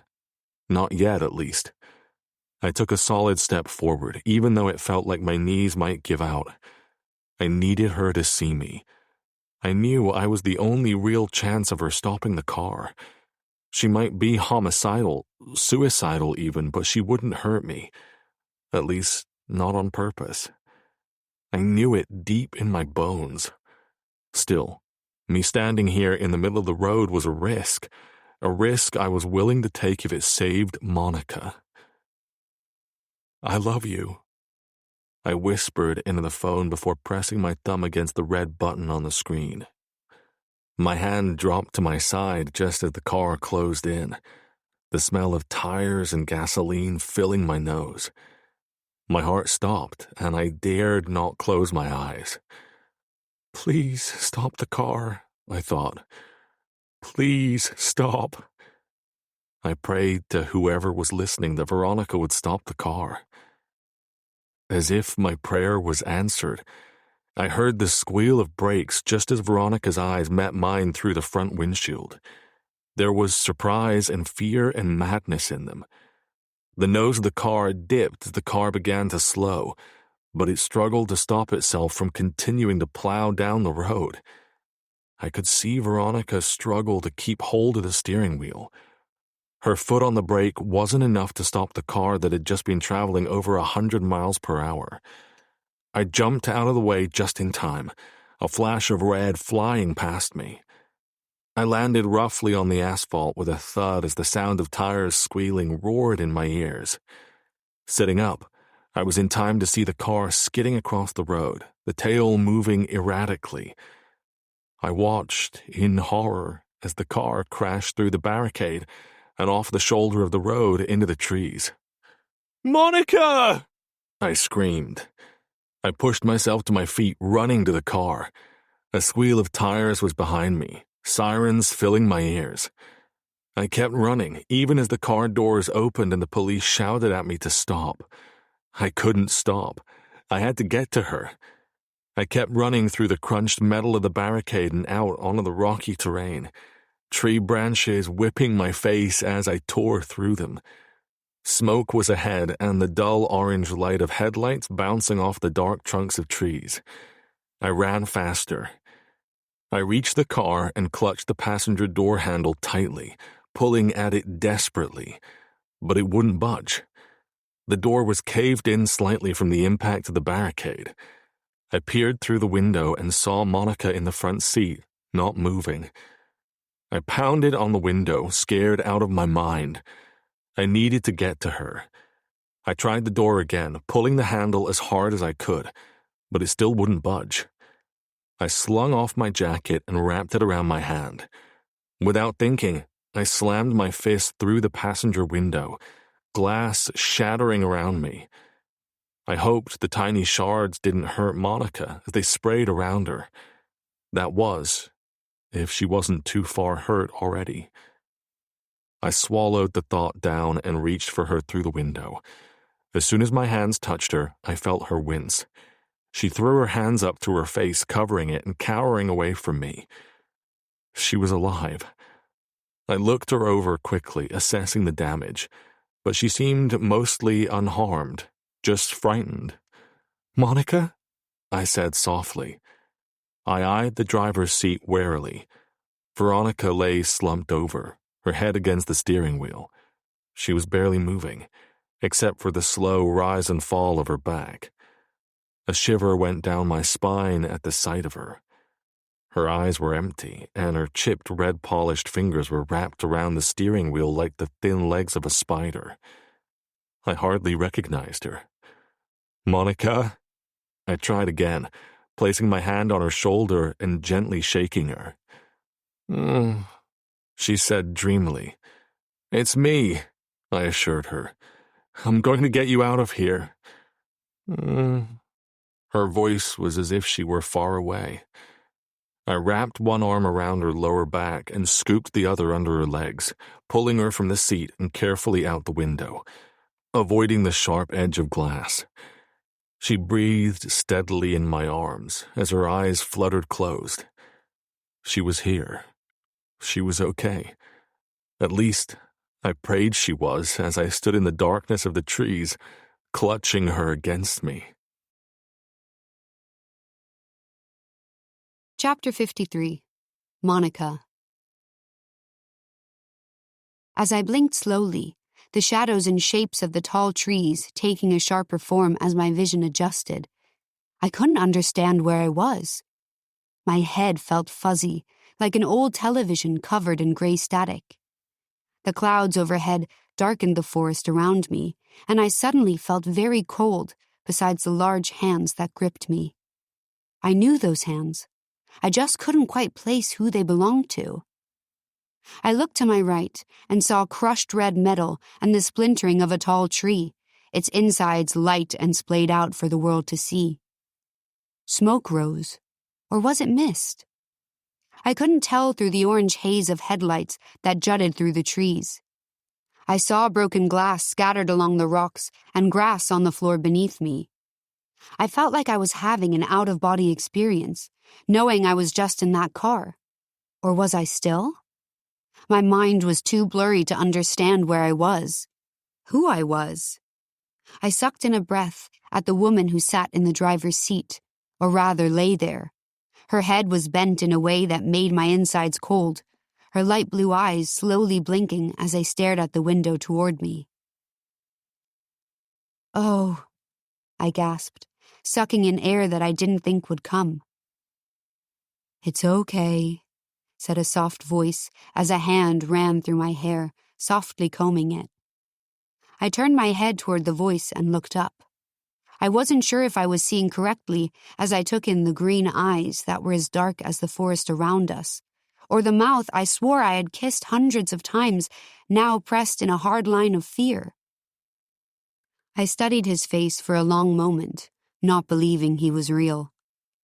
Troy was here. As if seeing this idea register in me, his mouth curled up into a small smile. "Hey, you," he whispered. I blinked a few times. "How?" I started, my mouth dry and desperate to ask questions I needed answers to. "Shh," he said, placing a finger to my mouth gently. Ask questions later. He pulled me closer to him, my face against his chest. I breathed him in, still not believing the mirage that was before me, holding me in the arms I never thought I would feel again. As I felt him breathe, I looked through the trees and saw flashes of red and blue bouncing off them. The wind picked up and rustled the leaves, the air cold as it seeped through my clothes. I shivered, and his warmth held me tighter. I heard footsteps and muffled voices approaching, and I buried my head in Troy's chest, feeling overwhelmed. "Mr. Gunner," said a man gruffly. Hearing someone else say his name meant someone else saw him too.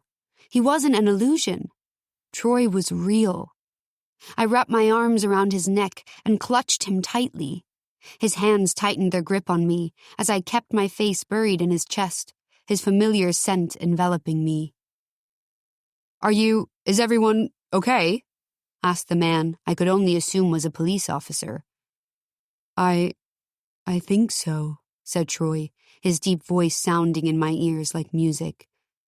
"But the driver, Veronica, she's still in the car. I don't know if she's..." Veronica, the woman who had abducted me, Troy's ex-wife. That was who was behind the wheel.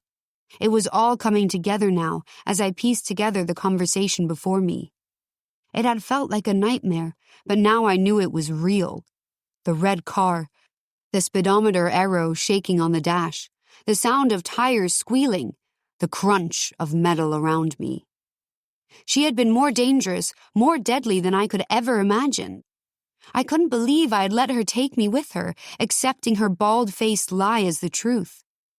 I couldn't believe I'd fallen for it, and almost died because of it. But Troy was okay. He was here with me. There had been no accident except my own. "Well, check it out," said the police officer. "Paramedics are on the way." "Thank you," said Troy. I heard the crunching of footsteps and the opening of a car door, followed by a piercing scream that made the hair on my arms stand up. I heard Troy suck in a shaky breath. "Get your hands off me!" shrieked Veronica. I felt a mixture of fear and relief that she was okay. I turned my head to see what was going on, and to also make sure she didn't get away. I wondered if I would ever feel safe again, knowing she was in the world. "Miss Muse, please calm down." The police officer put his hands up carefully, as if he was scared to touch her. "My car!" she screamed as she looked around. The red hood was completely caved in. The windshield splintered like a spiderweb. The passenger window caved in, the door crushed. That was where I had sat. I shuddered at the sight of it. I watched as she took in her totaled car, and then as her eyes grew wide, looking frantically around. "Troy?" she screamed. "Where is Troy?" She started sobbing, placing her forehead against the steering wheel and banging against it. "Miss Muse," said the police officer, putting his hand on her back. "Please stop. Miss Muse, please." She began clawing at her hair, pulling it away from her scalp and violently shaking her head, screaming sobs escaping her. "I killed him," she sobbed. "I killed Troy. Oh my God." "No, Miss Muse, you didn't. Mr. Gunner is fine." "Don't lie to me," she yelled. "I saw him. I hit him. Oh my God, I couldn't stop the car in time." "Veronica," said Troy loudly, trying to break her from the spell she was under. She quickly looked up through her tear-filled eyes and saw him. In disbelief, she took the sight of him in for a moment, before her eyes landed on me, being held in his arms. I tried to swallow, but my throat was too dry. "You," she growled, her voice narrowed in a cold, almost whisper. She stumbled out of the car, madness in her eyes. I couldn't look away, though I wanted to desperately. I caught sight of her mangled leg dragging on the ground toward me, and it made my stomach turn. She didn't even seem to feel the bone that jutted out of her skin. "Miss Muse, please, you're hurt," said the police officer, waving over the others to help him. 2 other officers walked over and wrapped their hands around her arms, supporting her as she tried to claw her way toward Troy and me. She lost her balance and shrieked in pain as she started to fall to the ground. "Oh," I sobbed, turning my face to Troy's chest as he held me tighter. "You are under arrest, Miss Muse," said the officer, "for the abduction of Veronica Dural and reckless driving. Please don't make this harder than it is. You're very hurt. Let us help you." "I don't need your help," yelled Veronica as she tried to fight her way out of the police officer's grasp. "I'd like to call my lawyer, now!" "You can do all of that at the police station. For now, you need to be seen by medical staff. You've suffered a broken leg and who knows what else," said the police officer calmly. He followed behind Veronica and the officers who carried her toward one of the ambulances that had just pulled up. "We need to get you checked out, too," said Troy softly, looking me over. "I'm fine," I insisted, even though I was far from it. My mind and body were still in a state of shock. Hell, I didn't know if I had my own broken bones jutting out of my skin. "Please, baby," whispered Troy. Baby. The word warmed through me like a hug that I so desperately needed. I nodded against his chest as he carefully carried me across the rocky terrain to the other ambulance. The paramedics rushed over to take me from him, but he didn't loosen his grip. And nor did I, as my arms tightened around his neck. If this was real, I wasn't going to let him go. Not again. He carried me up into the ambulance and sat next to me as the paramedics took my vitals and shined bright flashlights in my eyes. I heard Veronica screaming in the distance and desperately tried to shut the sound out. I shut my eyes as the slow spread of pain flooded my head. Everything seemed so blurry, even the feel of Troy's strong hand in mine. I could hear the paramedics talking, but their voices sounded far away. Troy's voice, too. It felt like they were muffled whispers, even though they were right next to me. "Monica," said Troy, his lips against my ear. "Hmm?" I sounded. "Can you hear me?" he asked. I nodded slightly. "They think you have a concussion." "No," I croaked. "I'm fine, really." "You're not fine." "I don't want to leave you," I said, my eyes opening and finding his. I was scared to ever leave his side again. I had almost lost him. He had almost lost me. The image of him standing in front of the car as it sped toward him flashed in my mind.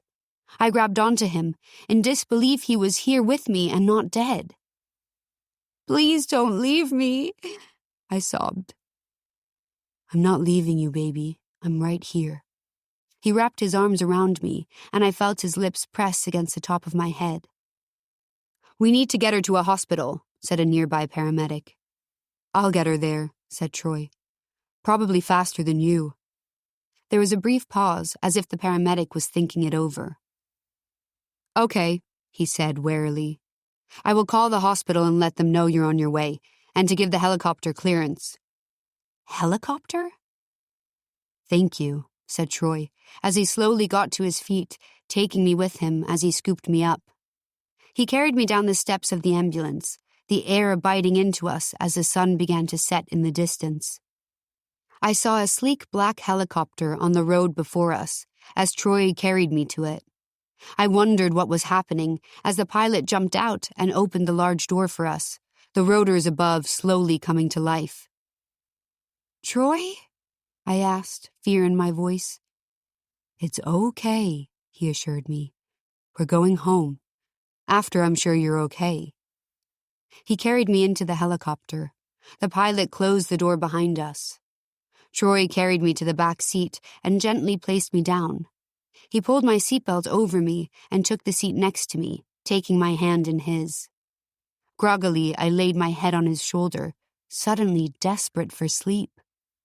"You can't sleep, baby," he whispered, squeezing my hand. "I'm so tired," I yawned. "I know, but please stay awake. You have to." I promise the view will be worth it." I heard a small smile in his voice, a small smile of hope after everything we had been through. "Okay," I said, returning the smile. I watched as the ground fell slowly further away from us as the helicopter lifted up, leaving the terrifying scene below us. The red of the ambulance, the mangled car around the tree, the broken bones, the sirens, the flashing lights. I was ready to never see any of it again. Soon, the skyline of Manhattan came into view, and my heart swelled. Home. We were going home. The buildings that kissed the purple and pink sky welcomed us as we approached. I still wasn't sure if I was dreaming or not. Chapter 54. Troy. As I held Monica's hand, squeezing it every few minutes to ensure she was awake, the city sprawled out beneath us like a sea of concrete and glass. This would have been a perfect date idea had it not been that she was mildly concussed and had just survived a near death. I planted a kiss on the top of her head, gratefully memorizing that smell of jasmine that was so uniquely hers. I never wanted to lose that scent, or the feel of her hand in mine, or her head against my shoulder. "You awake?" I whispered. "Mm-hmm," she said groggily. "The view is pretty great." I smiled down at her. It was dusk now. The sky was a watercolor of navy and lilac, the twinkling lights of the buildings the only warmth below. The helicopter dipped slightly, and I hoped it meant we were nearing the hospital. Though the paramedics had looked over Monica and had concluded she most likely had a concussion and that was all, I wasn't sure. The image of the red car's hood wrapped around a tree was stuck in my head. She was lucky. So lucky. Someone had heard my prayer and saved her, but I just hoped the doctors found nothing else wrong with her. I also hoped that she would heal from the emotional toil this must have taken on her. When I found her in the car, she was almost unrecognizable with her face drained of color, and fear the only thing that filled the eyes that used to be so warm. I couldn't help but think that I was the one who did this to her. I was the one who got her in the car that was wrapped around the tree. I squeezed her hand again, not to make sure she was awake, but because of the guilt that was coursing through me. "I'm so sorry," I whispered. "Hmm?" she asked, tilting her head up slightly to look at me. "For what?" "For everything. For the mess I got you into." I shook my head, fighting back tears as I took in the bruises on her face that were beginning to darken. "You didn't do anything," she said softly. "If it weren't for me, Veronica would never have come into your life. She could have got you killed. I don't know what I would have done." "I'm right here," she said, squeezing my hand back. "It's not your fault, Troy." "She will never hurt you again," I said firmly. She nodded, but I knew she wasn't convinced. There would always be some small part of her that remembered this day and the horror she had been put through. I just hoped I could assure her she could move on with her life, with me, loved and safe. I wanted to protect her. Now that I had almost lost her, I didn't know how I would ever be able to let her out of my sight. I knew Veronica would be locked up, and hopefully put someplace where they could help her. If I thought she wasn't right in the head before, today just further solidified her mental state. I saw it in her eyes. The woman I used to know was no longer there anymore. What was left behind was a shattered version, desperate for a life that she could no longer have, and it was breaking her in two. I shuddered as I remembered the break in her leg, the one she was unaware of because her anger was too strong for her to feel anything else. The helicopter dipped lower, and Monica groaned softly as she closed her eyes. The building's getting closer. "Hey, you okay?" I asked worriedly. "Mm-hmm," she said, but she kept her eyes closed. Her face took on a shade of grayish-green as she sucked in a slow, shaky breath. I thought she might be sick. I rubbed her back as I willed for us to get to the hospital quickly. We couldn't be far now. I needed her to see a doctor fast. I knew a concussion could cause nausea, but I just prayed it wasn't severe enough to cause long-term damage. "We're almost there," I said softly, hoping I was right. She groaned again, slumping forward and holding her head between her legs. "You're going to be okay, baby," I said. "How much longer?" I leaned forward and asked the pilot, a little too sternly. It wasn't his fault. "The hospital is coming into view now, Mr. Gunner," he assured me. I nodded and sat back in the seat, darkness washing over Monica and me. I could see the yellow X on the top of a nearby building, our landing spot. I let out a sigh of relief. The pilot slowly lowered the helicopter down, the rotors slowing to a stop. I could see nurses with a stretcher rushing toward us.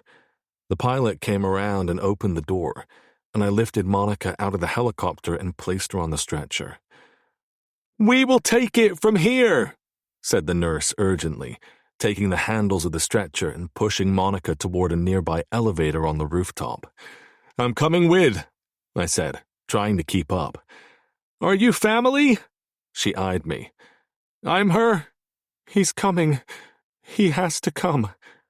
Monica grabbed the nurse's arm and gave her a pleading look, her breath quickening. The nurse looked from her to me and knew it was better not to argue than to cause any more stress. I followed her into the elevator, two nurses behind us. We rode down to the emergency room floor, and they pushed Monica into a nearby room. "You will have to wait out here," said one of the nurses, blocking me from coming into the room. "We have to run a few tests. It's protocol." I saw Monica trying to prop herself up to see what was going on, a panicked look in her eyes. I gave her a reassuring smile. "It's okay," I called to her. "I'll be right out here." She looked like she was about to say something, but instead keeled over and puked onto the floor. I wanted so badly to go to her, hold her hair back, rub her back, anything. But I knew the longer I put up a fight, the longer it would take for a doctor to see her. So I let the nurse shut the door and paced outside of it. My phone buzzed in my pocket. I ignored it. After a minute, it buzzed again. Another incoming call. I sighed frustratedly and slid it from my pocket. I noticed the screen had a long crack through it, probably from when I jumped out of the way of the car and landed on the asphalt. Through the crack, I saw my father was calling. I ignored his call, but he only called again. I turned it off, knowing his incessantness would only continue. He was probably still livid from our conversation this morning, but now was not the time. My only focus was on Monica and making sure she was okay. The reckoning from my father could wait. It was truly the last thing I was worried about right now. I watched as a doctor walked into Monica's room and felt a small sense of relief. I then heard a familiar voice from down the hall and saw the same police officer from the scene of the crash. He spotted me and made his way over. "Mr. Gunner," he nodded. "I'm Officer Lundquist. I realized we were not properly introduced." I held my hand out and shook it firmly. "How is she?" he asked, nodding to the closed door. "Not sure," I said, running my hand through my hair. "I'm going to have to ask her a few questions, get her statement, if the doctor allows me to." He turned and knocked on the door before turning to me again. "You'll be next, so don't go far." I nodded and watched him disappear into the room, trying to get a glimpse of Monica. For the next 20 minutes, I paced outside the door, trying to hear anything from inside, but couldn't. Officer Lundquist emerged from the room and led me down the hallway to a place more private. I told him everything about Veronica and how she had been borderline stalking me and harassing Monica. I told him I had suspected she sent the dead flowers to her, and we both decided it had been a threat against her life. I felt stupid for not seeing it before. I would never have expected her vengeance to turn violent, deadly. Once I was done giving my statement, the officer left back to the department, leaving me alone with my thoughts. I walked back to Monica's room, but the door was still closed. I sighed and found a nearby waiting room, plopping down into an armchair. I put my head in my hands and closed my eyes. I wondered what was taking so long, and my worries were getting the best of me. "Troy?" said a familiar voice. I looked up and saw Erica walking toward me, worry in her eyes. "Erica!" I stood up and she threw her arms around me, crying quietly. "Oh my God," she said through her tears. "What are you doing here?" I asked, confused. "Are you kidding?" She pulled away and looked at me, her hands on my shoulders. "It was all over the news. The police chase, Dad's helicopter, the accident." I groaned. Of course it was. "I knew Dad was in New Jersey. Well, probably not anymore if he's caught wind of this, which I'm sure he has. But anyway, I knew it was you up there. I just didn't know why you were involved in a police chase until I saw Veronica's red car." "Oh, Erica." I shook my head. "It was awful, just awful." I felt my legs weaken as I sat back in the chair behind me. Erica took the seat beside me, and I told her everything that happened. She listened wide-eyed the entire time. I couldn't blame her. It sounded like something from out of a horror movie. "Is Monica okay?"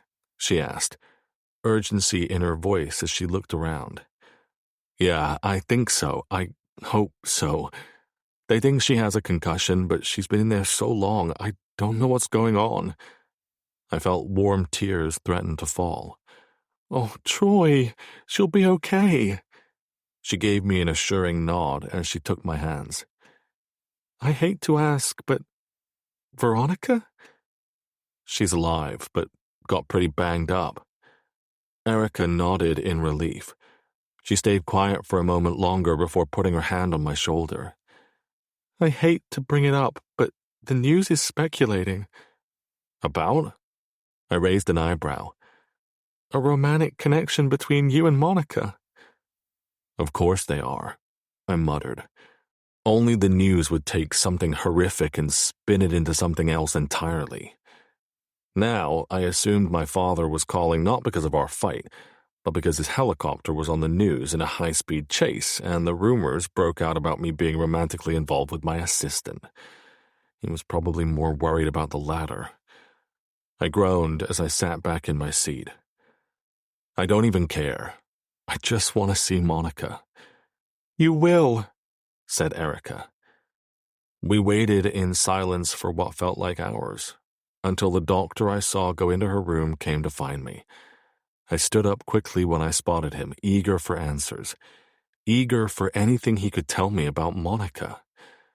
"Miss Durrell is asking for you," he said.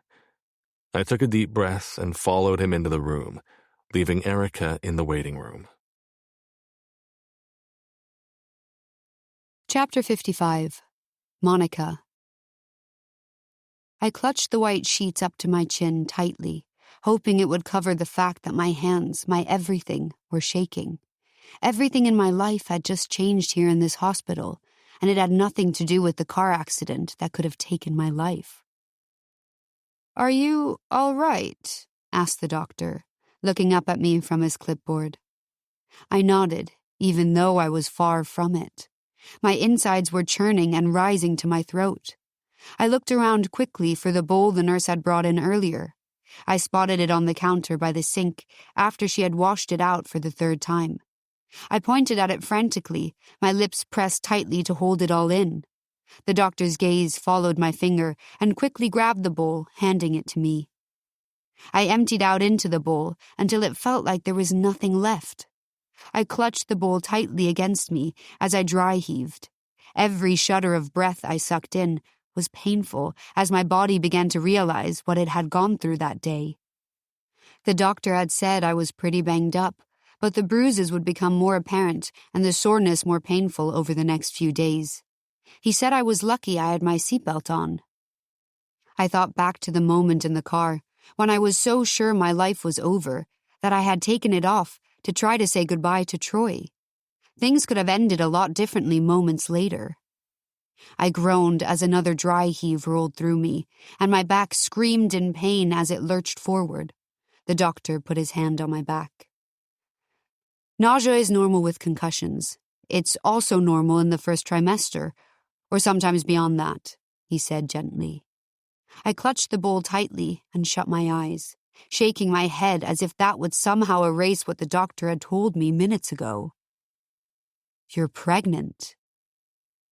Pregnant. 3 months to be exact. I was just entering into my second trimester and had been somewhat blissfully unaware that there was a baby growing inside me. Troy's baby. I pushed the sick bowl away from me, and one of the nurses came and thankfully took it away. On the bed next to me lay a glossy black and white photo of my baby. Our baby. My hand shook as it carefully picked it up, as if it might break. My eyes welled with tears as they landed on the tiny baby that lay cradled in my stomach. Salty tears landed on the white sheets around me. I'll let you have a moment, said the doctor, gesturing for the nurses to leave. Please let me know if you need anything. And congratulations again. All I could do was nod. I didn't know if I wanted to be alone right now, with my guilt eating away at me. I had been pregnant for 3 months and didn't know. My instincts were already failing as a mother. I should have known that I had missed my period, not once, but 3 times. I should have known when things like chocolate cake started tasting different. I should have known when my breasts ached at times, or the fact that Troy had been spending a particularly long amount of time on them when we were intimate. Worst of all, I had put our baby in danger when I had left with Veronica this morning. If I had known I was pregnant, I would never have gone anywhere with her. I would have been smarter, asked more questions, called for help. Instead, I followed her blindly, straight into the lion's den, where all 3 of us had almost lost our lives. I let out a quiet sob as I clutched the photo to my heart, my guilt pouring out of me. Even though the doctor had assured me that the baby was fine, after doing an ultrasound and the various measurements and heartbeat tests, I still felt like I had already failed as a mother. A mother. Something I had never thought I would be, though I had hoped when I was younger that I would marry someone out of college, get married and start a family. When my life didn't turn out like that, not even close, I began writing romance as a way to cope, a way to escape. When my first book took off, my dream of starting a family took a back seat, and I hadn't thought of it much since. But now, it seemed like my dream was coming true. I just didn't know if I was ready, if Troy was ready. As I put my hand on my belly, I realized we didn't have much of a choice now. There was a soft knock at the door. I wiped my tears away, just as the door opened and Troy walked through the door. I quickly slipped the ultrasound photo behind me, underneath a pillow. I knew I had to tell him, but I didn't know how. I had hardly processed it myself. It felt like the ultrasound photo was screaming behind me, making it hard to think as he walked toward me cautiously, as if I were made of glass. "Monica," he said softly, as if asking if I wanted him there. I burst into tears just at the sight of worry on his face. He rushed toward me and wrapped his arms around me. "I was so scared," he murmured in my hair. "What the hell was taking so long?" "Just a lot of tests," I said. "And one life-changing one." He pulled away and looked me over, as if he was inspecting me. "I'm okay," I assured him. It was him whose eyes were welling with tears now as he nodded. I reached both hands over and held his cheeks, pulling his face toward mine. I looked from his forest green eyes down to the bow of his lips, realizing how badly I needed to kiss him, to get lost in him. He obliged to my silent need and pressed his lips against mine roughly, passionately. A salty tear ran down my cheek as I realized how close I had been to losing him, to losing everything. He pulled away and wiped my tear away from my cheek. "I thought I had lost you," I whispered. "Why would you ever think you would lose me?" he asked softly. I went on to explain how Veronica had showed up at the office and the lie she had woven to get me to leave with her. She had been so convincing that I hadn't stopped to think, or call him, or the police. I just knew I had to get to him. It wasn't until we were speeding down the interstate that I realized I had been conned. "We will never have to deal with her again," he said. It was the second time he was assuring me she was out of our lives, and I wanted to believe him. But I also knew what she was capable of, what people with money were capable of, especially crazed ones. "I'll make sure of it," said Troy, as if sensing my doubts. It wasn't that I doubted him or even blamed him. It had just been one hellish day, and now that I knew I had a baby to protect, my guard was up. I knew I had to tell him that he didn't only have me to protect. The words sat heavy in my chest as I repositioned myself on the bed, wincing as I moved. "Are you okay?" asked Troy, worry in his voice, as his eyes seemed to find every yellowish bruise that peeked out of the blue hospital gown. "I'm fine, just a little banged up." "God, I'll never forgive myself, ever." I squeezed his hand. "Troy, I'm fine. Please." "You could have died." "I didn't." "You have a concussion." He raked his hand through his hair frustratedly. "I'm fine. The doctor is just keeping me overnight for evaluation, and then I'm sure I'll be fine to go home." "Overnight?" He put his head in his hands. "Troy," I said as firmly as I could, as I watched the guilt eat away at him. "I'm pregnant." The words just tumbled out of me. I couldn't hold him in any longer. I couldn't watch him crumble any more in front of me. He pulled his head slowly from his hands and looked up at me, his eyes searching mine as if to understand he had heard me correctly. "Pregnant?" he asked slowly, as if he was trying out a new word. I nodded. 3 months.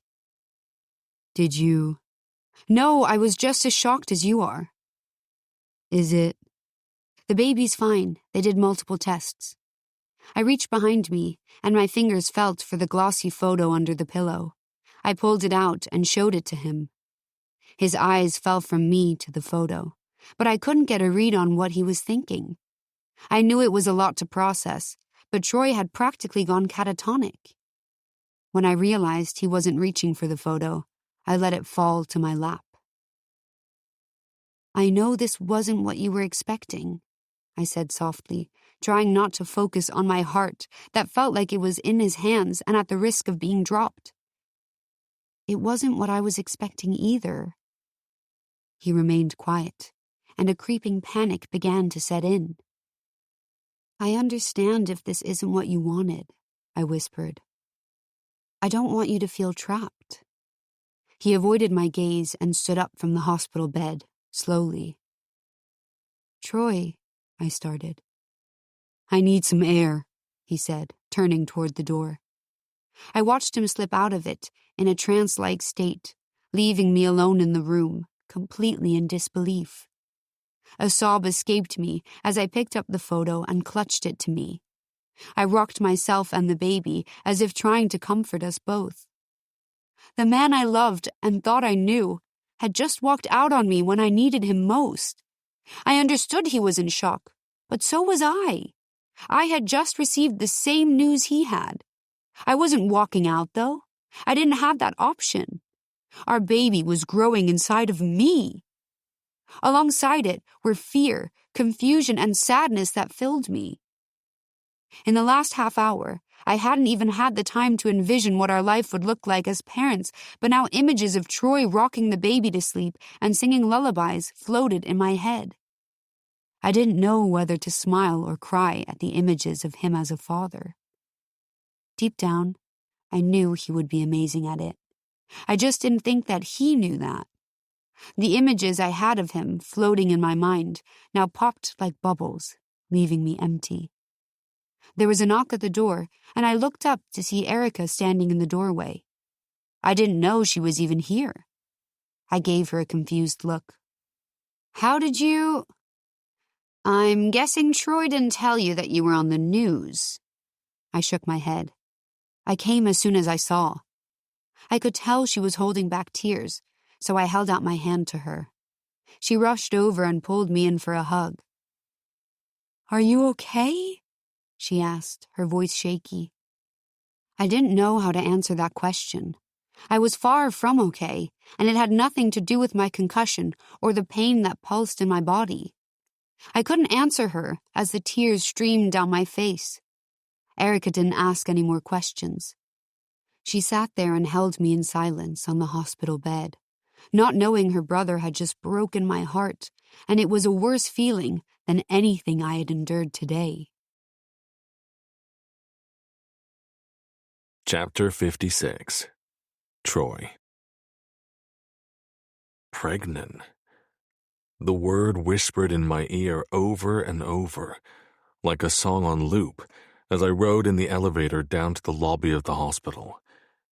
I knew it was wrong to leave Monica right now, after everything she had been through, but especially after she told me she was pregnant with our baby. I just didn't know how to stay in that room as the walls felt like they were closing in on me, making it difficult to breathe or think. I bumped into Erica on my way out, but offered no explanation as to why I was leaving. The words couldn't be formed in my head to make their way out of my mouth, so I continued walking until I was safely in the elevator being pulled away from the life I didn't know if I would ever figure out. Out on the curb, I hesitated before hailing a cab, knowing full well it was the wrong choice. I saw the hurt in Monica's eyes as I slowly backed away from her, from our baby. How much more of an asshole could I be? But the truth was, I didn't have control over my body at that moment. It moved on its own, paralyzed by fear. I looked up at the hospital, the glass windows staring down at me like judgmental eyes. I shook my head and stuck my hand out for a cab. A yellow car pulled up promptly and I slid inside. "Go," I said. "Go where?" asked the driver. That was a great question, when I was leaving everything I loved behind here. I gave him the address for my office. I didn't know why, but it's the first thing I blurted out. As the cab pulled away from the curb, I leaned my head against the back seat and tried to remedy the pounding in my head.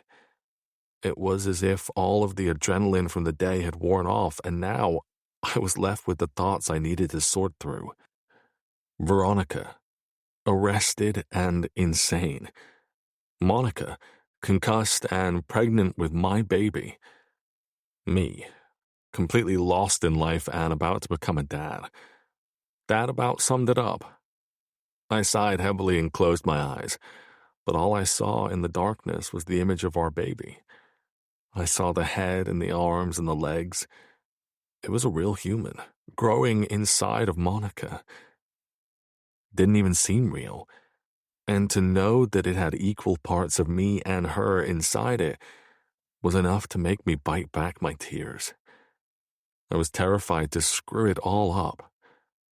A baby was not on my radar. It was something I had never thought about. It never came up between Veronica and me, and thank God it hadn't, knowing how that story ended. I never saw myself as a father, probably because I had such a poor one myself. I didn't think I would be any good at it because I didn't have one to look up to, so I never gave it a second thought. I figured I would lead a bachelor life forever, focusing on business and only needing a woman to fulfill the primal need when it arose. But then Monica came along, and everything I had expected for my life went out the window. But a baby, that was big. Forever life-altering. The cab slowed to a stop outside my office building. I paid the driver and climbed out of the car, staring up at the dark concrete building that loomed before me. There was very little light coming from the windows. Everyone had gone home for the evening. I was thankful for the solitude. I walked through the large glass doors and past the security guard, a different one from this morning. He eyed me curiously as I passed, probably holding back the questions he so badly wanted to ask after seeing everything that played out on the news today. I loosened my tie that felt like it was suffocating me and kept walking toward the elevator. The floor of my office was empty and the lights dim. The cleaning crew wouldn't be here for another few hours, which meant I could sit in the quiet and think. I entered my office, not bothering to turn on the lights, and sat down at my desk. I removed my tie and slid off my jacket as exhaustion slammed into me. I should have just gone home to sleep it off. I saw Monica's desk just through the door and could almost picture her sitting there typing on her computer.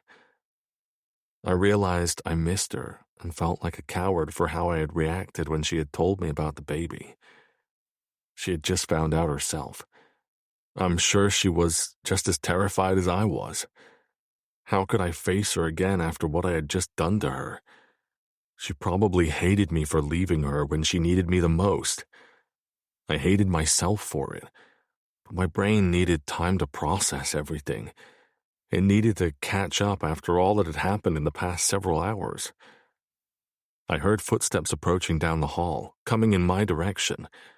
They were heavy on the marble floors, and I wondered who was here after hours.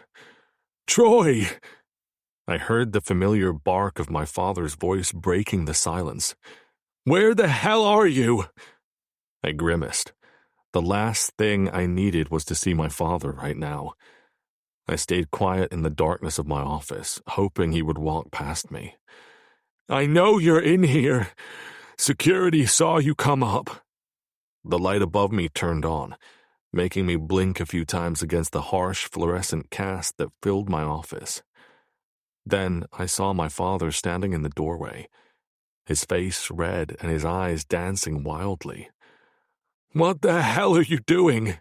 he asked. Just needed to think. "Think? Ha! What a luxury to leave the retreat early to think," he said, his voice dripping with sarcasm. "A lot happened today, Dad." "Oh, you think I don't know?" He began pacing my office. "After you left the retreat, embarrassing me and my reputation, I got a call that my helicopter was chartered out. Next thing I knew, I saw it on the news in a goddamn police chase. What were you thinking?" "I'm not finished," my father snapped. "Now they're saying you were romantically involved with that assistant of yours. Is that true?" I looked up at him and only saw anger in his eyes. There was not a ripple of worry or concern about what I had gone through today.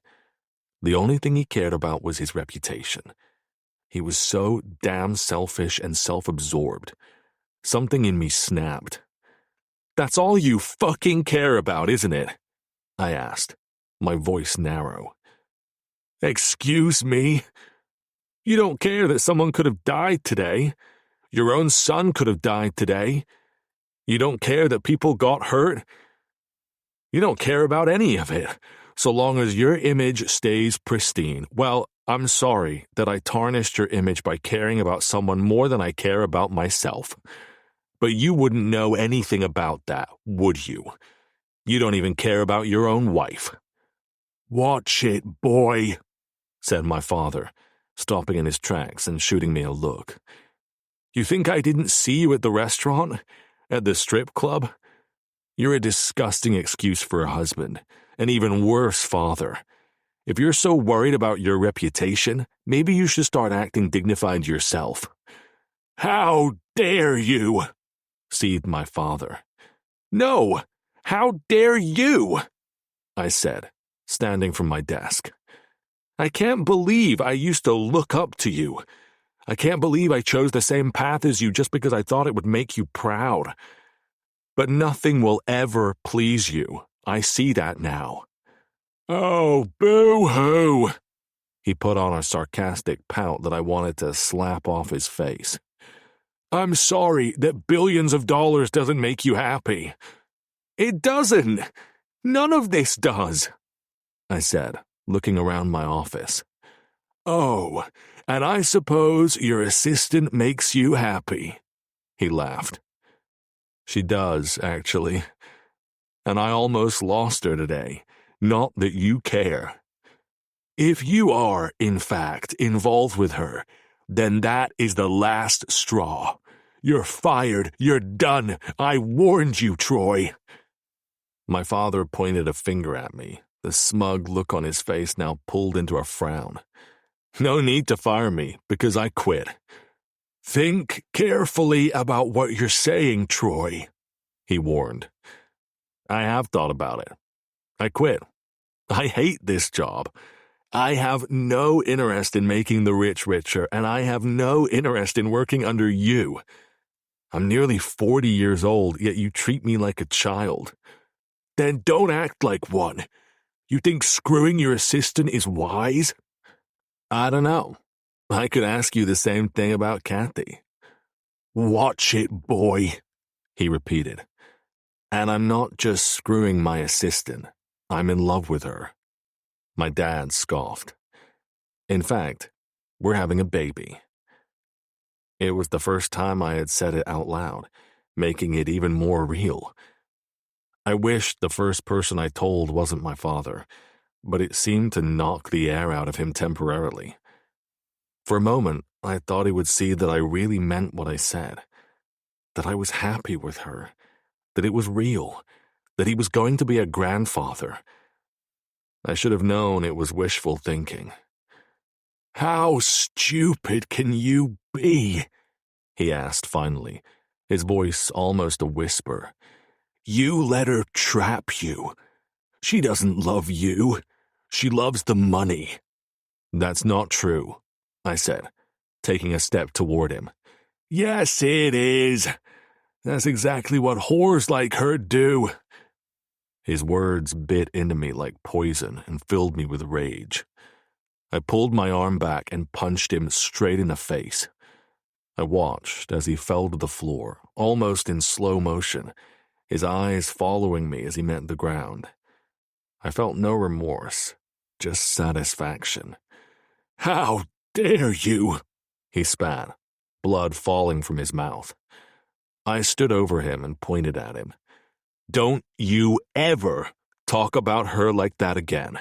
You will not disrespect her or me ever again. I stepped over him and walked out of the door of my office, down the dimly lit hallway, and into the elevator. I knew my father wouldn't hesitate to call security on me. I needed to get out of here as fast as possible, away from him and the evil man he had proven himself to be. I had known it all along, but was too scared to cut ties because, at the end of the day, he was my father. But he wasn't a good person. I saw that clearly now. I walked out of the building, feeling free of it and the job that tied me to it. Feeling free of my father who sat bleeding in my office. My hand throbbed from where my fist met his mouth. I shook it out as I hailed a cab. This time, I knew exactly where I was going. I was going back to the hospital to be with Monica, to beg for her forgiveness, and to prove that I was ready to be the father to our baby. She was the love of my life, and as scared as I was to be a father, I wanted to do it with her. Thanks to my own father, I knew exactly what not to do. That was enough confidence for me. The cab could not get to her fast enough. Our life together could not start fast enough. Chapter 57. Monica. "You're sure?" asked Troy, holding a paint roller and looking at me with a raised eyebrow. "Yes, I'm sure." I ran my own paint roller through the tray on the floor. It had been a feat just to crouch down to do that. I wasn't sure how I was going to paint an entire nursery. Of course, I'd asked the doctor if it was safe for me to do so, and he gave me the green light. Although it had been hard for me to give the green light on which color to use for the nursery, until I found the perfect shade of blue. Blissful blue. Blissful. A juxtaposition to what my life was like 3 months ago, when I almost lost my life, and then found out I was pregnant. And then I lost Troy. "Okay," he said hesitantly, as he rolled the paint onto the wall, watching me from the corner of his eye. "Will you stop that?" I rolled my eyes. "I just want to make sure. It only took you 75 paint swatches to find the one you wanted." He laughed. It was more like 85, but who was really counting? I tried to pull myself to stand, but my round belly made it hard. Troy put down the paint roller and came over, taking my hands in his and helping me to my feet. He didn't let go of my hands as he looked down at me with warmth in his eyes. "I just want it to be perfect," I said. "It is perfect," he whispered. "You're perfect." He leaned down and kissed me, his hands moving to my belly gently. I closed my eyes and soaked in the moment, remembering when I thought this life would never be ours. Becoming parents and painting our son's nursery, being completely in love. 3 months ago, when Troy had left me in the hospital after I told him I was pregnant, I thought my world was over. It hurt more than any of the bruises or my banged-up head that had been inflicted by the accident. I remember watching him leave out the door as I clutched the ultrasound in my hands, the glossiness slick against my fingers. He came back almost 2 hours later, avoiding getting smacked upside the head by his sister and pulling me into his arms with tearful apologies. I remember holding him, his face pressed against my stomach as he clutched onto me. I couldn't turn him away. The entire day had been something out of a thriller, a shock to us both, and then to throw in the news of me being pregnant? It would be a lot for anyone. "I'm scared to be a father," he had whispered, almost to the baby more than me. I had run my fingers through his dark hair, my heart beating, knowing that Troy, this wonderful man, believed he would be like that awful man. I was guiltily impressed when I heard he had decked his own father in the face. Maybe it would be the wake-up call that the powerful, almighty Bryson Gunner needed. "The only thing you two have in common is your DNA," I'd said. It made him laugh softly. "Only you could make me laugh after the day we've had," he replied, looking up at me. I smiled down at him. "Move in with me," he'd said. What? I had asked in surprise. Just an hour ago, I thought that I had lost the love of my life, and now he was asking me to live with him? "Move in with me. Let's do this right. I love you and I love this baby. I want to be the best father I can be and the best partner to you." My eyes began welling up with tears. "Okay." I had nodded, my voice barely a whisper. The next day, when I was released from the hospital, Troy made a cozy spot for me on his couch, with blankets and snacks and all my favorite movies. He told me to stay there and relax, while he and the moving company he had hired the night before moved everything out of my small apartment in Queens to here, his penthouse in Manhattan. By the end of the evening, everything I owned was there. We were starting our life together. The last few months, we had spent just about every waking hour together. Since Troy had quit his job at the hedge fund company and left his father's company for good, I was also out of a job. I still had my part-time freelance job for Erica's newspaper. If I were still living on my own, it would never be enough to survive. I felt funny living rent-free in this amazing apartment, but Troy merely scoffed. Even though he was unemployed, he still had billions to live off. He was set for life if he never wanted to work again, but I knew he wanted to work. We both did.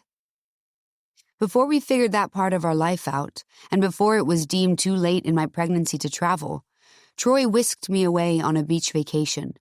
A baby moon in the Maldives. I had never seen such a beautiful beach in my life, with its blinding white sand, so soft to the touch, and the crystal clear sapphire blue waters. We spent 2 weeks there, with pina colada mocktails in hand, my growing belly in a bikini, soaking up the sun. Despite my changing body, Troy seemingly couldn't get enough of me, or I him. If we weren't on the beach, we were holed up in our seaside bungalow, lost in each other in the white linen sheets, our own private fortress. I was thankful the small bout of morning sickness had passed, although it was a trade-off for restless nights. I wasn't sure if it was the pregnancy insomnia or the nightmares that kept me awake. It could have been a combination of both. I was scared to fall asleep some nights because of the images of the crunched red metal of the sports car or the crazed look on Veronica's face often entered my dreams, causing me to lurch awake. Troy would comfort me, rubbing my back as I tried to let the lapping waves soothe me back to sleep. He assured me over and over that Veronica would never hurt me again, and I knew that. I knew he would protect me, and I him. Though she was facing prison time, her bigwig attorney was able to fight it by having her plead insanity. While it could have been a ploy, I believed it to be true. Veronica was insane, and she needed help. She was sent to a mental hospital and would be there for years. Just to be safe, Troy and I both filed restraining orders on her in case she conned her way out, though Troy's attorney assured me it would be impossible. I had known how much Veronica had loved Troy, or at least had been infatuated with him. That much was apparent in her desperate attempts to get him back by inserting herself in family functions, to harassing me, to stalking him. I just never knew that it would go as far as it did. Erica kept suggesting that when I was ready, I should write a thriller based on my own life. She said it might be the therapeutic release I needed, but I just wasn't ready for that. Maybe someday. Until then, I recently settled with therapy at Troy's suggestion, which seemed to be working as my restless nights were becoming fewer. When we got back from the Maldives, Troy got to work on starting his own company. It wasn't going to be easy, starting it from the ground up, but I knew he could do it. I could see how much he wanted it, how much he wanted something that was his very own, far from the shadow of his father. In college, he had taken a few courses on AI and had really found a passion for it. He never fully pursued it because he let his father dictate his path, and now he had the freedom to go for it. With Daniel Jacobs' help, who owned his own tech company, he was able to come up with some fresh ideas that weren't in today's market yet. Daniel gave him a list of contacts for him to use. We had a lot to thank Daniel for, including our own relationship. If it weren't for him, Troy and I wouldn't have set foot in each other's lives again after that fateful night at the bar. I had never seen Troy so invested in something. I had seen him work for months, working alongside him as his assistant, but I had never seen him this excited about anything. It made my heart full, knowing that he was pursuing something that was all his. I was so glad he didn't give up on himself, when many others in his position of wealth would settle for having money in the bank, not needing to do anything for the rest of their lives. While he worked at his desk, I would curl up in an armchair and write, trying not to be distracted by how good he looked when he was deep in thought. I was more than keeping up with the assignments the newspaper would give me, even throwing them extra each week, and my eagerness was noticed. They just offered me a full-time job last week, which I gladly accepted. They were aware I was pregnant and would need time off in the coming months, but they offered me the job anyway. I now had a weekly column of my short stories in the paper, along with their online edition. Troy had made me a delicious steak dinner to celebrate, complete with sparkling cider and an array of my favorite desserts from a nearby bakery. He was so proud of me. While I hadn't published a book in a while, my fan base had taken an interest in my columns at the paper, and new fans from the paper had taken an interest in my books. There had been a resurgence in sales at the bookstore and online, allowing me to build a little nest egg of my own because of the royalties. A few of my books were back on the charts of the bestseller lists. It seemed like everything in my life was working out perfectly. As I stood here in my son's nursery with the man I loved, I smiled at the way my life had turned out. But then my eyes fell on the stroke of paint on the wall, and my smile pulled slightly into a frown. "What?" asked Troy, a touch of dread in his voice as he followed my gaze to the wall. "Don't hate me." Uh-oh. "I just don't love it." Troy let out a sigh before kissing me on the forehead. He knelt down on the ground and started replacing the lid on the paint can. He picked it up by the metal handle and started heading for the door. "Where are you going?" I asked. "Back to the hardware store. I want to find something you do love. Maybe that Lucy Blue you were eyeing. You're the best, you know that." "I know," he chuckled. He turned and walked out the door, and I smiled after him. I remember he had wanted to hire someone for the job, but I insisted we do it ourselves. He probably now regretted agreeing to it with my ever-changing mind. But I liked knowing we were doing this together. He was getting another taste of my world, even as we painted a nursery that was probably bigger than my old apartment in Queens. I sat on the floor of the nursery, patiently waiting for him to get back. I looked at the four walls surrounding me, knowing they were filled with love. Chapter 58. Troy.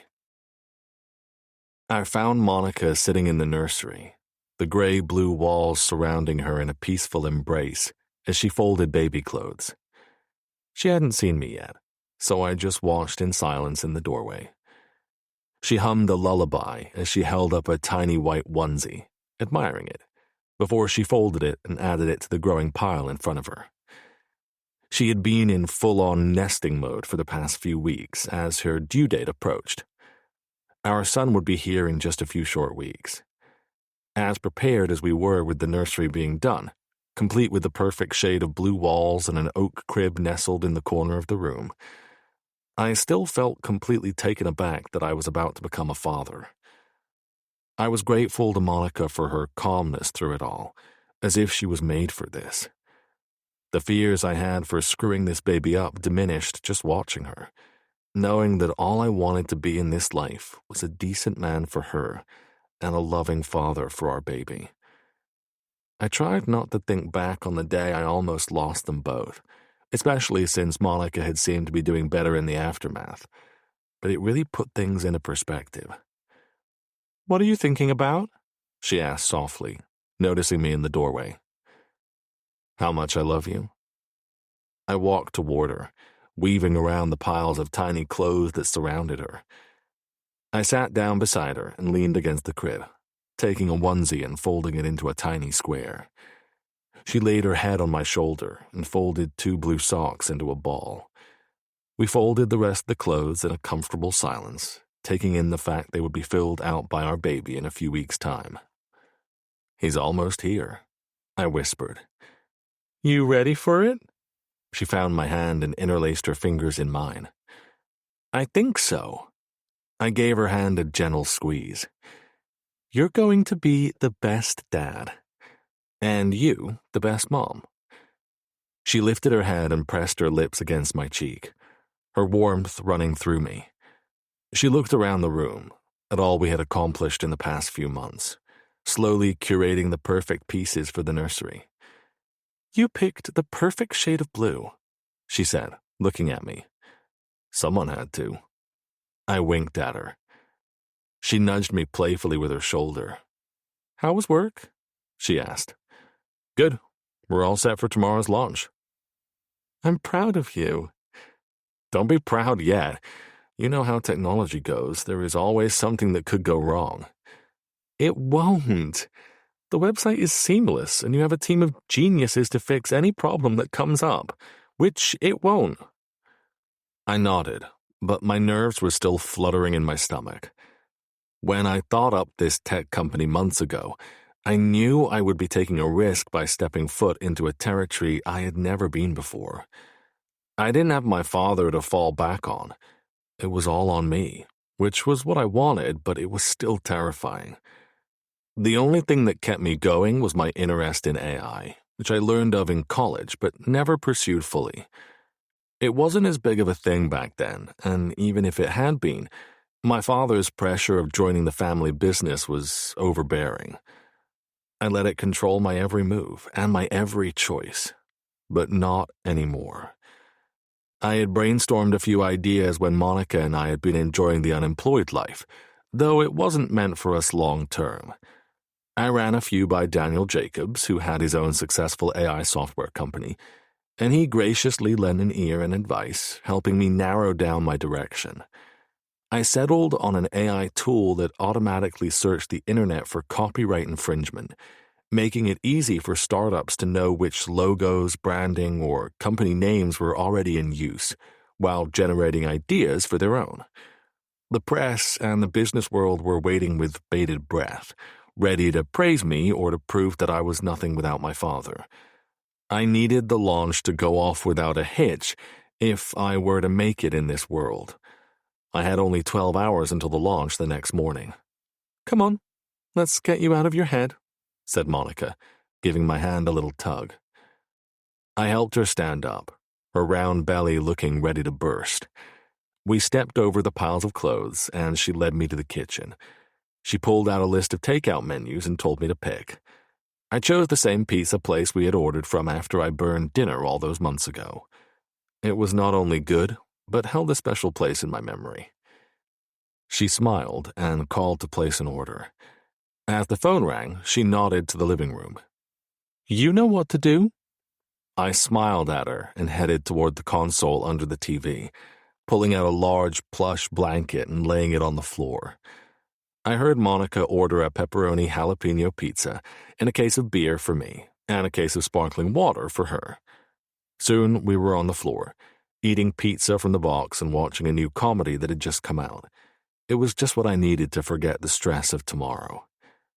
"Oh," said Monica suddenly, clutching her stomach. "What is it? Are you okay?" I asked worriedly. "He's kicking like crazy. I think the jalapeno woke him up," she laughed. She reached over and pulled me closer, placing my hand on her firm stomach. We both sat in silence, as if the baby was about to talk, while we waited for another kick. I felt my hand rise and fall as he moved. "Well, hello there," I cooed, bringing my face closer to him. As I felt my son kick my hand, I looked up at Monica, who smiled down at me with so much love in her eyes. I realized this was all I needed. Even if tomorrow didn't go as I hoped, at least I had her and our baby. Thankfully, though, the launch went seamlessly. Monica joined me in my small office I had leased on the Upper West Side, my small team surrounding us as we watched the website go live. Once our first download came through, we all celebrated with champagne and sparkling cider, cheering as more and more came through. Our first hour of sales made recent history in AI startup launches. The press the following day was generous, naming me one to watch in one publication and 40 under 40 innovators in another. They were already predicting my first-year sales, even comparing them to my father's company, which I was predicted to outpace. Erica covered the launch in her paper too, as she had a first-hand look of the day as she was there to celebrate. To my surprise, that night my father had sent over a bottle of champagne and a large bouquet of roses to my apartment. It made me happier than I would like to admit. Things were still tense after our tempers had gotten the best of us that night in my office. We both said and did things we regretted. While things might not be normal between us, if they ever were for a long, long time, at least we were on the right path. "What's it say?" asked Monica curiously, as I plucked the card from the bouquet. I opened it with bated breath. It says, "Congratulations on the launch. I'm proud of you. P.S. The roses are for Monica." "Wow," she whispered in awe. "Yeah, wow is right." I shook my head, reading the words over again. The next morning, I stopped by my old coffee shop on the Upper East Side to congratulate Connor on his graduation.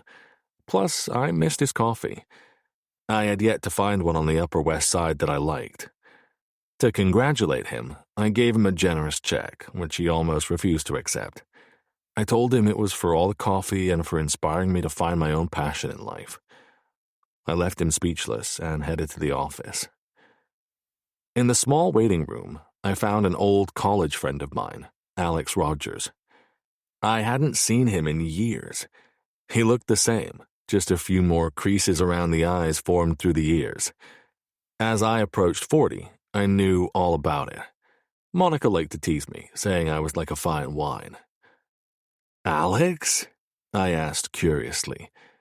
He looked up from the paper in his hands and gave me a grin, the same one he had when he was up to no good in the dorms. "Troy, you old bastard!" He stood up and pulled me in for a hug, patting me on the back.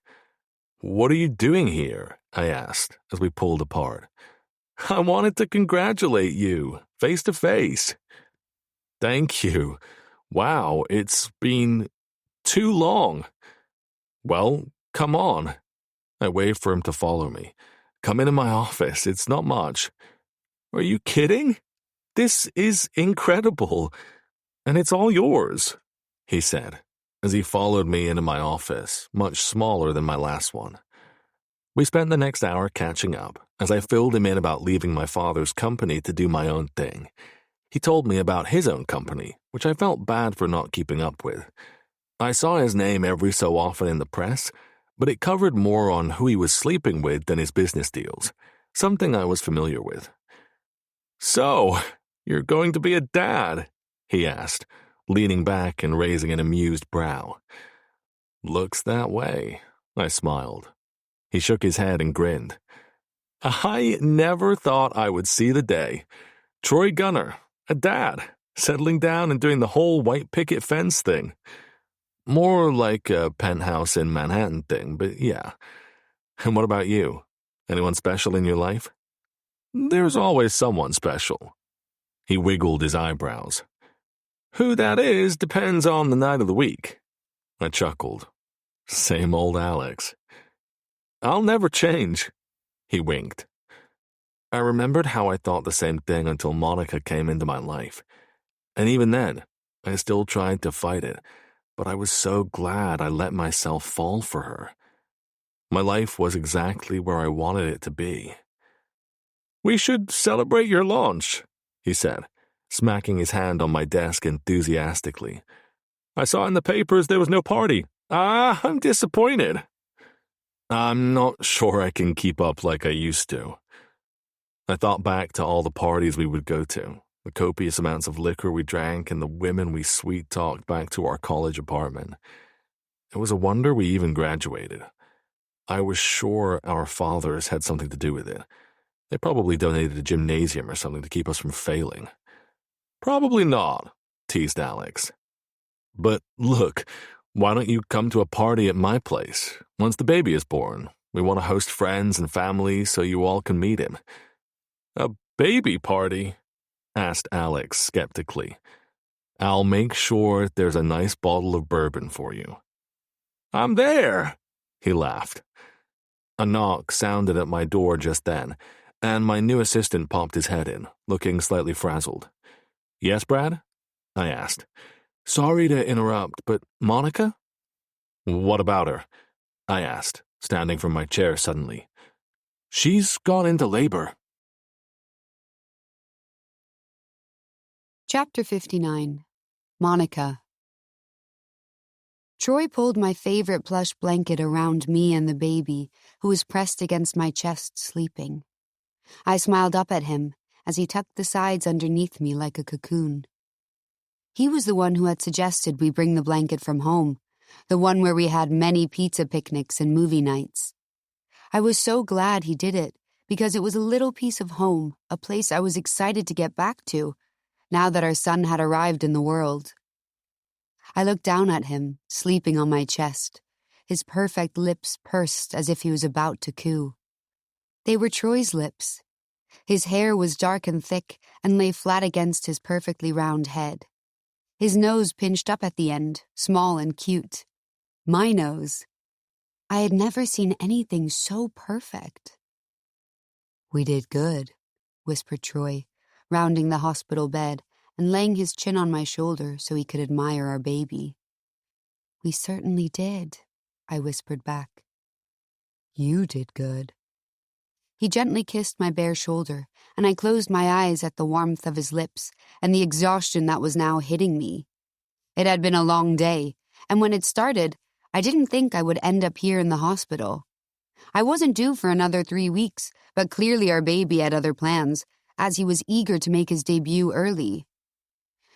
After Troy left for work this morning, I made a small cup of coffee and got ready for a meeting with my editor at the paper.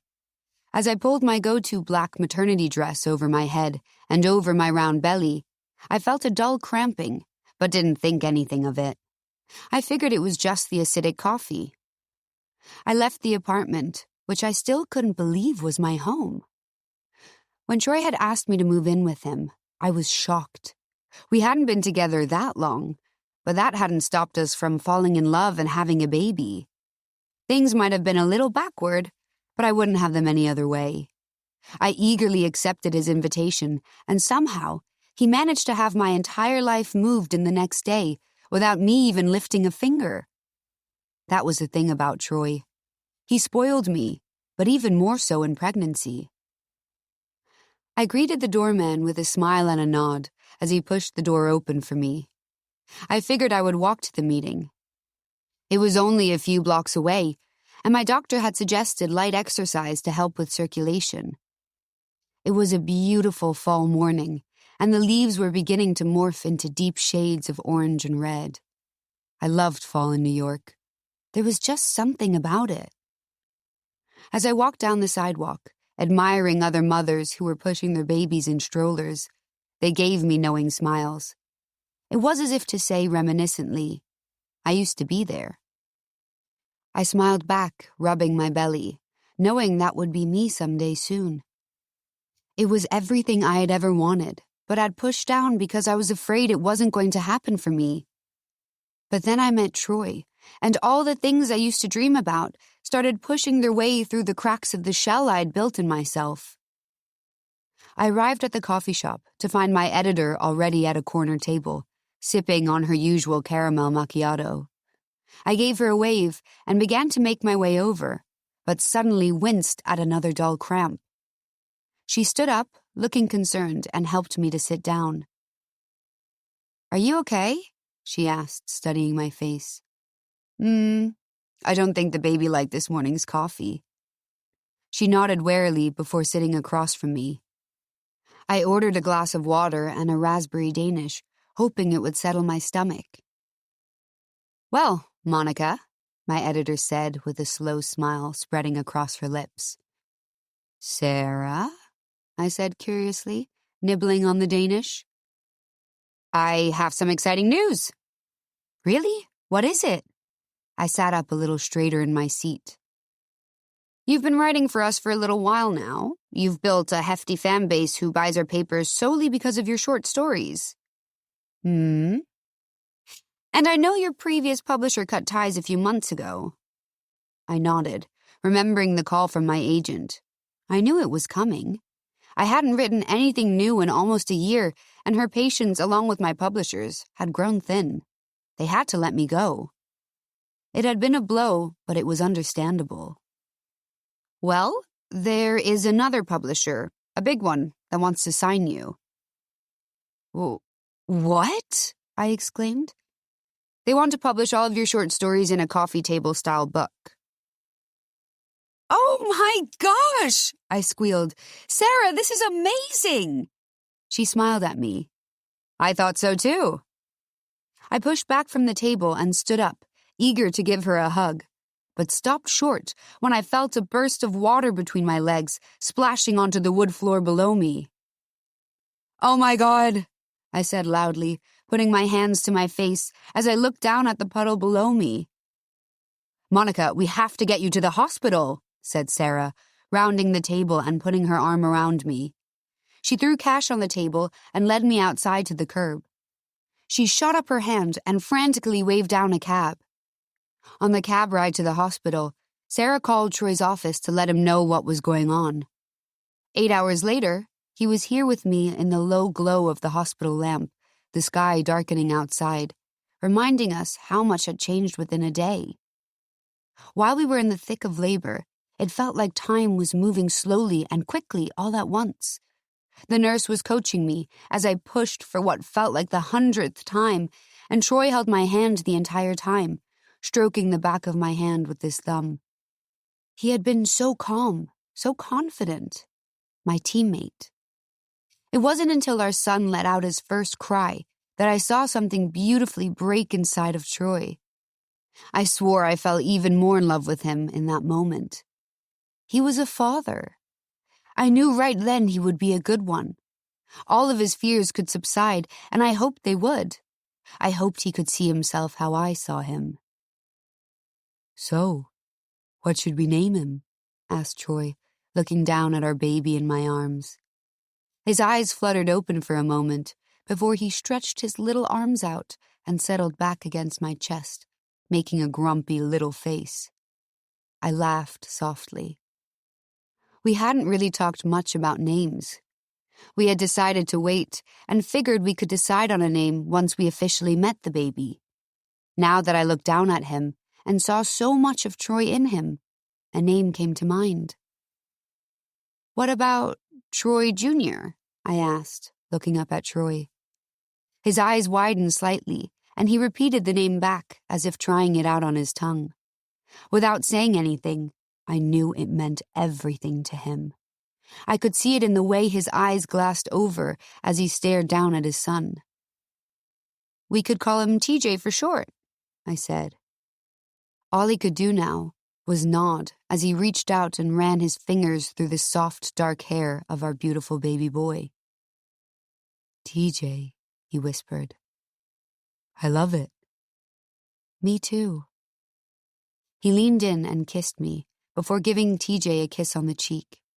We stayed there for a while, just admiring our baby boy, completely in awe of every movement, every facial expression. We were completely enamored by him. At around midnight, my hunger caught up with me and my stomach grumbled loudly, loud enough for Troy to notice and for little TJ to stir in his sleep. "I'm hungry too," said Troy with a smile. "Why don't I go down to the cafeteria and get us some dinner?" "Yes, please." "Be right back." "I want cuddles from this guy when I get back," he said, pointing at the bundle wrapped in blankets in my arms. "You've got it." I watched Troy walk out the door and settled back into the hospital bed, getting comfortable as exhaustion joined my feeling of hunger. There was a soft knock at the door. I invited whoever was there into the room, assuming it was one of the nurses. I was happily surprised when I saw Hart standing in the doorway, holding a bouquet of flowers and a plush elephant. "Hart," I said in surprise. "How did you—" "Troy called. He said you would want your best friend here." I smiled to myself. Of course he did. "Come here, come meet TJ," I said, waving her over. She placed the bouquet and elephant on a nearby table and walked over. She looked down at him and put her hands to her mouth. "Oh, Monica, he's perfect." Her eyes welled with tears. TJ's eyes fluttered open, and he looked up at her with his gray eyes. He stretched his legs and arms, but didn't go back to sleep. I held him up for her to take him, which she did so eagerly. She cradled him in her arms and didn't tear her eyes away from him for a long few minutes. "I can't believe you're a mom," she whispered. "I know." I shook my head in disbelief. "And I can't believe how freaking cute he is." "I know." Who would have thought our lives would turn out like this? She asked, looking at me as she rocked TJ in her arms. Not me, I laughed softly. Bridget has a playmate now. Or a boyfriend, I winked. Are you already marrying off our son? Asked Troy from the doorway, holding a large tray of food. We laughed as he brought the food over and set it on the hospital bed. He gave Hart a hug, and I realized they had never officially met until now. It was a special sight to see the man I loved and my best friend embrace, especially at such a special time in my life. Now that you two have officially met, I smiled between them before looking down at the tray. What did you get me? Troy chuckled as he lifted the silver lids from the plates, revealing a cheeseburger and fries, 2 slices of pepperoni pizza, and a bowl of spaghetti. My stomach grumbled hungrily at the sight of everything. I wasn't sure what you wanted, so I kind of got a little bit of everything, he shrugged. There's a chocolate chip cookie buried in there somewhere. This is perfect. I picked up a slice of pizza and took a big bite before handing him the other slice. Hart had no problem cradling TJ, while Troy and I scarfed down the entire tray of food. Between bites, we told Hart all about my water breaking and my labor and delivery. Once we were finished, Hart said her goodbyes. She handed TJ to Troy, who nuzzled TJ's soft head of hair before taking a seat next to me on the bed. I could hardly tear my eyes away from the sight before me. My 2 boys. They held my whole heart. Parenthood looks good on you two, said Hart with a wink before walking out of the door. I had to agree. Epilogue. Troy. The sound of TJ's baby gym tinkled into the kitchen as I set out another bucket of champagne amongst the bustling of the caterers. The house smelled of roasted tomatoes and Alfredo and garlic bread, making my stomach grumble in anticipation of dinner. Monica sat on the floor next to TJ, tickling his belly gently with her fingers. We had planned this party a few weeks ago, once we got the go-ahead from the doctor to introduce TJ to extended family and friends. He had only met Hart and Erica, who were both equally obsessed with him. I had never seen my sister act so in love with someone. At least she picked a good guy. I was eager for my friends and colleagues to meet him, but anxious about him meeting my parents, especially my father.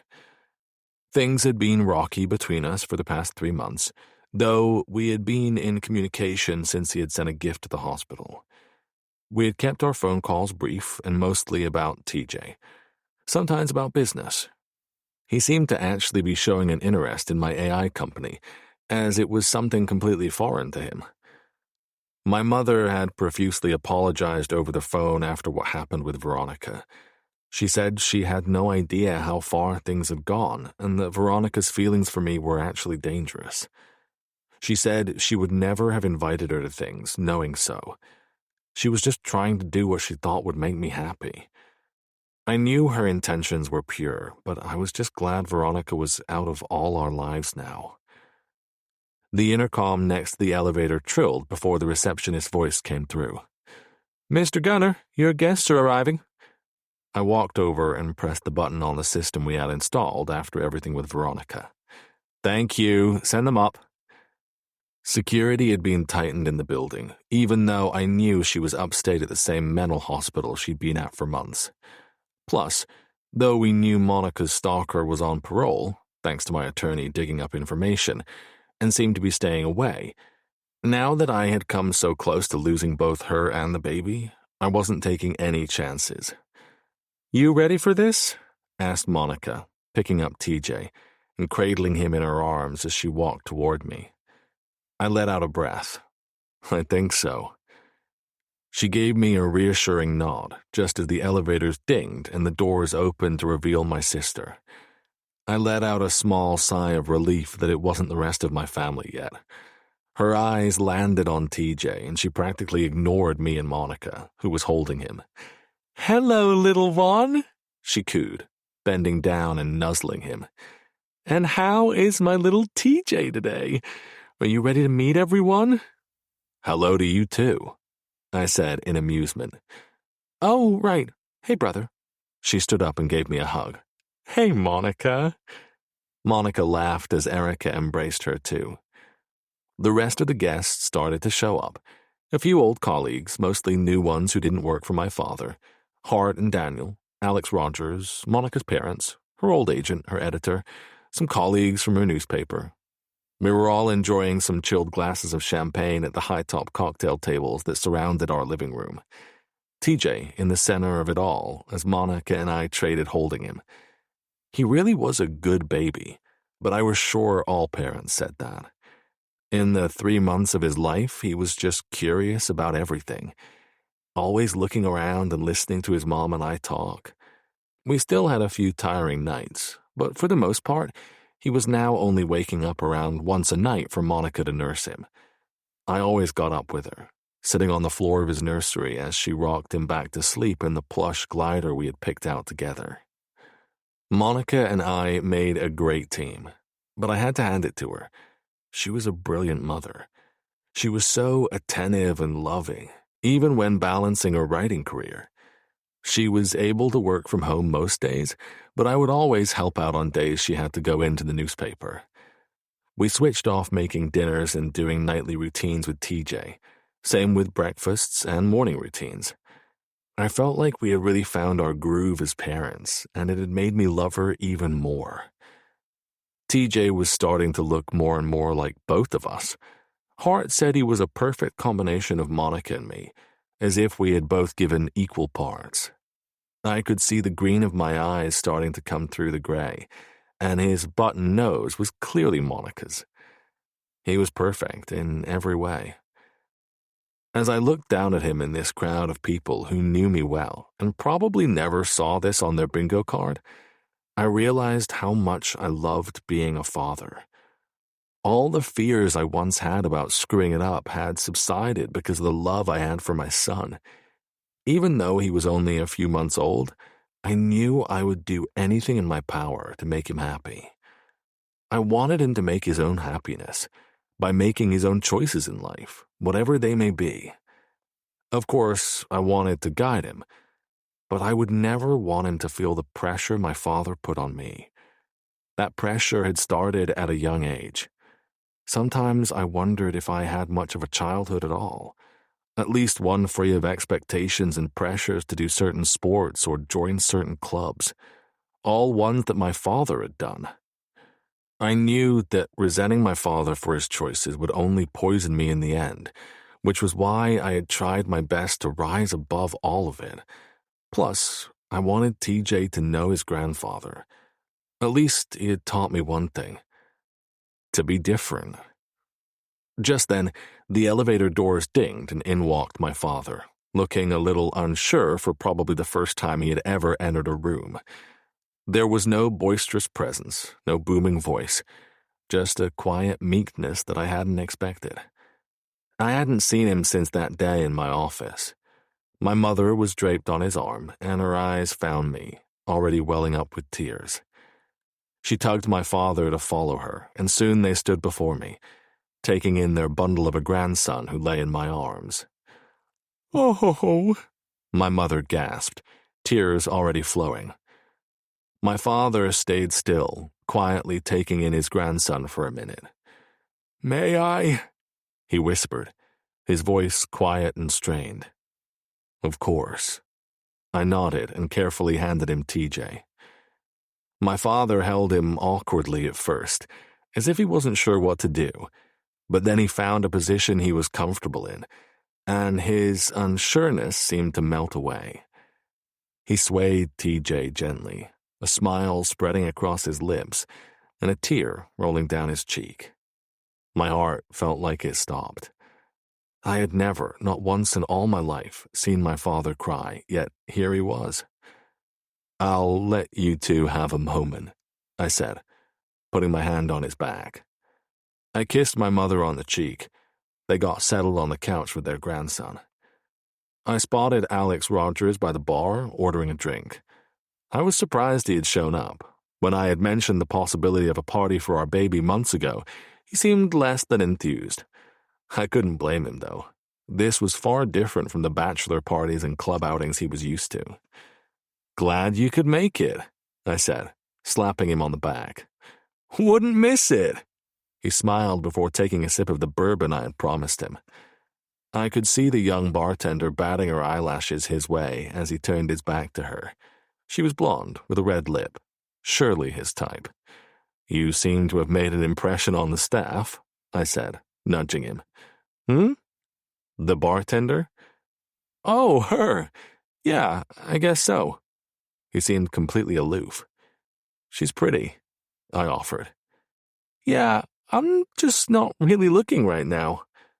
I looked taken aback. "You? Not looking?" I asked in surprise. "Yeah, no, I'm actually in need of some advice." He rubbed the back of his head. "On what?" I asked curiously. "Women." "You're the last person who needs advice on that subject," I laughed. "No, I'm completely lost. How do you get this?" He looked toward Monica, who was across the room talking to my sister. "Alex," I started, looking at him with amusement. "Have you met someone?" A smile tugged at his lip. "Well, there is this girl." I felt a tap on my shoulder and turned to see my mother standing there with TJ. "I think someone needs a diaper change. I would do it, but I don't know where anything is," she said. "I've got it, Mom." I took TJ from her, excusing myself to Alex, who had left me completely surprised by his admission about there being a woman in his life. Never had I thought I would see the day. I had just talked to him months ago, and he was still the same Alex I knew. I wondered what had changed. As I walked through the party, I looked at Monica, who seemed deep in conversation with Erica still. Monica clapped her hands in excitement. Over what, I had no idea. But my sister seemed upset. I wondered what they were talking about. Erica had mentioned last week over lunch that she was having some trouble at work. She didn't give me much more detail than that, probably because I would offer to help, and she never accepted my help. She had too much pride in asking her billionaire brother to bail her out of a jam. I would have to ask her about it later. Once I had TJ cleaned up, I walked into my study and opened the bottom drawer of my desk. I lifted the stack of papers and felt around for the small velvet box I had hidden there. My fingers wrapped around it, and I pulled it from the drawer, looking to the doorway to make sure no one saw. It was empty. I opened the box carefully and saw the large, oval diamond ring sparkling up at me. I had bought it last month, knowing we had this party coming up. I had called her father up and asked for his permission, even though we had never met, and his relationship with Monica was sometimes strained. He happily gave me his blessing. I closed the box and slid it into my pocket before exiting my study. As soon as I entered the living room, my eyes found Monica's, as if she was waiting for me. She gave me a warm smile as I walked toward her. I gave Erica the signal, and she began clinking her glass with a piece of silverware, getting everyone's attention. Monica looked at her curiously, and then her eyes widened as she saw me kneel before her, TJ on my knee, looking up at his beautiful mother. She sucked in a breath as she shakily put her hand to her mouth as I pulled the ring from my pocket.